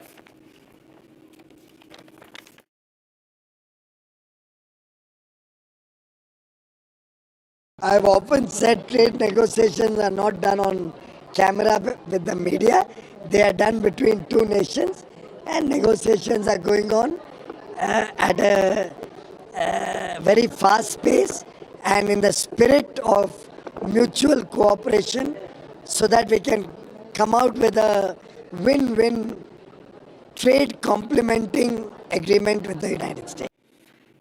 Kritat is joining us. What's the latest, Kritat? Where does the trade talks stand? What was the last threat that Trump gave? And what exactly are our secretaries, bureaucrats doing?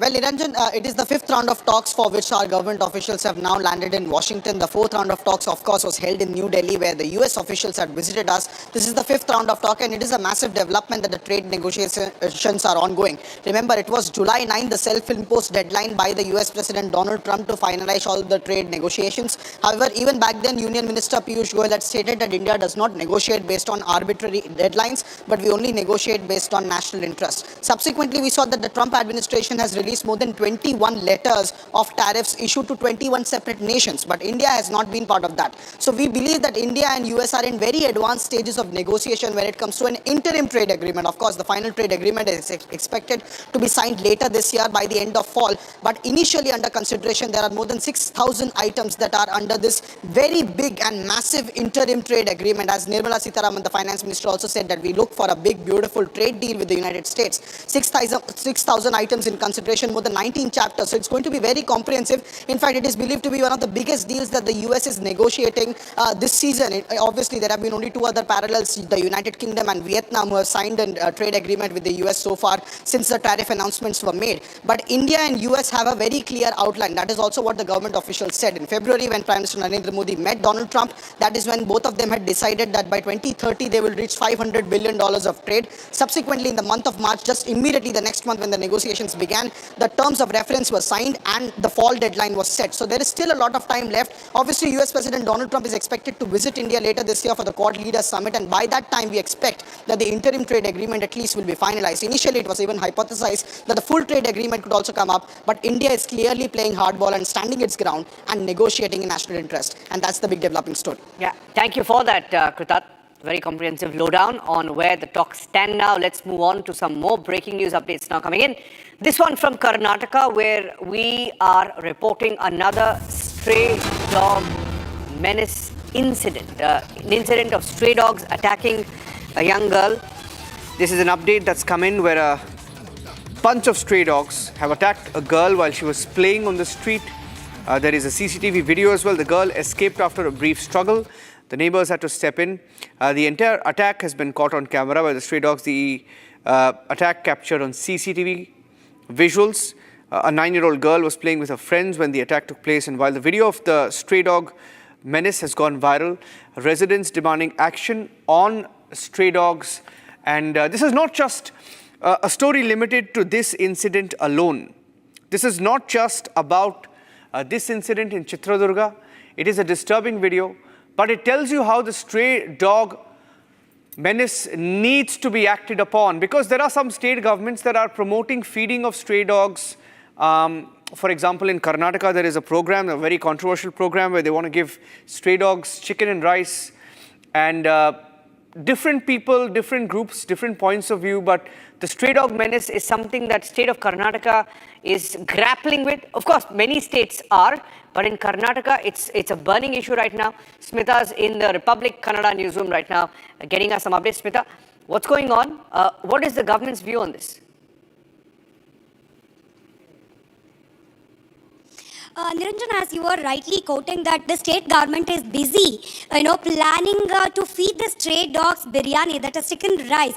As you were rightly stating, this issue become a controversy. The, far and pro arguments are on the road, but whereas the people are demanding that the government should rather shift their concentration on controlling the menace that stray dogs are creating. We are, witnessing series of reports like this. For example, the one we were talking about, a 9-year-old girl was attacked by the stray dogs in Chitradurga Ishwar layout while she was out from her house to play with the friends.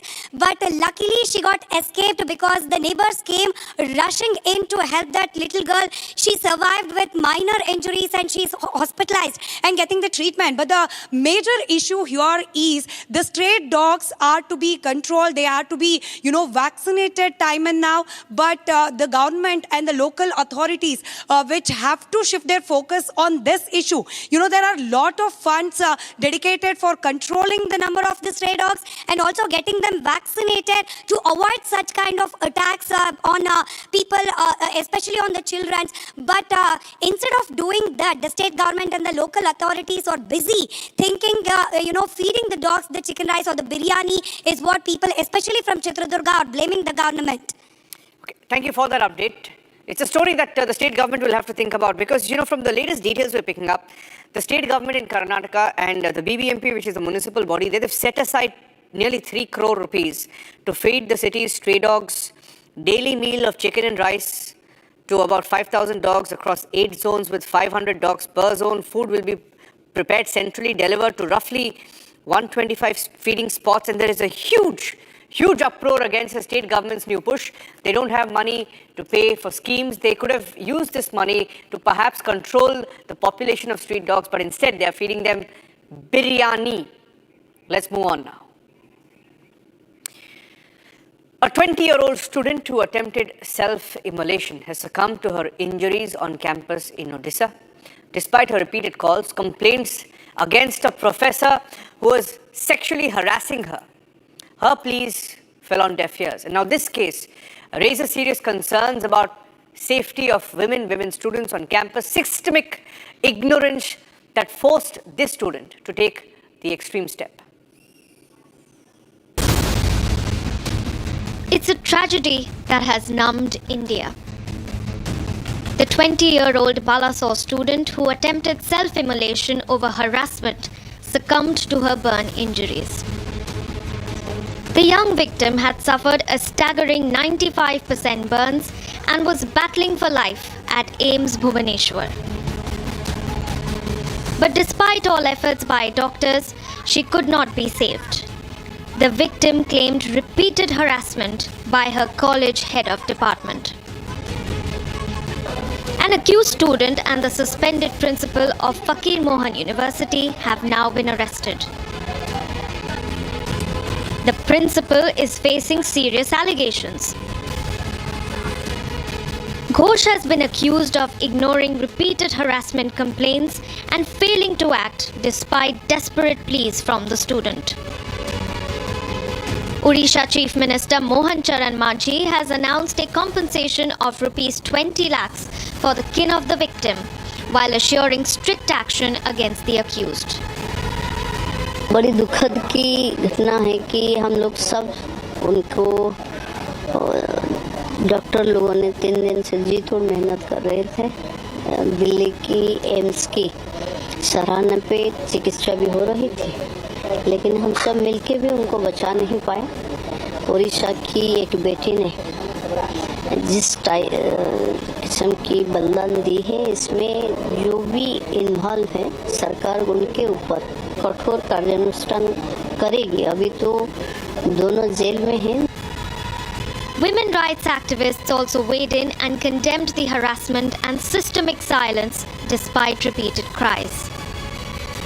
It is deplorable that in a time and age where we are talking about safety and protection of women, especially students, where the government is doing so much that the student goes for higher education, that a learning education institution has not even looked at the complaints. Often we are not able to make complaints as women because we are scared. They will say that we have provoked, or they will malign our character. So before reforms, I would like the mechanisms. We have very strong laws. We have BNSS now that is very strong. Why have the state and the police and the management not ensured that the case is taken up immediately? Why was it not taken up? Meanwhile, former NCW chief Rekha Sharma has appealed to Rahul Gandhi not to politicize the incident but to stand in solidarity with the grieving family. देखिए, बहुत ही गंभीर विषय है और दुखद घटना है जहां एक बच्ची की मृत्यु हो गई और कॉलेज की भी लापरवाही थी, जो उन्होंने उनकी आईसी कमेटी ने नहीं सुना, उसको टेकअप नहीं किया और उसकी कंप्लेंट पे कोई कार्रवाई नहीं की।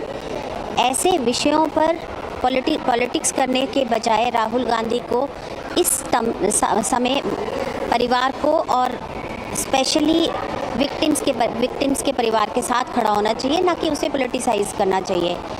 जब भी कोई घटना वेस्ट बंगाल में होती है या कांग्रेस रूल किसी भी कंट्री में किसी भी स्टेट में होती है, वो बिल्कुल चुप रहते हैं, उस विषय पर कुछ नहीं कहते। मैंने नहीं सुना राहुल और प्रियंका को वेस्ट बंगाल में इतनी मृत्यु हुई, बच्चियों के साथ इतनी दुखद घटनाएं हुई, एक भी शब्द बोलते हुए। As outrage grows, the demand for justice grows louder. Students and activists calling for urgent reforms to prevent such tragedies from ever repeating. The nation has lost its daughter who burned to get a hearing, but her cries fell to deaf and ignorant ears.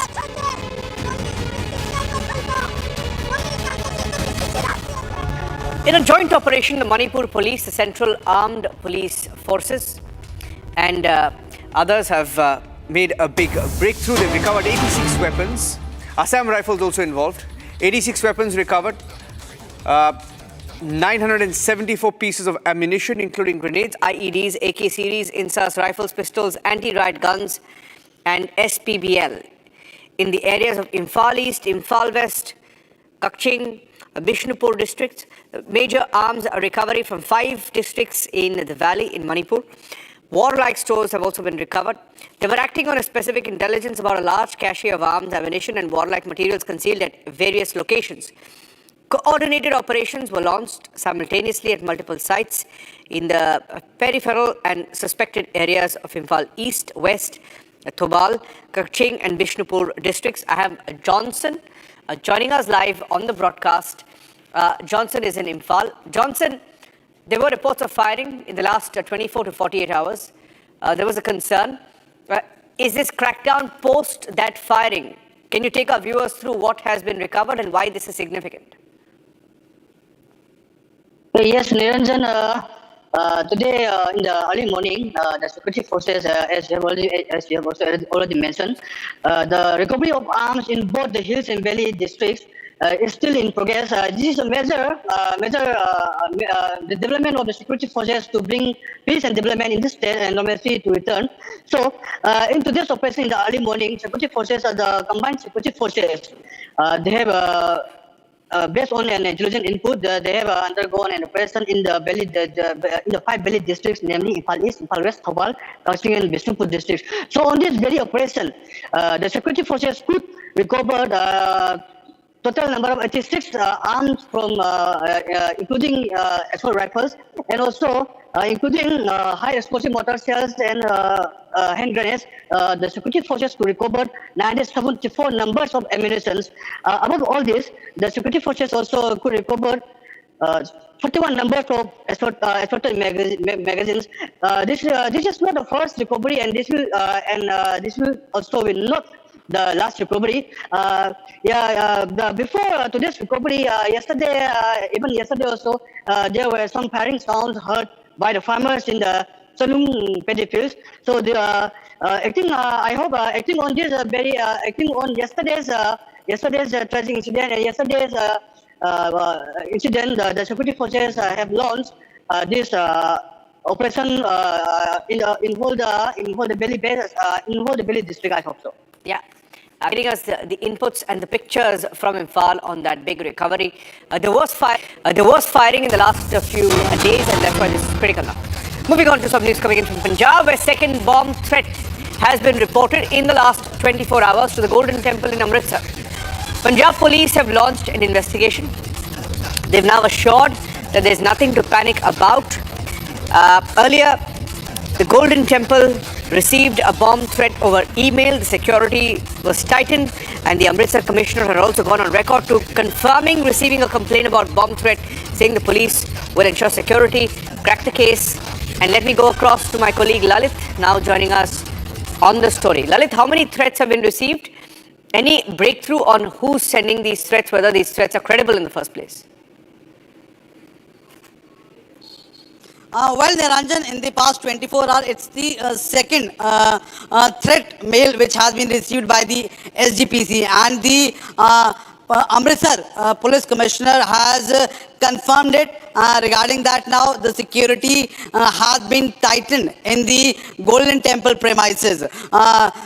Before also, when the first mail was received, that time also in the Langar Hall and in the other places, the security, the bomb squad team, the dog checking team and the local police searched it thoroughly. But today, once again, another mail was being received, and after that, the local police with the BSF searched, and after that said that there's nothing to get panicked all about. This matter is already pending with the cyber crime of the Amritsar police, who is trying to crack the cases. But it has been clearly said that there's nothing to get panicked, as it seems to create nuisance by some notorious person for whom the police is right now doing a thorough investigation. Back to the studio. Okay, thank you. Thank you for those inputs. Two threats to the Golden Temple in the last 2 days. Tracking the story closely. Nothing to panic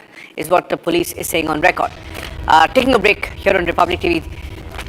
We have 3 big debates coming up, including the big story around the Pune Porsche hit and run case. Remember the juvenile who hit the 2 IT professionals, killed them? He's now being tried as a minor. And that's the irony. We will continue to report on that story. There's a big follow-up and a debate coming up at 9 p.m. Kavad Yatra nameplate row reaches Supreme Court. Supreme Court sends notice to UP government over the QR code on eateries order. Why shouldn't eateries display name of owners? Debating tonight at 9 p.m. Pune Porsche accused to be tried as a juvenile. 2 dead but drunk driver to be tried as a minor. Justice delayed and denied in Pune Porsche case again. Debating tonight at 8 p.m. MDH की हल्दी मिर्ची धनिया करे कमाल, रंग दे ये खुशबू दे ये तीखा ये कम पड़े, क्या निराला MDH मसाला। केसरिया से मन जोगी हुआ रे, दिल झूमे देखो मतवाला हुआ रे, केसरिया से मन जोगी हुआ। हर पल मनाओ केसरी त्योहार। विमल बोलो जुबान केसरी। MDH की देगी Miraj.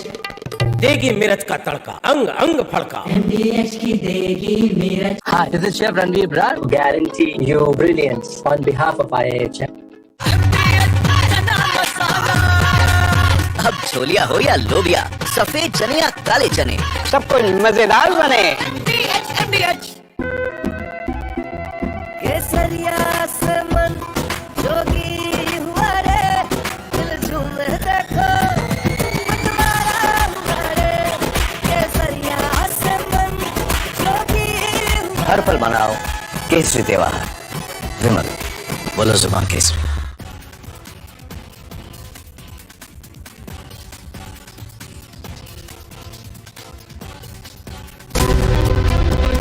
Pune Porsche accused to be tried as a juvenile. 2 dead but drunk driver to be tried as a minor. Justice delayed and denied in Pune Porsche case again. Debating tonight at 8 p.m.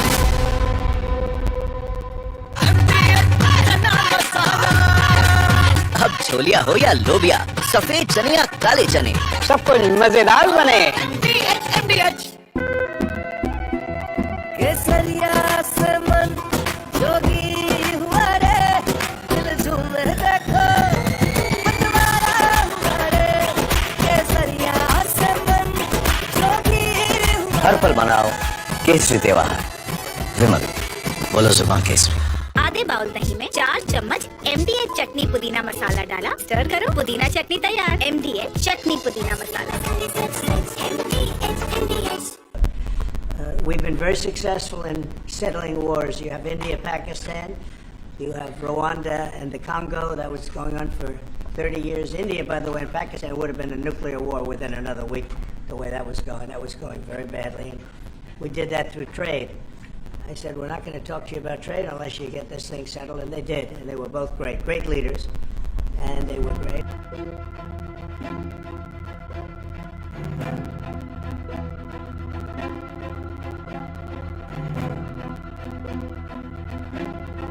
So good evening. Thank you. This is important. You did a great job. It's a really great job. We've been very successful in settling wars. You have India, Pakistan, you have Rwanda and the Congo. That was going on for 30 years. India, by the way, and Pakistan would have been a nuclear war within another week, the way that was going. That was going very badly. And we did that through trade. I said, we're not going to talk to you about trade unless you get this thing settled, and they did. And they were both great, great leaders, and they were great. But Rwanda and the Congo, that was going on for 30 years, and at least 7 million people killed, and killed with a lot of pretty rough weapons like machetes, heads chopped off, going on for many years. You couldn't even get near the countries. Nobody wanted to get near. It's so frightening. And we got that one solved. Serbia, Kosovo, got that solved. That was going to be one that was going to happen. And again, that was something I use. I use trade for a lot of things, but it's great for settling wars. That was really very important. We're working, Marco is working very hard with everybody here on the Strip, the Gaza Strip. I call it the Gaza Strip, one of the worst real estate deals ever made. They gave up the oceanfront property, one of the worst deals ever made. But it was supposed to bring peace, and it didn't bring peace. It brought the opposite. But we're doing pretty well on Gaza. Steve Witkoff is here, and I think we could have something fairly soon to talk about. And we solved other one that we just seem to have, Armenia and Azerbaijan. It looks like that's going to come to a conclusion, successful conclusion. We've been very successful in settling wars. You have India, Pakistan, you have Rwanda and the Congo. That was going on for 30 years. India, by the way, would have been a nuclear war within another week, the way that was going. That was going very badly. And we did that through trade. I said, we're not going to talk to you about trade unless you get this thing settled, and they did. And they were both great, great leaders, and they were great.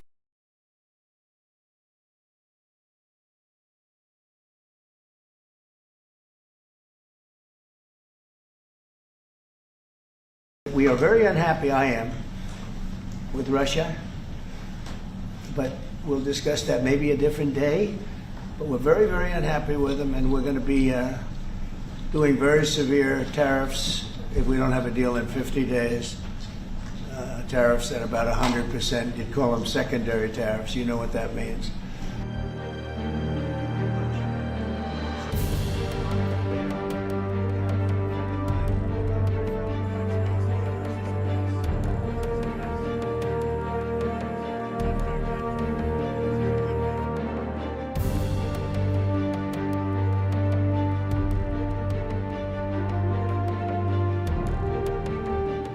It's a honor, great honor, to have a friend of mine who's become very friendly over the last number of years.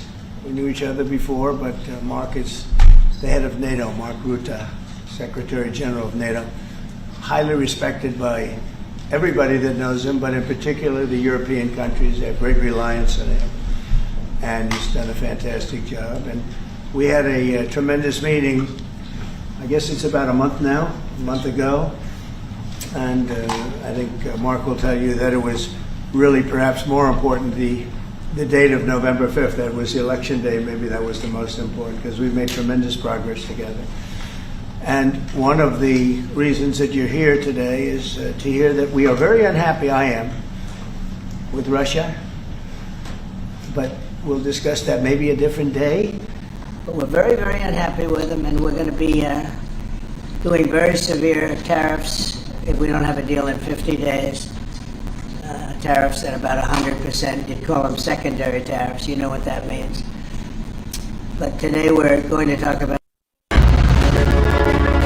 The reason we've launched the Nationalist Collective is because we believe it is time now for a group of ideologically driven Indians to drive the destiny of our country. For far too long, people who have had interests inimical to national interest have held sway. We need to put nationalism first, nation first. The Nationalist Collective is a very clear and sharp movement, presents the spirit of a new India, which stands by what is right, does what is right, and raises its voice for what is right. Remember, this country is safe only if it is in the hands of nationalists. This country will grow only if nation first becomes our principal motto, where the only ism that matters is nationals. Join the Nationalist Collective. It is going to be the largest non-political movement in this country.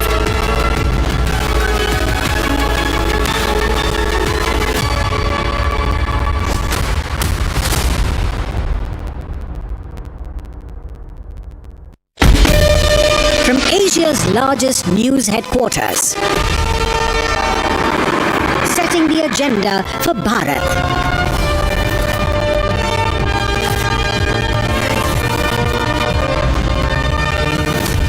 You're watching Republic.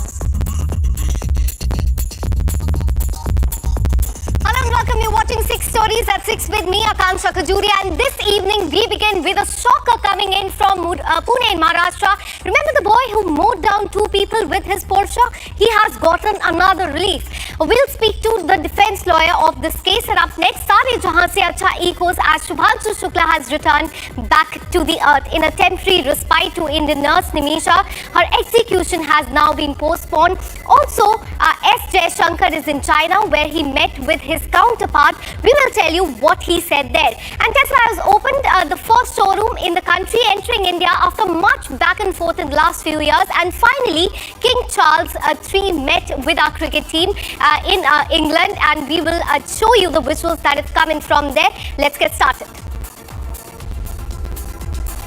In fact, let's start with the Pune shocker. Remember that teenager who was asked to write a 300-word essay after he rammed his Porsche, killing two innocent people. Now, the Juvenile Justice Board has ordered that he will now be tried as a minor, not as an adult, meaning that he will be let off the charges with much less punishment. And the board has rejected Pune Police plea that he be tried as an adult, as he has committed a heinous crime of not only killing 2 innocent people but also tampering with the evidence. Now, in May last year, a Porsche driver, in fact, it was driven by a drunk 17-year-old boy, fatally knocked down software professionals who were on a bike in Pune, and there was national outrage after the boy was granted bail by the Juvenile Justice Board within hours of the crash and asked to write a 300-word essay on the road safety. Now, we will in fact be joining by the defense lawyer Prashant Patil, but before that, let's tell you what has happened in the last 1 year. In last 1 year, the trial hasn't started just yet. The family is irked by this new order that has come through the Juvenile Justice Board that has said that this teenager, who was a teenager last year in fact, should now be tried as a minor. And the parents are in shock as far as this order is concerned. But this order rejects the plea that has been filed by the Pune police that this person be tried as an adult as he has done the heinous crime. He has not only killed 2 innocent people, but he along with his family, they've tampered with the evidence as well as far as this entire case is concerned.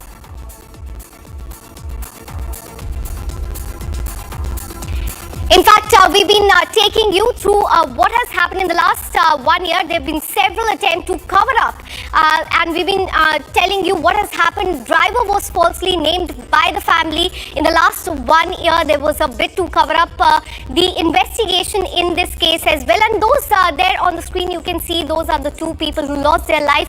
Blood sample was swapped by the doctors as well. There is a bit to cover up the case, and hence the Pune police moved the Juvenile Justice Board, and they said that the teenager, who was a teenager last year, should be tried as an adult.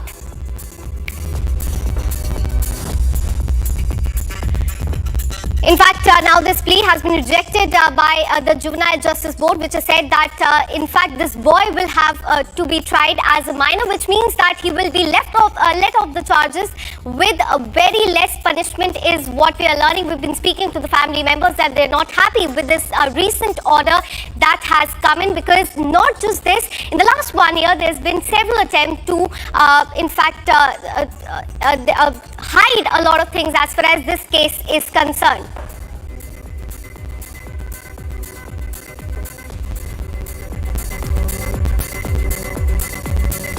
In fact, shifting our focus, astronaut Shubhanshu Shukla, who created history by becoming the first ever Indian to set foot on International Space Station, has come back to the Earth, and SpaceX Dragon spacecraft with Shubhanshu Shukla and 3 other astronauts on the Axiom-4 mission made the splashdown in California today at 3 p.m.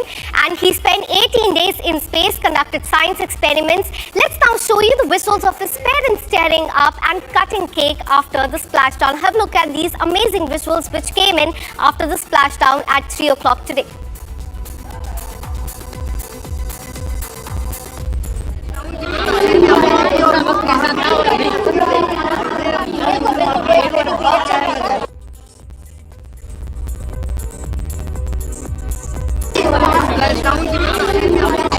Congratulations, Team Axiom. Congratulations, ISRO. Bharat has today truly found an enduring space in the world of space. It's a moment of pride for the whole world and a moment of glory for India as one of her illustrious sons returns back after accomplishing a successful voyage and after having conducted some of the very vital life-bearing experiments never done before. And therefore, as I said, today indeed Bharat has found an enduring space in the world of space. And for more on this, let me go across to Dr. S.R. Vilanki, former Associate Director at ISRO. Thank you so much for speaking to Republic TV. Now that there's been a splashdown, Shubhanshu Shukla is in fact back on Earth. Tell us how his health will be monitored in the coming days. As we saw during the case of Sunita William as well, her health was monitored for 45 days. So take us through how his health will be monitored this time. Yeah, good afternoon to all of you. Congratulations to the ISRO and the nation all together for the fantastic experiment where Shubhanshu Shukla has been brought back to the earth. And if you look at the milestones while bringing the Subhan Shukla Dragon flight from ISS to ground. It is a nice one. There is no event at all. It went on very well, like textbook. There was a phasing burn. After undocking, there was a phasing burn, and followed by the deorbit burn and the trunk jettisoning and the re-entry with the drogue parachutes, followed by main parachutes and splashdown and recovery. And the moment they brought down to the, let us say, the Californian coast of San Diego, and all the crew members will be moved to the quarantine room actually. Because they will be quarantined for a week, and before quarantining them, the preliminary health checks will be carried out by the doctors, panel of doctors, and then they will be put in the quarantine room. And in the meanwhile, during that process, they will come to know how to, let us say, bring their normal life when the gravity is present. These are the activities going to be there. And health is concerned because their stay was only 18 days. And it is not like, let us say, a few months where earlier astronauts have stayed. And then, after coming back, the practice of, let us say, following the gravity once they come back to the Earth is going to be time-taking activity. But in this case, probably in a week's time, they will be normal, in my opinion, because the moment I saw some of the earlier similar astronauts where they have stayed a week or 10 days, and they have been brought to let us say, practicing the gravity on Earth for their daily activities very well. So taking that into account, their health monitoring as well as, let us say, a few training will do for 4 to 5 days to bring back to normalcy on gravity mode. His health is concerned because they are subjected to the microgravity, the muscles, the cardiovascular system, the bone, the effects point of view. The study will be made, and then they have carried some experiments there related to the diabetes and as well as the Voyager displays. The Voyager displays are nothing but the dashboards related to the let us say ISS and many other things.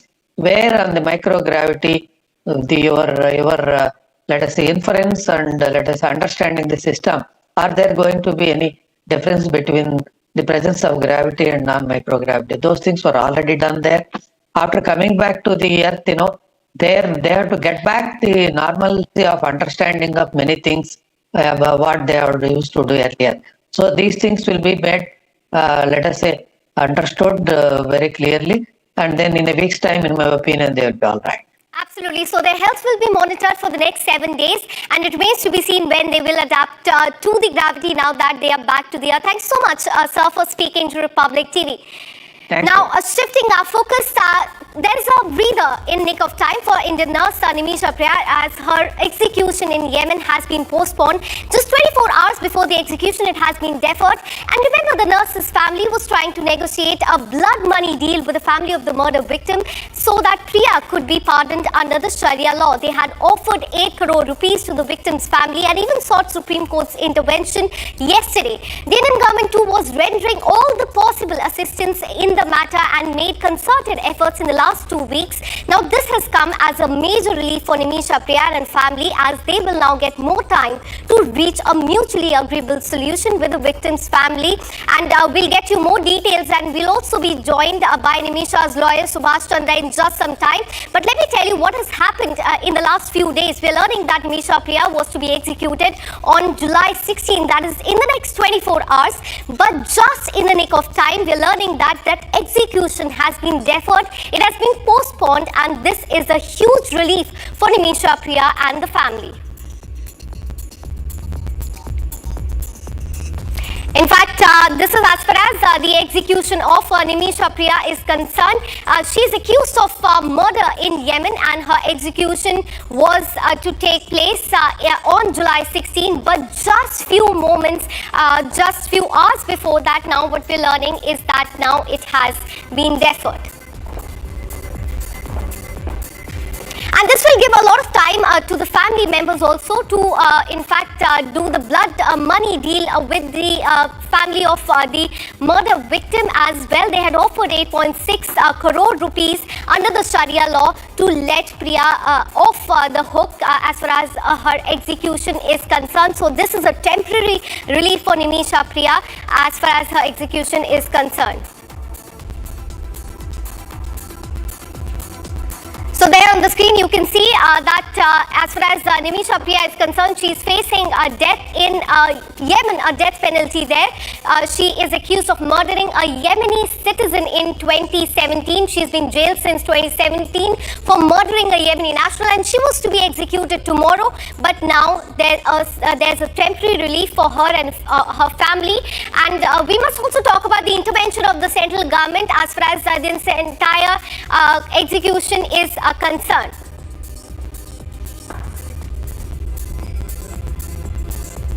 Now let me go across to, in fact, lawyer Advocate Subhash Chandra, who joins us live in the broadcast with more details.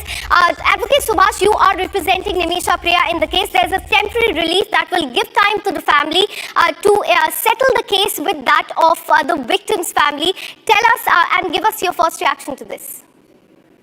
First of all, we would like to thank of Yemen, the people of Yemen, the administration and the judicial system of Yemen for granting more time for staying this and granting more time to the family of Miss Nimisha Priya for the blood money negotiation. So we are also expressing our thanks to the government of India and the Grand Mufti Mr. Kandaparam Abu Bakar Musliar, who led the blood money negotiation process with the counterparts in Yemen. So we are hopeful now. We can convince the victim's family, and we can have a proper fruitful negotiation with the victim's family and save Nimisha Priya. Absolutely, this is a temporary respite for the family. Now, in fact, you have offered 8.6 crore rupees as a blood money to the victim's family. Have they accepted it till now? Because the ball is in the court of the family only. So give us update on that as well. No, that was an offer from Samuel Jerome. We have not offered any official amount yet because the family has not come till yesterday. Even yesterday, the victim's family has not come to the negotiation table. And with the intervention of the Grand Mufti, Mr. Kandaparam Abu Bakar Musliar, we could make a hotline with the victim's family, and with the help of some Muslim clerics from Yemen also. They supported us, and some senior officials from the Yemeni government and the judicial officials from Yemeni government. They also supported us for to establishing a hotline with the victim's family. So yes, there were some negotiations yesterday, and today morning also we had a negotiation with the victim's brother. And but we will have to convince the entire family. According to Sharia law, a single person cannot take a decision on the blood money issue. The entire family has to come together and accept it. So we will have to have more negotiation with the entire family members, and by this order, staying of this execution order, we will be getting more time to negotiate with the family. So in coming days, we hopeful we can seek the pardon from victim's family and offer the blood money from our side. Absolutely. So temporary relief to the Indian nurse Nimisha Priya. Thank you so much for speaking to Republic TV. Now shifting our focus, External Affairs Minister Dr. S. Jaishankar has visited China for the first time since 2020, attending the SCO Foreign Ministers meeting, and his visit follows that of Defence Minister Rajnath Singh, who was in China just a few weeks earlier. And the diplomatic engagements come at a time when both India and China appear to be exploring avenues for stabilizing their strained relationship. Now, during this visit, Minister Jaishankar held a discussion with Chinese Foreign Minister Wang Yi and also met with the President as well. And in his talk, S. Jaishankar emphasized that India and China relationship must be anchored in mutual respect and mutual interest, also adding that the differences between the two countries should not escalate into disputes. In fact, Chinese Foreign Minister also referred to the bilateral relationship as the dragon-elephant dance, advocating for greater trust trust between the two sides rather than suspicion. He also underlined that India and China relationship should be shaped independently without the influence of any third country. Listen in. And major economies in the world today, there are various facets and dimensions of our ties. Measures towards normalizing our people-to-people exchanges can certainly foster mutually beneficial cooperation.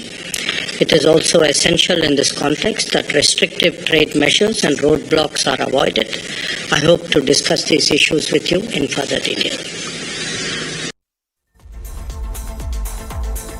Now shifting our focus, Tesla has officially made its debut in the Indian market with the launch of its first showroom at Mumbai's Bandra Kurla complex. Inaugurating the showroom, Maharashtra Chief Minister said that India will be one of the best markets for Tesla. Here's more.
Elon Musk's Tesla has finally made its long-awaited debut in India.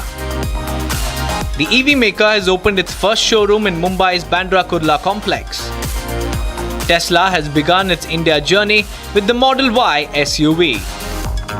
It is offering two variants to Indian buyers, Model Y rear-wheel drive for Rs 60 lakh and Model Y long-range RWD for 68 lakh rupees. This is a major milestone for Elon Musk entering the world's third largest car market after years of back and forth. At the showroom launch, Maharashtra Chief Minister expressed confidence that India will emerge as one of Tesla's strongest markets. I think this is not just inauguration of an experience center, but it is a statement that Tesla has arrived, a statement that Tesla has arrived in the right city, in the right state. That is the state of Maharashtra and the city of Mumbai, which is the entrepreneur capital of India, not just financial, commercial and entertainment capital, but also the entrepreneur capital of India.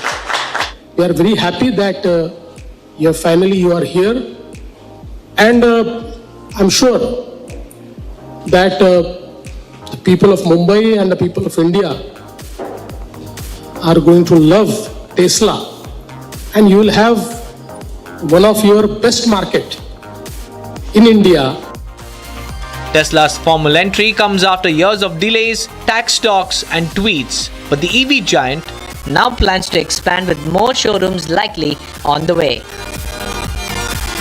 Tesla's first showroom is open, and the race to go electric just shifted gears. And now let's tell you about the Royal Meetup. In fact, Indian cricket team, they are in England tour, and as per the English tradition, the visiting team meets with the royal family of England at St. James Palace. King Charles III met with the Indian cricket team led by Shubman Gill and women's team led by Harmanpreet Kaur. The Indian team interacted with King Charles and shared a laugh too. Have a look at these visuals. I hope he doesn't interrupt the training. Just finished a match yesterday, so it was. And I saw it on the news. He scored a sensational motor punch, wasn't it? With the ball, didn't it? Spin, and then went and hit the. It's a game of cricket. I remember that terrible feeling. Anyway, I'm sure you're going to do it. sure. This is why it's like the young people in trade.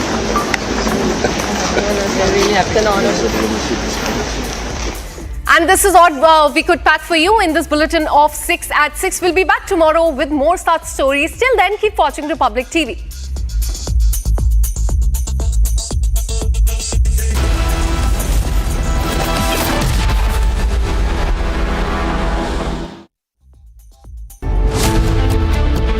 Kavad Yatra nameplate row reaches Supreme Court. Supreme Court sends notice to UP government over the QR code on eateries order.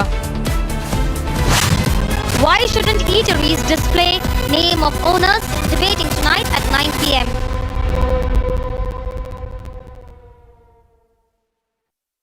Amity has been ranked India's #1 not-for-profit private university for 11th year, with top 10 ranked institutions in management, engineering, biotech, law, mass comm, telecom, hospitality, fashion and more. Yet another top ranking for Amity University.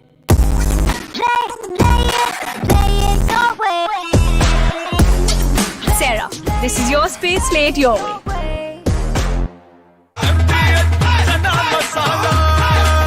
अब छोलिया हो या लोबिया, सफेद चने या काले चने, सब कुछ मजेदार बने।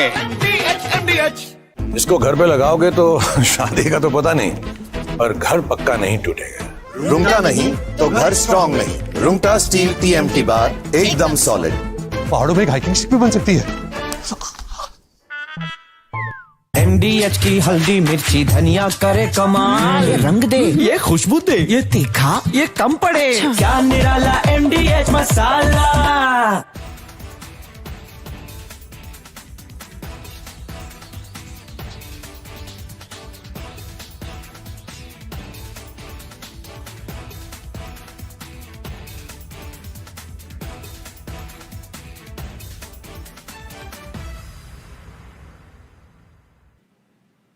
Copy. Main chute descent rate nominal 1,000 meters for driving.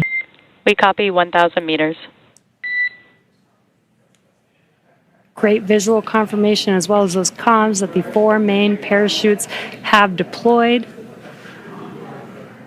Again, we are going to be slowing down the vehicle from 350 miles per hour all the way down to just about 15, 16 miles per hour by the time that the vehicle touches down and splashes down into the ocean.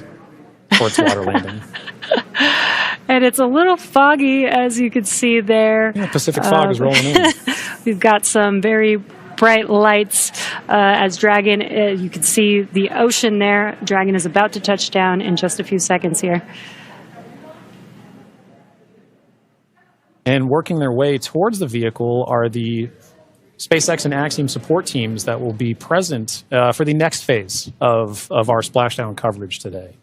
At this point, we'll be waiting for confirmation of the crew's safe landing, and then we'll move into the phases of this mission, which are really, let's recover the vehicle, let's recover the crew, let's make our assessments, and at that point, we'll be covering it.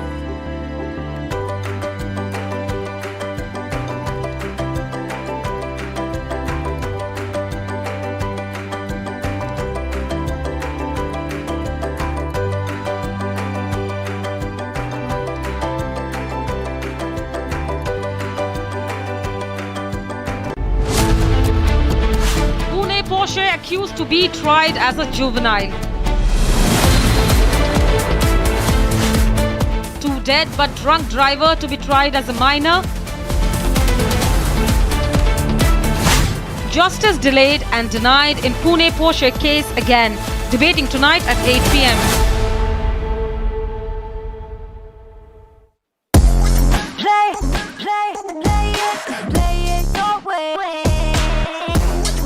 Sarah, this is your space, play it your way. Hi, this is Chef Pune Brat. Guarantee you brilliance on behalf of IIHM. दादी के हाथों का जादू और खुशबू से महकता घर, माँ की मुस्कुराहट और खाने की सुगंध। MDH गरम मसाला, क्योंकि हर रिश्ता है स्वाद से जुड़ा। केसरिया से मन जोगी हुआ रे, दिल झूमे देखो, मतवारा हुआ रे, हर पल मनाओ केसरी त्योहार। विमल, बोलो जुबान केसरी। आधे बाउल दही में 4 चम्मच MDH चटनी पुदीना मसाला डाला, स्टर करो, पुदीना चटनी तैयार। MDH चटनी पुदीना मसाला। MDH।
सब मिलने की मुलाकात है, अभी तक जो है आने की वो थी, अब मिलने की अपेक्षा है।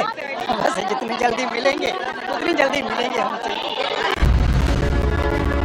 The reason we've launched the Nationalist Collective is because we believe it is time now for a group of ideologically driven Indians to drive the destiny of our country.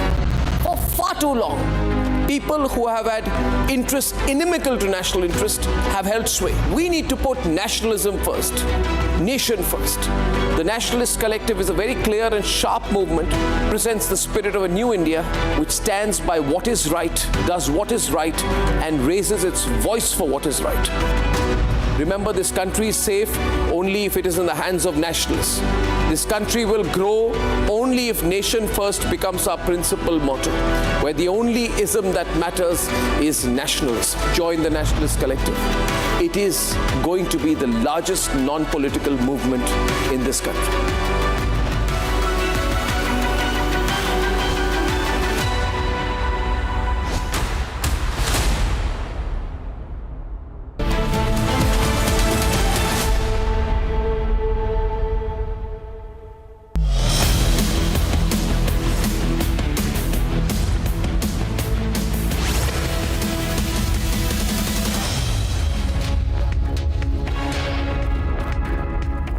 Hi there, welcome back.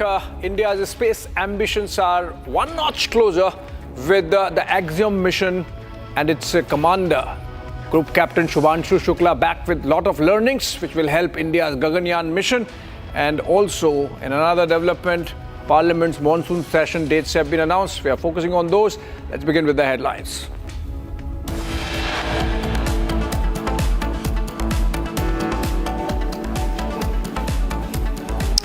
And we've got our pilot, Shubhanshu Shukla, as our second crew member exiting the spacecraft. And some big smiles, as you said. India's space hero Shubhanshu Shukla returns to Earth with a wide smile.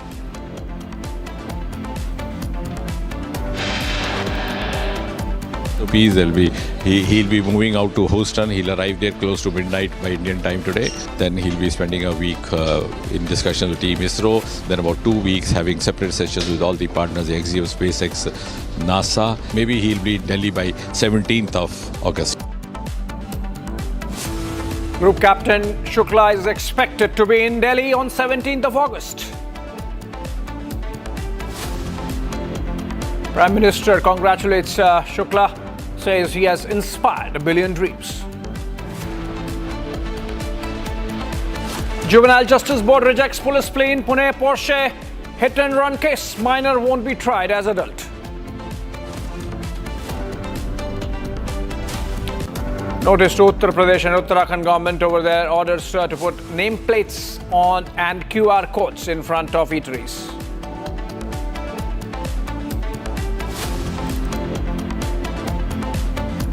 External Affairs Minister S. Jaishankar calls upon SCO to take uncompromising position on terror, says Pahalgam attack was deliberately conducted to divide.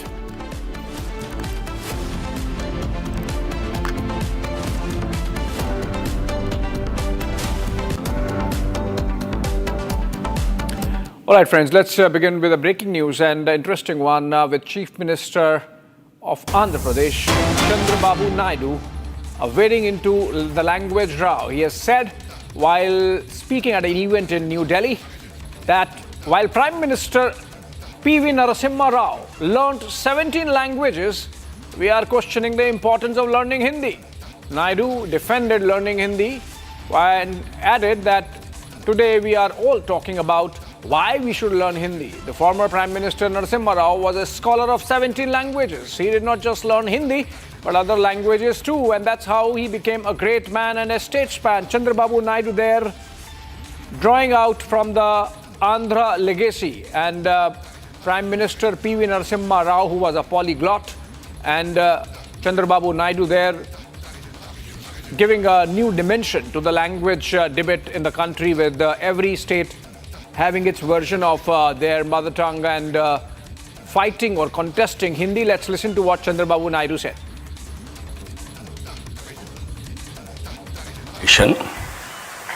Because we are all one state, from Telugu state at the time, I had a very good equation with him. I know him very well. He was a great statesman and also visionary. The Telugu community is proud of him. He was a true Telugu Bidda who reshaped the destiny of our great nation. Born in a humble family, that to farming family, he showed brilliance from a young age. He was a student leader, a freedom fighter, a scholar fluent in 17 languages. Now we are all talking, why should we learn Hindi? Not only he learned Hindi, he has learned 17 languages. That is how he has become a great man. All right, Aneri Shah joins us live. Aneri, one Telugu Bidda recalling another Telugu Bidda and mentioning, I think he's just making light of the language row. Why do you think Chandrababu Naidu chose New Delhi to speak about this? Is there an issue there in Andhra Pradesh also, or is Chandrababu Naidu actually taking the statesman's route on this whole issue?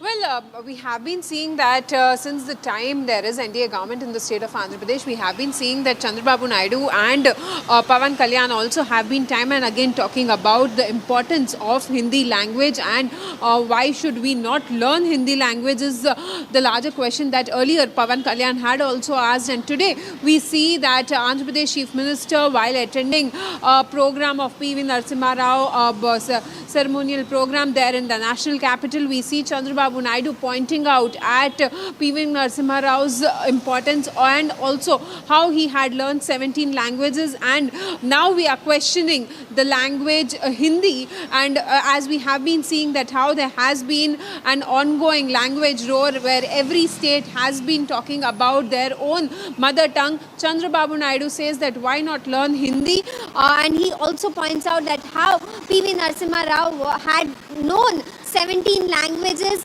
and still today we are questioning Hindi. He also knew Hindi, but then he also knew other 17 languages. But it is right now important to see how Andhra Pradesh has been pushing forward the importance of Hindi, and we have been seeing that how there has been a language roar that has been going on all across the country as well.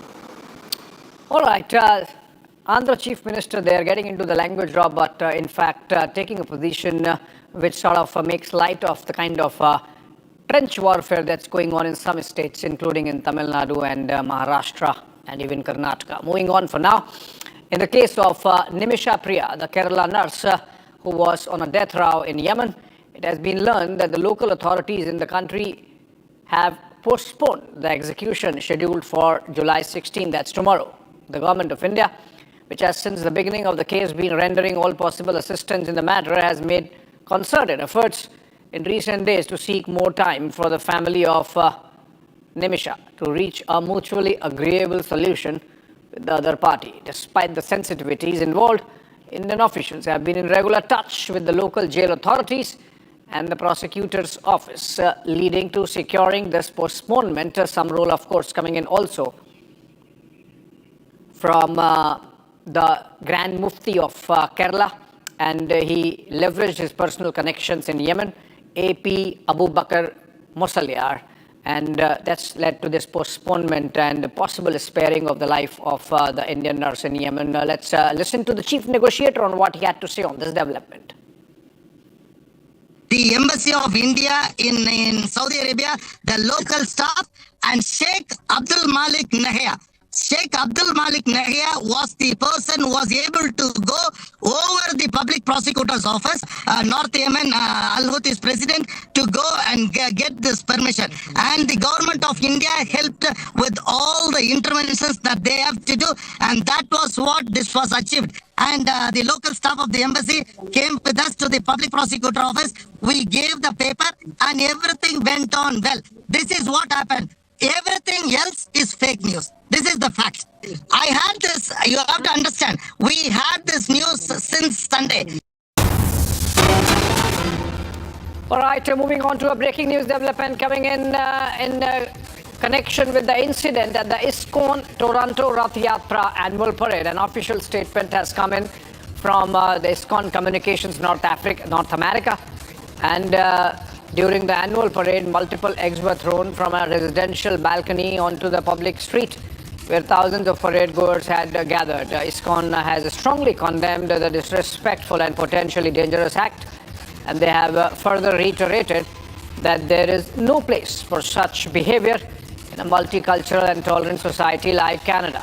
They have urged the people responsible be held accountable under applicable laws. Canada again becoming a picture of lawlessness there, with some elements inimical to the interests of India-Canada relationship, and specifically targeting the Hindu community there.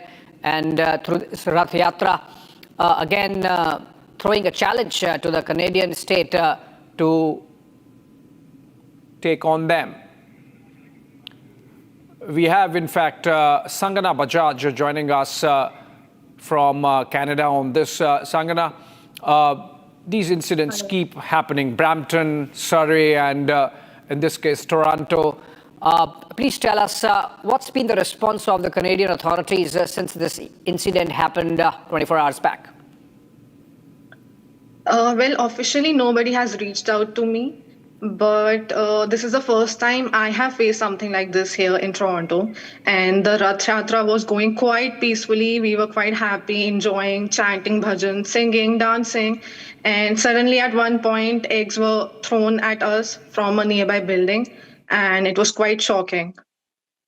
Who do you think was behind this? Who all are these people who were targeting the Rath Yatra?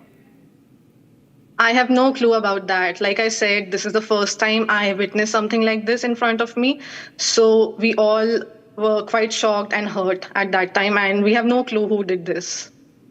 Okay, but has there been a formal complaint made, Sangana, with the police, with the RCMP? I think so. The volunteers must have done that, but officially nobody has reached out to me, and I have no clue about that. You mean to say officially nobody from the authorities or the police, in case there is a complaint, have reached out to you for your account? Yes, not yet. Right. Which just means that the process is a little slow. But Sangana, before I let you go, is there a general sense of unhappiness and dismay in the Hindu community in Canada that this was allowed to happen? Well, yes, people are quite hurt, and I have been getting a lot of messages since I posted this video, and we are all united in this. People are sending a lot of love and support, and definitely this was a very disheartening incident that happened, and it shouldn't have happened. Right, absolutely, and hopefully the authorities will wake up and take note of this. Thank you so much, Sangana Bajaj, there joining us from Canada. Moving on, another breaking news development, important one on politics. The monsoon session of Parliament is scheduled to be held between July 21 and August 21, and there will be a total of 21 sittings through that month. And no sittings would be held between August 12 and August 18. Remember, that's also the Independence Day week. And during the entire session, 7 pending bills have been listed for consideration and passing, even as 8 new bills are listed for introduction. And then, of course, consideration and passing. So a total of 15 bills on the agenda, 21 sittings, 1 month-long monsoon session with a week-long break in between for the Independence Day festivities. That's how the monsoon session is lined up. And these are the details about Parliament's monsoon session. We'll try and connect with our executive editor politics just in a bit. Aishwarya Kapoor joining us over the phone with more details. He perhaps can help us understand what are these bills coming, 7 of them from the last session and 8 new bills. That would be an interesting legislative agenda for the government, even as the controversies around politics generally get reflected during the Parliament session. Also remember, this is the first Parliament session happening after the Operation Sindoor. So you can expect that the government would make an official statement on the operation, and in fact the fact that it's an ongoing operation, whatever the government wants to share with the nation at large through the Parliament. Moving on for now. Another breaking news. An MLA's son has come under scrutiny after allegedly hitting a police constable with his car. The CCTV footage shows the vehicle crashing into an electric pole at high speed. The incident has happened on the night of 13th of July when a speeding SUV without number plate tries to crush the constables who were spending the night out there performing their duty. These are pictures from Alirajpur in Madhya Pradesh, captured on CCTV cameras.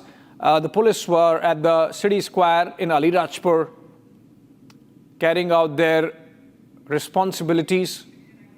The incident is being reported at the main intersection of the Alirajpur bus stand, in which Pushparaj Singh, the son of Jobat MLA, Sena Patel from Congress, has been accused of trying to crush the constables. Satyaprakash joins us. Satyavijay joins us live from Bhopal on this, since the story is from Madhya Pradesh.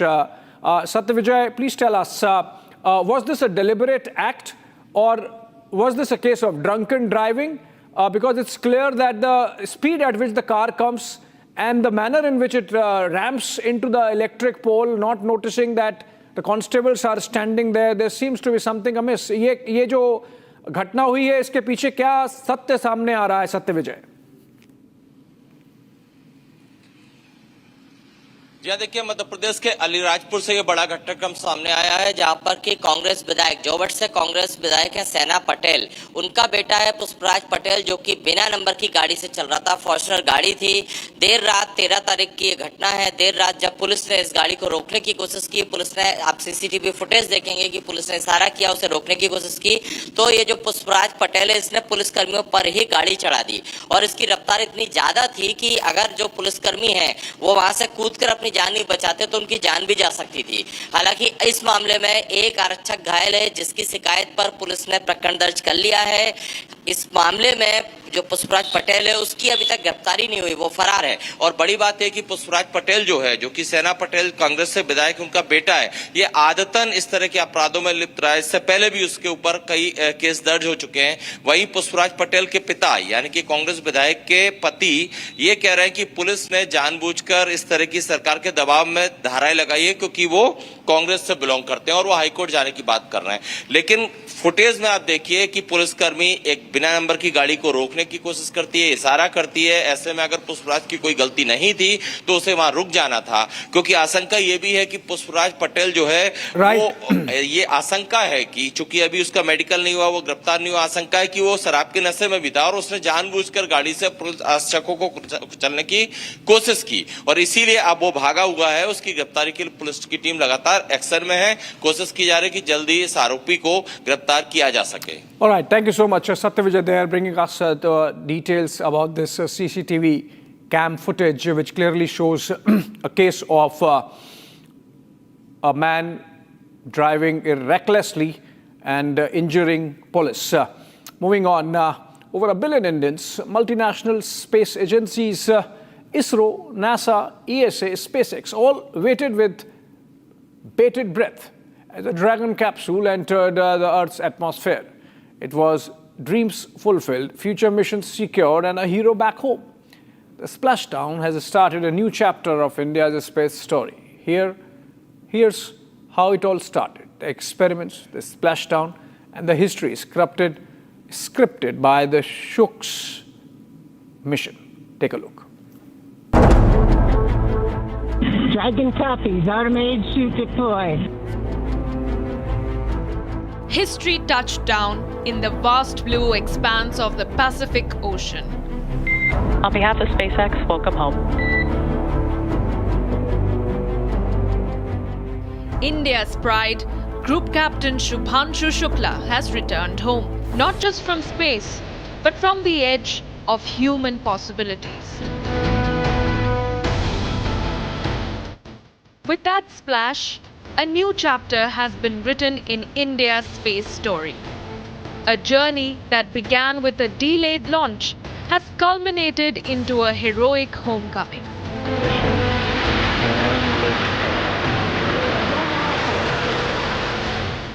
On 25th June, the Falcon 9 rocket lifted off with 1 billion dreams and aspirations.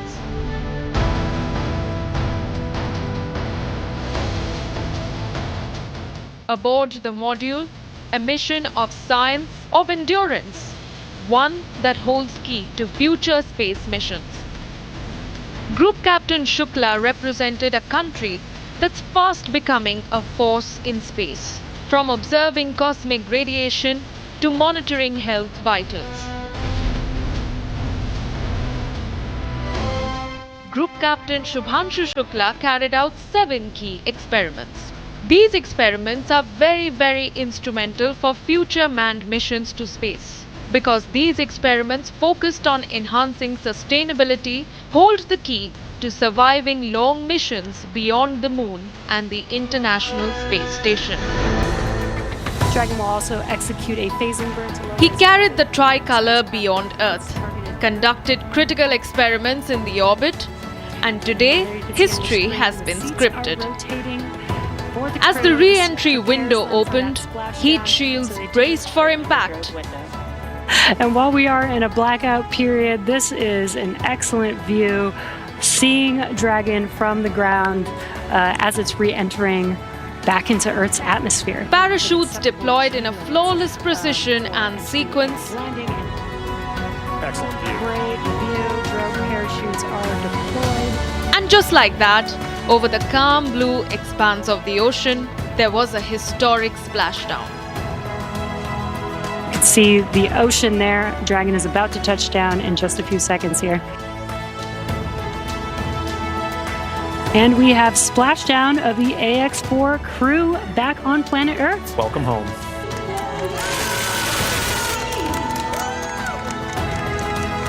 Recovery teams moved in fast. All vital checks were done. I will let you know when we are ready for translation across the deck to the egress platform. The Dragon capsule then stabilized, making way for the hatch opening. The hatch is open and ground crews are making first contact with the Axiom 4 crew. And there it was, the first glimpse of India's space hero, Shooks, and his Axiom colleagues.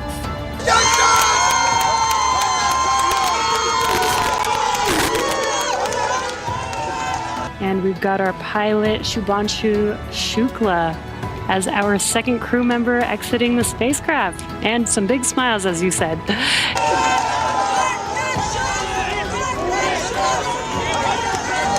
India watched with bated breath. Shubhanshu Shukla's family was emotional. Tears of joy rolled down the cheeks of his mother.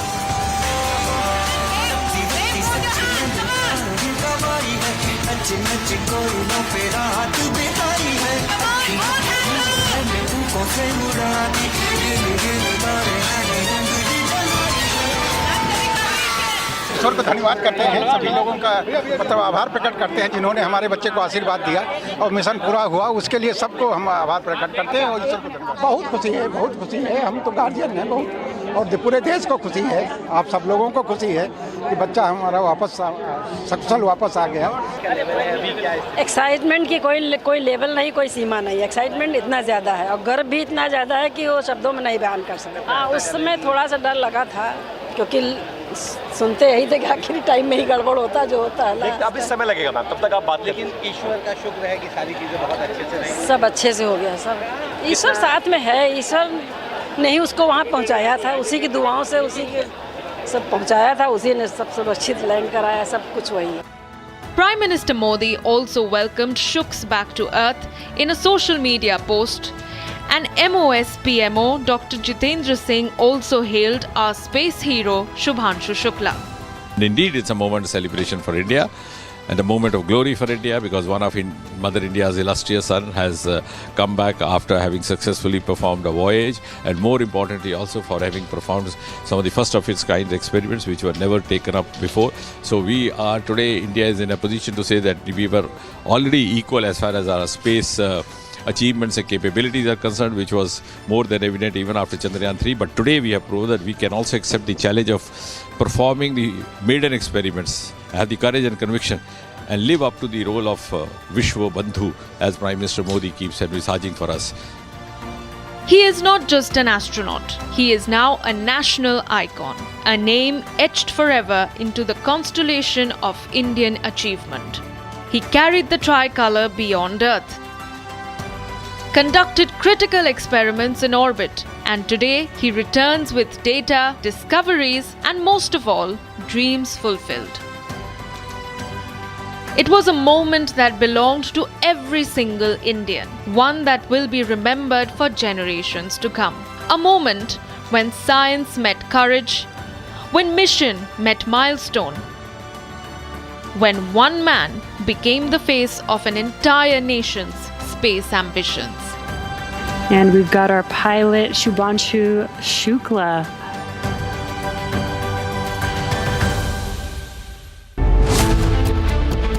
Pune Porsche accused to be tried as a juvenile.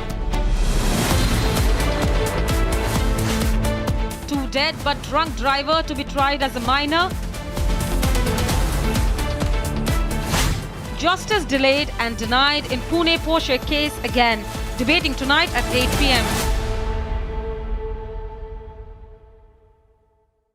Amity has been ranked India's #1 not-for-profit private university for 11th year, with top 10 ranked institutions in management, engineering, biotech, law, masscom, telecom, hospitality, fashion and more.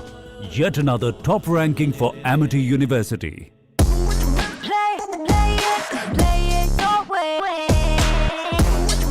Sarah, this is your space, play it your way. ये है secret recipe MDH का jeera sip jaljeera मसाला।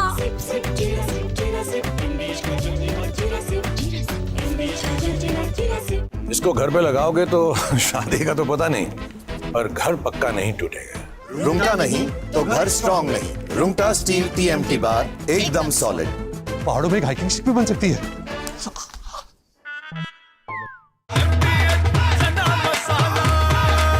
अब छोलिया हो या लोबिया, सफेद चने या काले चने, सब कुछ मजेदार बने।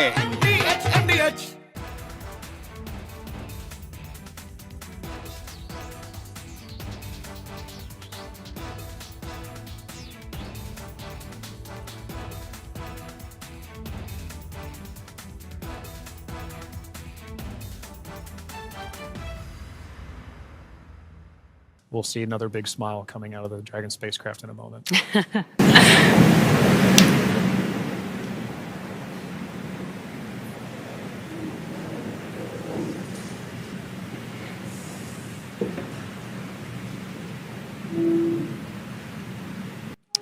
And we've got our pilot, Shubhanshu Shukla, as our second crew member exiting the spacecraft. And some big smiles, as you said.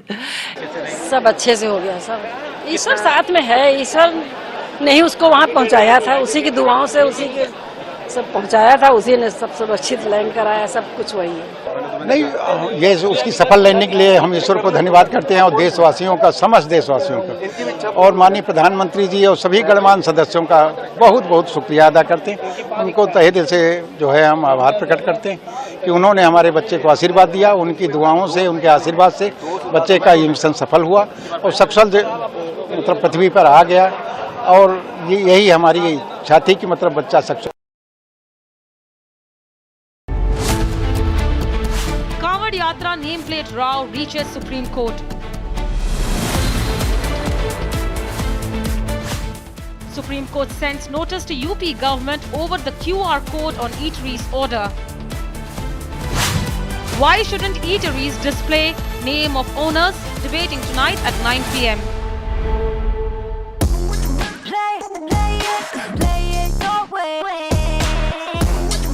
Sarah, this is your space, play it your way.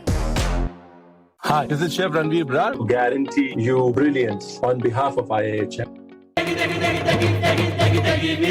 MDH की देगी मीरज, देगी मिर्च का तड़का, अंग अंग फड़का। MDH की देगी मीरज। केसरिया से मन जोगी हुआ रे, दिल झूमे देखो मतवारा हुआ रे। केसरिया से मन जोगी हुआ। हर पल मनाओ केसरी त्योहार। विमल, बोलो जुबान केसरी। MDH की हल्दी मिर्ची धनिया करे कमाल, ये रंग दे, ये खुशबू दे, ये तीखा, ये कम पड़े, क्या निराला MDH masala.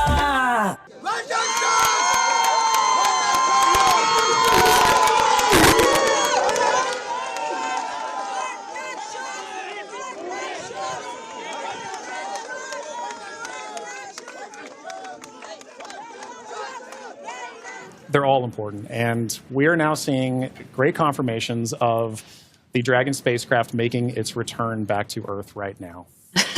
And while we are in a blackout period, this is an excellent view, seeing Dragon from the ground as it's re-entering back into Earth's atmosphere. Now, that blackout period is expected to conclude at 2. Commander Peggy Whitson confirming the spacecraft's altitude as it's making its descent into the Pacific Ocean just off the coast of San Diego in Southern California. Yes, love that it's coming off the coast of my hometown. 600 meters. 600 meters. And at 600 meters, we're just under a minute before that expected splashdown. The landing in water is a lot simpler and more reliable. provides a little bit of margin against unlikely parachute issues. We did have to learn how to make Dragon waterproof as we are splashing down into the ocean. But From Asia's largest news headquarters, setting the agenda for Bharat.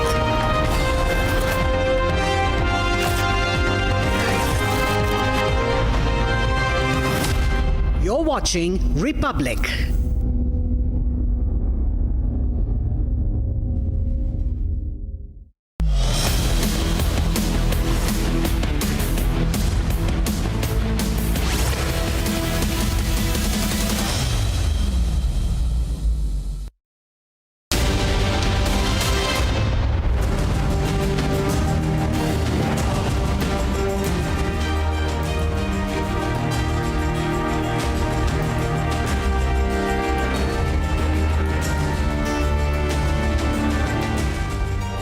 Hello and welcome. You're watching the Tuesday edition of This Is Exclusive with me, Shavin Sen. Tonight on This Is Exclusive, I come to you with the story of the F-35.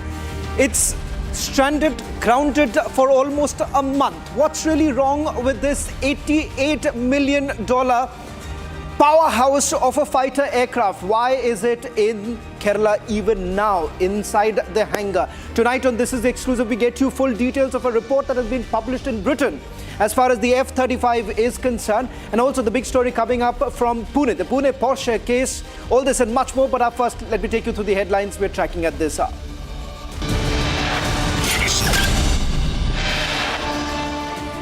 Juvenile Justice Board rejects police plea in Pune Porsche hit and run case. Minor won't be tried as an adult.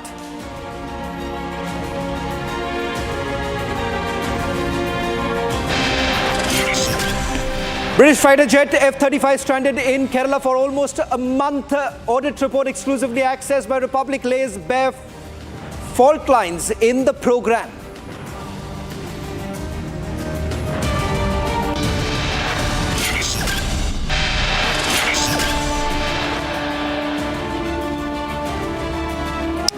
And we've got India's space hero Shubhanshu Shukla returns to Earth with a wide smile.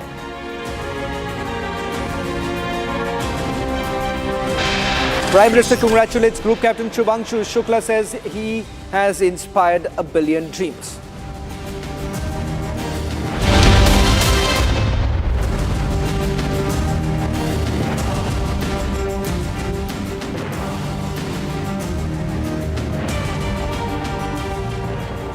A British Royal Navy F-35B Lightning II fighter jet that made an emergency landing in Kerala in June after suffering a hydraulic failure has been parked at the Thiruvananthapuram International Airport for almost a month now.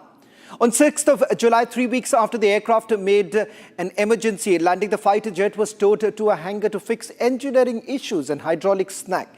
The British crew has been trying to get on the bonnet of the aircraft and fix it. However, it appears unlikely that the fighter jet will be able to fly back on its own. Before I take you to the full details of the story, the mystery behind this Royal Navy aircraft, the very fact that it was part of an exercise and the exercise had already completed. Even after that, it had taken off from the aircraft. The aircraft had taken off from the fighter planes. And the fact of the matter is this, that for the longest time, there was no clarity as to why at all did it actually get off the aircraft carrier, even after the exercise was completed. And it turns out that the British did not really want any sort of an assistance coming in from India because as per the charter. But the question still remains that if the exercise was over, why did this fighter jet really take off from the aircraft carrier? Number one. Number two, what really is taking so much of time? Over a month, this particular fighter jet has been stranded. For the longest time, it was out in the open. Finally, after much request, Britishers have now accepted the request and have moved the aircraft inside a hangar, where you have had their engineering department taking a look at what's really gone wrong. Tonight on This Is Exclusive, we tell you what's really gone wrong. But before that, take a look at this full report.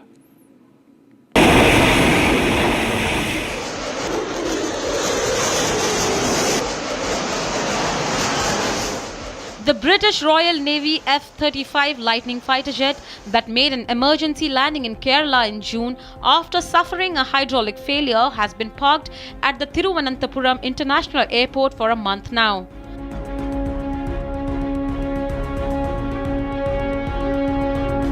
On 6th July, 3 weeks after the aircraft made an emergency landing, the fighter jet was towed to a hangar to fix engineering issues and hydraulic snag.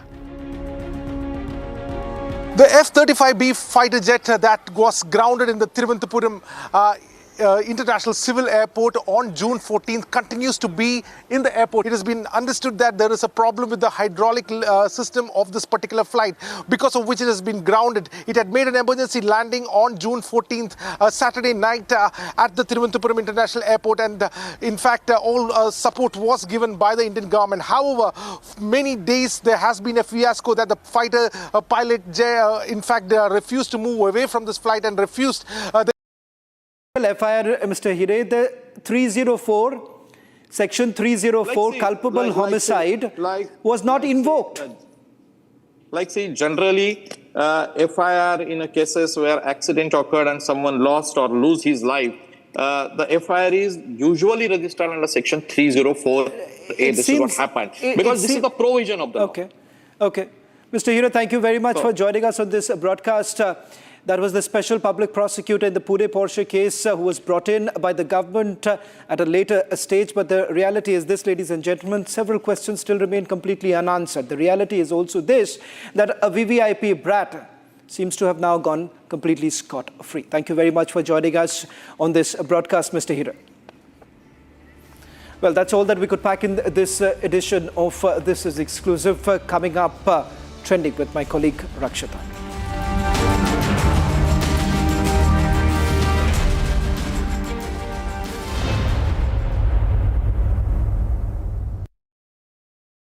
Co-powered by Century Ply Club Prime. Raho Befikar. Amity has been ranked India's #1 not-for-profit private university for 11th year, with top 10 ranked institutions in management, engineering, biotech, law, masscom, telecom, hospitality, fashion and more. Yet another top ranking for Amity University.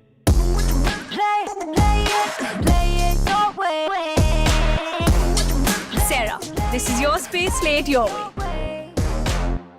दादी के हाथों का जादू और खुशबू से महकता घर, माँ की मुस्कुराहट और खाने की सुगंध। MDH गरम मसाला, क्योंकि हर रिश्ता है स्वाद से जुड़ा। केसरिया से मन जोगी हुआ रे, दिल झूमे देखो मतवारा हुआ रे। केसरिया से मन जोगी हुआ। हर पल मनाओ केसरी त्योहार। विमल, बोलो जुबान केसरी। अब छोलिया हो या लोबिया, सफेद चने या काले चने, सब कुछ मजेदार बने। MDH।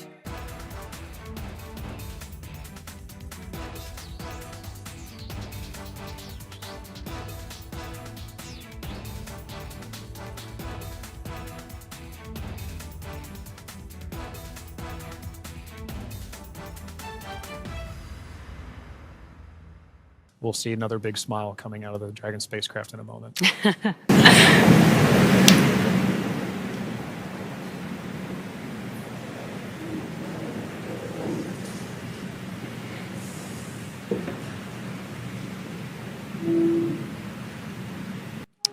And we've got our pilot, Shubhanshu Shukla, as our second crew member exiting the spacecraft. And some big smiles, as you said. सब अच्छे से हो गया सब। ईश्वर साथ में है, ईश्वर ने ही उसको वहाँ पहुँचाया था, उसी की दुआओं से, उसी के सब पहुंचाया था, उसी ने सब सुरक्षित लैंड कराया, सब कुछ वही है। नहीं, ये उसकी सफल लैंडिंग के लिए हम ईश्वर को धन्यवाद करते हैं और देशवासियों का, समस्त देशवासियों का और माननीय प्रधानमंत्री जी और सभी गणमान्य सदस्यों का बहुत बहुत शुक्रिया अदा करते हैं। उनको तहे दिल से जो है हम आभार प्रकट करते हैं कि उन्होंने हमारे बच्चे को आशीर्वाद दिया। उनकी दुआओं से, उनके आशीर्वाद से बच्चे का ये मिशन सफल हुआ और सकुशल मतलब पृथ्वी पर आ गया। और यही हमारी इच्छा थी कि मतलब बच्चा सकुशल हमारा जो है जब पृथ्वी पर वापस है। राजनाथ सिंह जी से भी बात हुई? हाँ, कुछ बातचीत? उन्होंने बच्चे को आशीर्वाद दिया और हमें बधाई दी कि बच्चे ने कि मतलब जो है तो आपके बच्चे ने जो है कमाल कर दिया। बच्चा जो है आपका जो है मिशन सफलतापूर्वक पूरा हुआ, इसके लिए बधाई दी उन्होंने और हम जो है कि बहुत खुश हैं उसके लिए। India reached a major milestone for the nation's space exploration.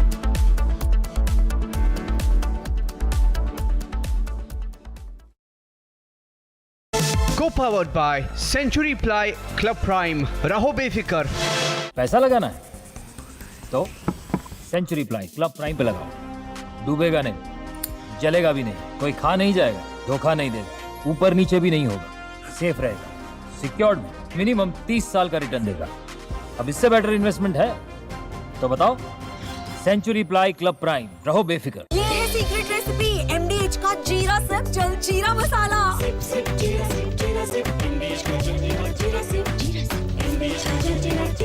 Hi, this is Chef Ranveer Brat. Guarantee you brilliance on behalf of IAH. आधे बाउल दही में 4 चम्मच MDH चटनी पुदीना मसाला डाला, स्टर करो, पुदीना चटनी तैयार। MDH चटनी पुदीना मसाला।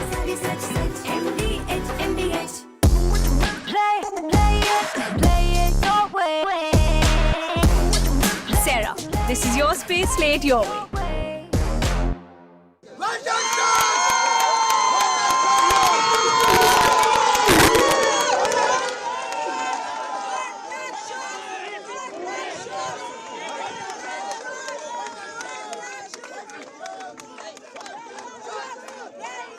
They're all important, and we are now seeing great confirmations of the Dragon spacecraft making its return back to Earth right now.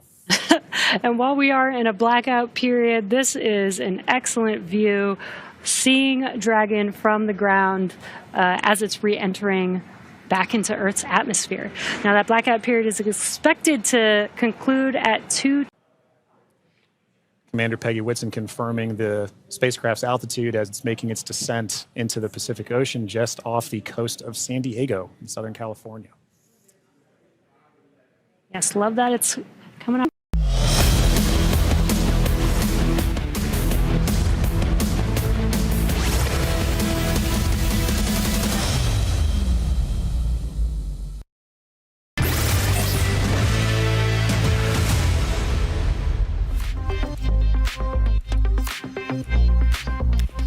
From your smartphones to your smart television, the trending story that always breaking the internet. It was a smooth and successful splashdown for Group Captain Shubhanshu Shukla, was all smiles after returning to Earth with his other crew members on the Axiom 4 mission. India's space hero is back on Earth, viewers, and he's soon going to be in India. We'll tell you all that you need to know about what's next for Shuk's and India's space journey, of course. Meanwhile, Musk's Tesla has launched its first showroom in India. Also, on the show, we're going to get you how it was a royal affair in London for Team India as both our men's and women's cricket team met King Charles. And if you are a samosa fan, a jalebi lover, there's news for you on trending. Finally, Trump versus Russia continues on tariffs. Putin's aide now mocks Trump's 100% tariff threat and how. All that and more on Trending tonight with me, Rakshita Mishra.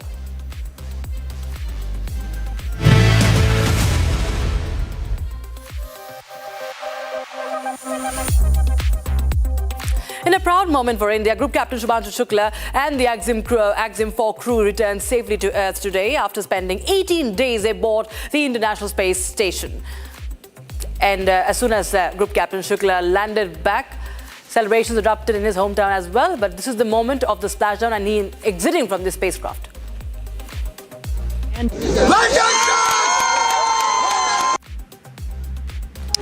And we've got our pilot Shubhanshu Shukla as our second crew member exiting the spacecraft. And some big smiles, as you said. India reached a major milestone for the nation's space exploration goals. AX-4 pilot Shubhanshu Shukla became the first astronaut to fly from the country's newly established astronaut corps. His participation marks a vital step forward for ISRO's Gaganyaan program, which aims to send Indian astronauts into space aboard domestically developed spacecraft. Shukla's flight demonstrates India's readiness to execute international missions and reflects the country's broader ambitions to become a key player in the global space community. As India continues to expand its capabilities in crewed spaceflight, this mission serves as both a proving ground and a symbol of its commitment to innovation, collaboration, and leadership in space exploration. And amid chants, cheers and tricolors waving high, one image stood of his mother, Shubhanshu Shukla's mother, overcoming with emotion, seen with tears of joy. And you can see those visuals. Her son's safe return was not just a personal moment, it was a national triumph.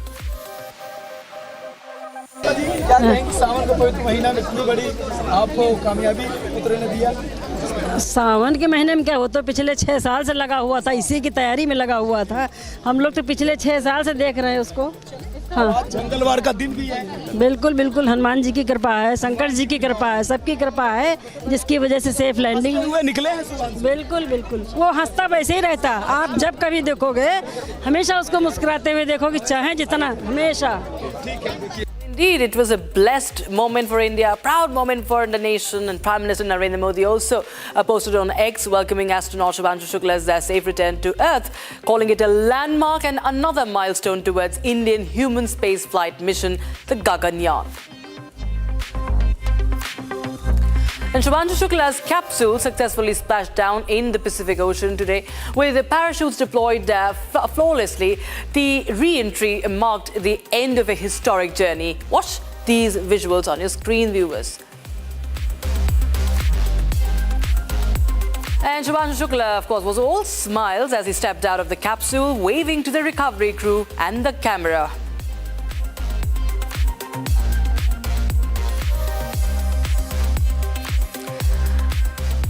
All right, and also have Shubhanshu Shukla's childhood friend Vishal Shrivastava joining us on the broadcast. Thanks so much, Mr. Shrivastava, once again on coming to Republic TV. And this moment is something that everybody is looking at with the full smile, and everybody is so proud. Your first thoughts when you witnessed this moment?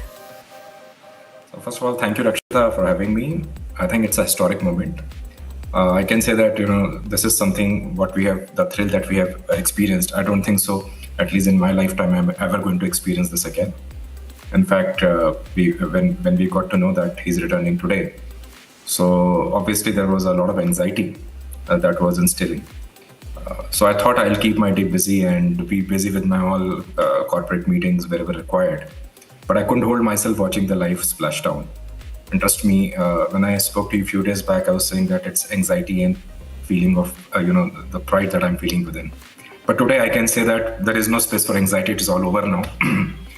It's fantastic to see him back, especially seeing him smile as he keeps on smiling. You said you saw how Auntie said it exactly. So a great moment. I think personally, obviously, great to have him back. I'm very eager to see when I can meet him back whenever he's there. I know it will be, there are a lot of things that needs to be taken care by him, and before we could schedule any meeting. So I'm looking forward to that. But I think as a citizen of India, I can say that it's a very proud moment for us. Most of us would have heard the conversation that he had describing India. So while he was speaking, you could see the confidence in him, you could see the fearlessness in him, you could see the ambition in him.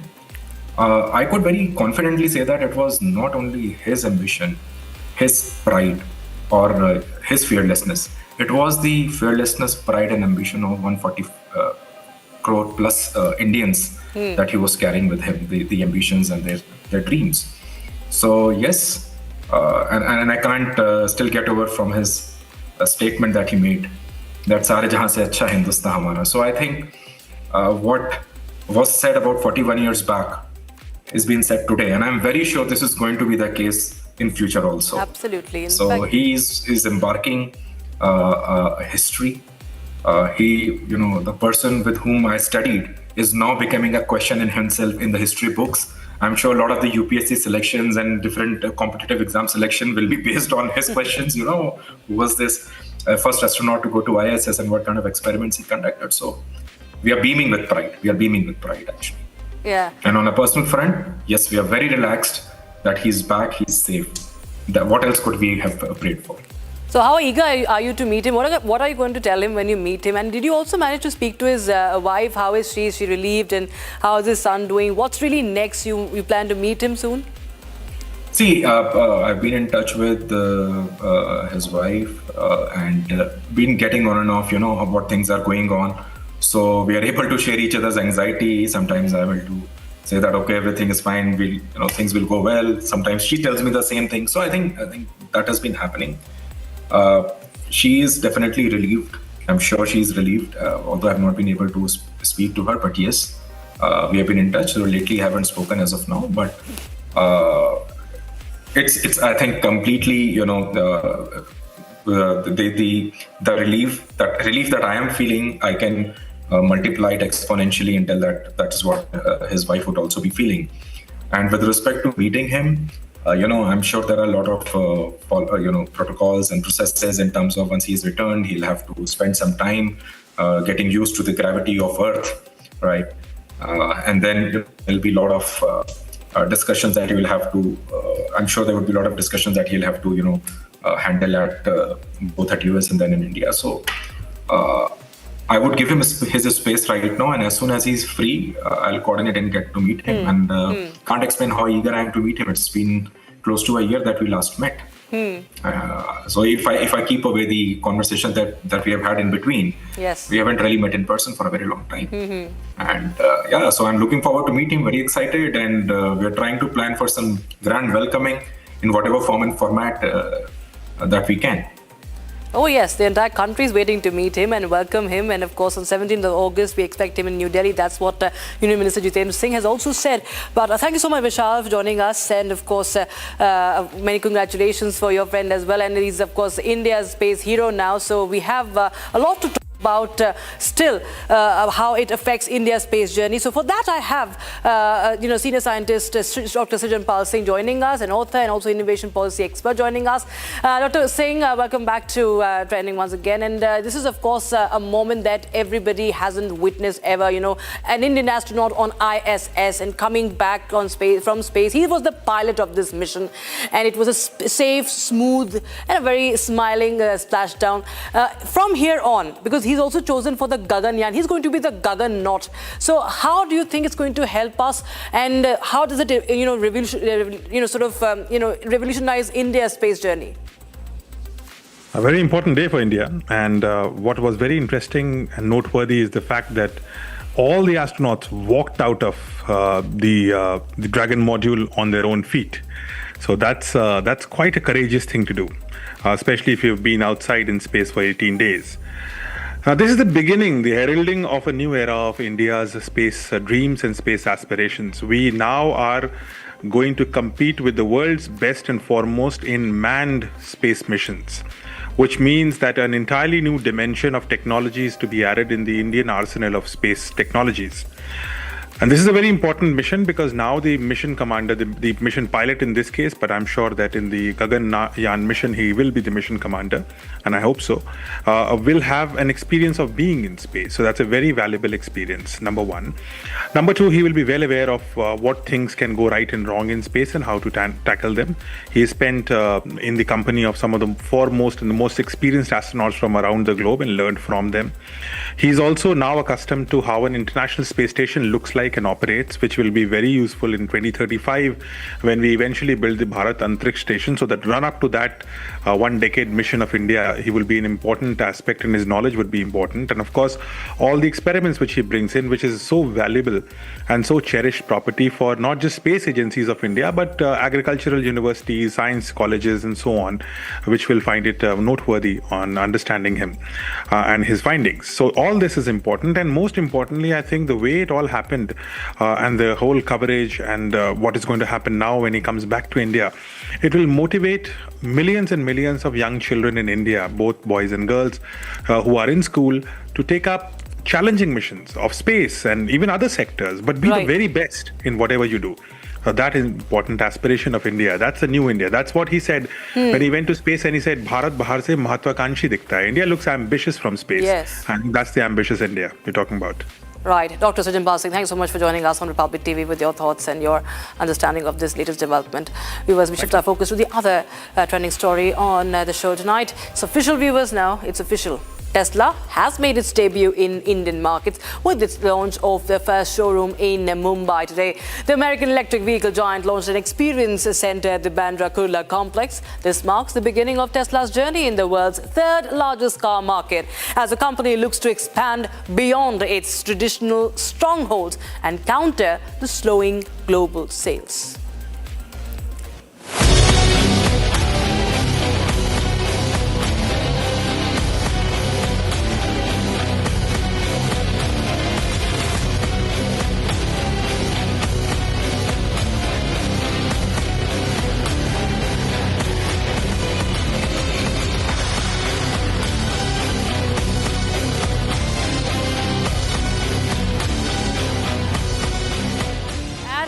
There was a lot of anticipation on the ground. The public is excited to welcome Tesla's first ever showroom in India's financial capital. There you have how people queued up to witness the first showroom and check out the car. Maharashtra's Chief Minister Devendra Fadnavis too said that India will be one of the best markets for Tesla. Listen in to the Chief Minister. At the very outset,